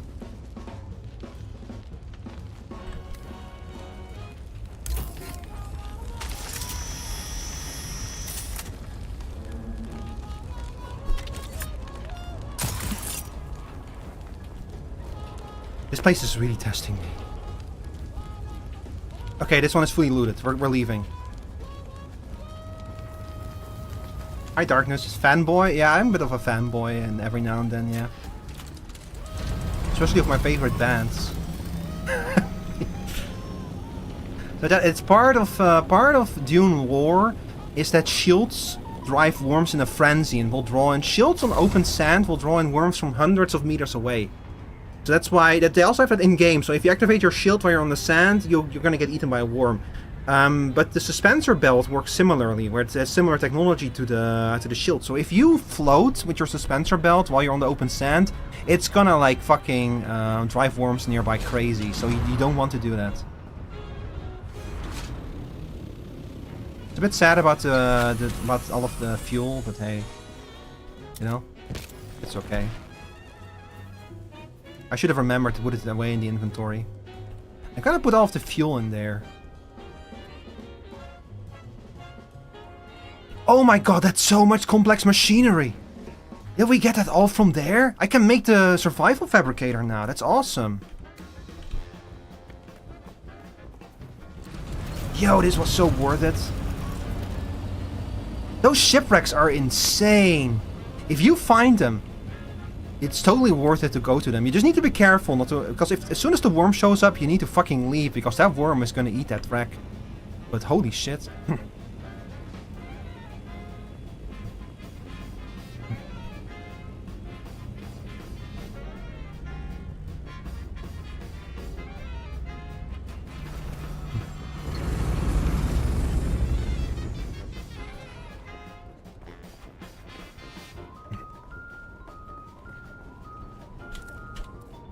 Hang on.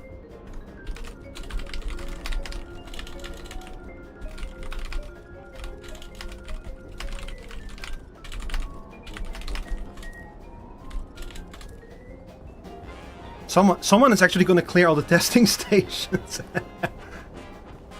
But I have to leave in like 15 minutes or something, chat, so I'm not going to take them up on that.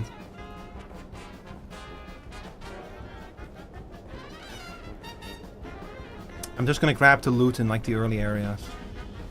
Oh! Oh, the loot hasn't respawned yet. Oh no.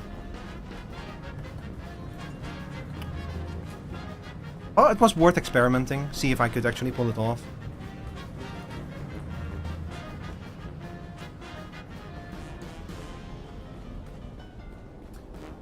But we have enough complex machinery now to actually build the advanced survival crafting station, which we need to make composite armor plates. Which means that with that crafting station, we should be able to produce everything we need ourselves. Starting D1 and moving west.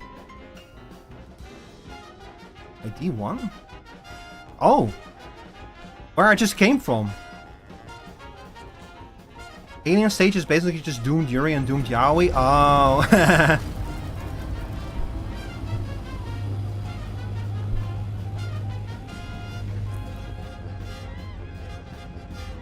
Man, 15 minutes. Am I gonna make that? I don't know. I shouldn't. No, I shouldn't, chat. I cannot do it. I'm definitely gonna be late for D&D if I do that, and I don't want to do that. I need to resist the urge.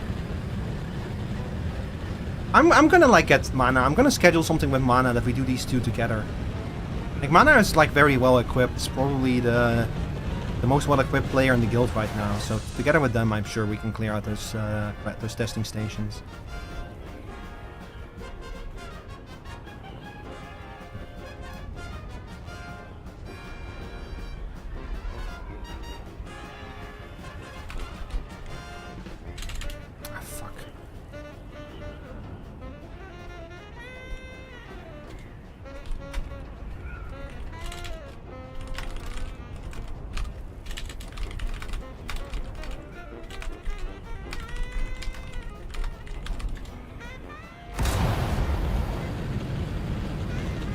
I need to stop talking because if I don't, I'm gonna spoil the entirety of Alien Stage. Yeah, if you want to get me to watch something, spoiling it is a terrible way to do it. Yeah. I like stopped playing. This is a long time ago, but I stopped playing Bravely Default because someone spoiled the entire plot for me. You know, it was like the kind of case where someone was so excited about me playing something that they just blurted up like the big plot twists. It was like, bro. Bro, I literally just told you I was playing this and you just fucking spoiled the whole thing for me. Bro. You know? So hey, you already have that level of awareness that guy didn't have, so congratulations.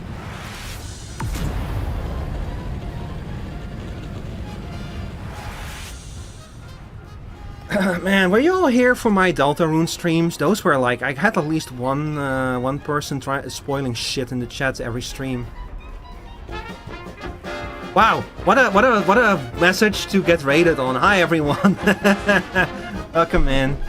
How are you doing today, Raven at the desk? How was Path of Exile?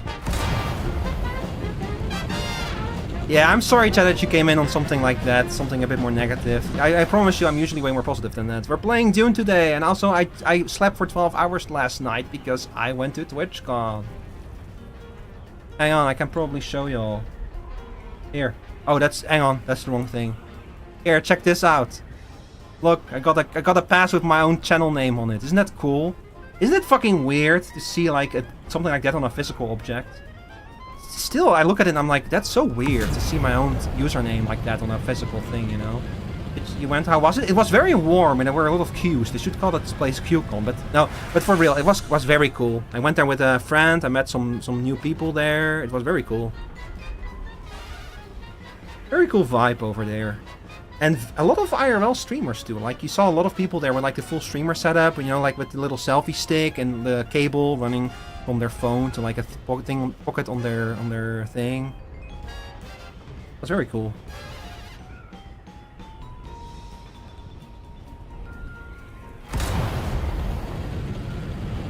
But yeah, we're playing Dune because this game is a very cozy game, and I enjoy playing this game while I talk to y'all because I've been talking about TwitchCon pretty much all day.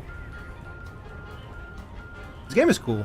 If you like survival crafting, and especially if you like Dune, I can strongly recommend checking out this game. And if you've played Conan Exiles also, because this is the same devs as Conan Exiles and it's the same engine.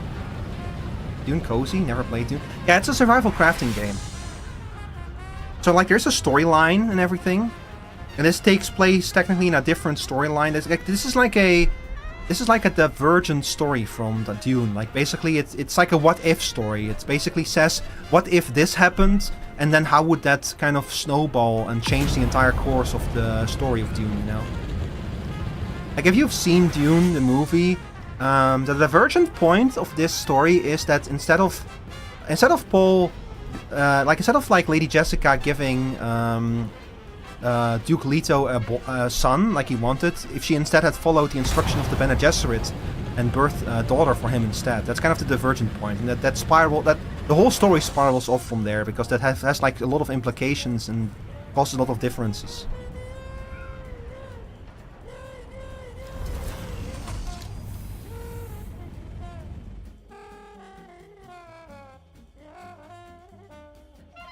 It's that kind of stuff. Yeah, we're done in the deep desert. We're going back home now. The deep desert is your like your endgame area. That's like the real Dune experience. Speaking of spoilers, I've been trying to bring my friends to Warframe. I'm really trying to gauge what information can be given to them to get in treats and not spoil the beats. Doesn't Warframe basically spoil like the second dream, like what happens in the dream, like very early on now? Like, I will say that, like, even though I was kinda spoiled on that, because a lot of people have been running around, you know, like in that kind of, you know how people, you know, there's like a gameplay mechanic tied to that spoiler, and you just see those all over the place, so I kinda was spoiled on that, but it was still a very cool moment in the story. It hints nowadays, yeah, but it's still a cool moment, you know? It's like almost impossible to like play Warframe and can remain blind about that spoiler, so it's still a very cool moment. Gotta go, sorry. No problem, no problem. Have a good day, Conscience, and thank you for sharing it with me. I'll check it out. No promises if I like it or not, but I'll check it out. It sounds cool, though. I like anime music stuff.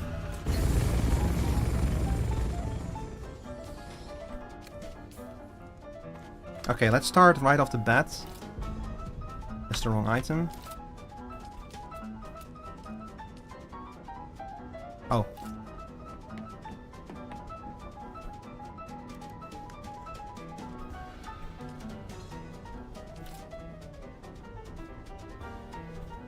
So we need you, the big fabricator. We can actually make it right off the bat.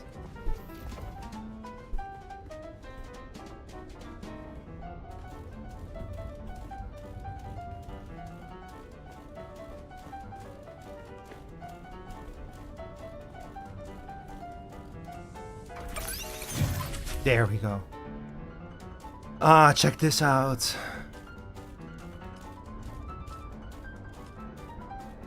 There it is. So we need to make a whole bunch of these. And these two. But at least we can make them now. I can make everything. Oh, wow. I didn't know that you could craft all of this. Okay, well, we're in business now. Okay, I need to like get to grips to this, but chat, I am very sorry, but I'm going to have to wrap up here because I have D&D in 10 minutes and I don't want to be late. So, thank you all very much for watching. I really appreciate it. Hope you all enjoyed hearing about, hang on, let me hide that. Hope you all enjoyed hearing about TwitchCon. I had a lot of fun there, and I hope that I hope to see you all at like a con someday. That would be very cool. Let me see. I'm gonna send you all away to now.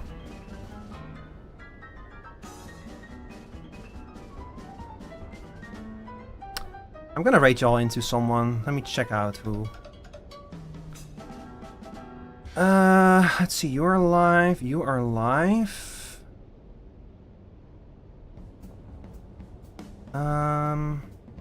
You are alive. Huh. You are also alive. You know what, chat? I'm gonna send y'all over to Emmy because she just started streaming. She just went live. So go say hi to her. She's a good friend. Go say hi to the mushroom. She's a mushroom VTuber. She's very cool. Hope y'all will have fun with her. Yeah, also sorry for having to raid you so soon after the raid, but I have unfortunately I have D&D and I love D&D.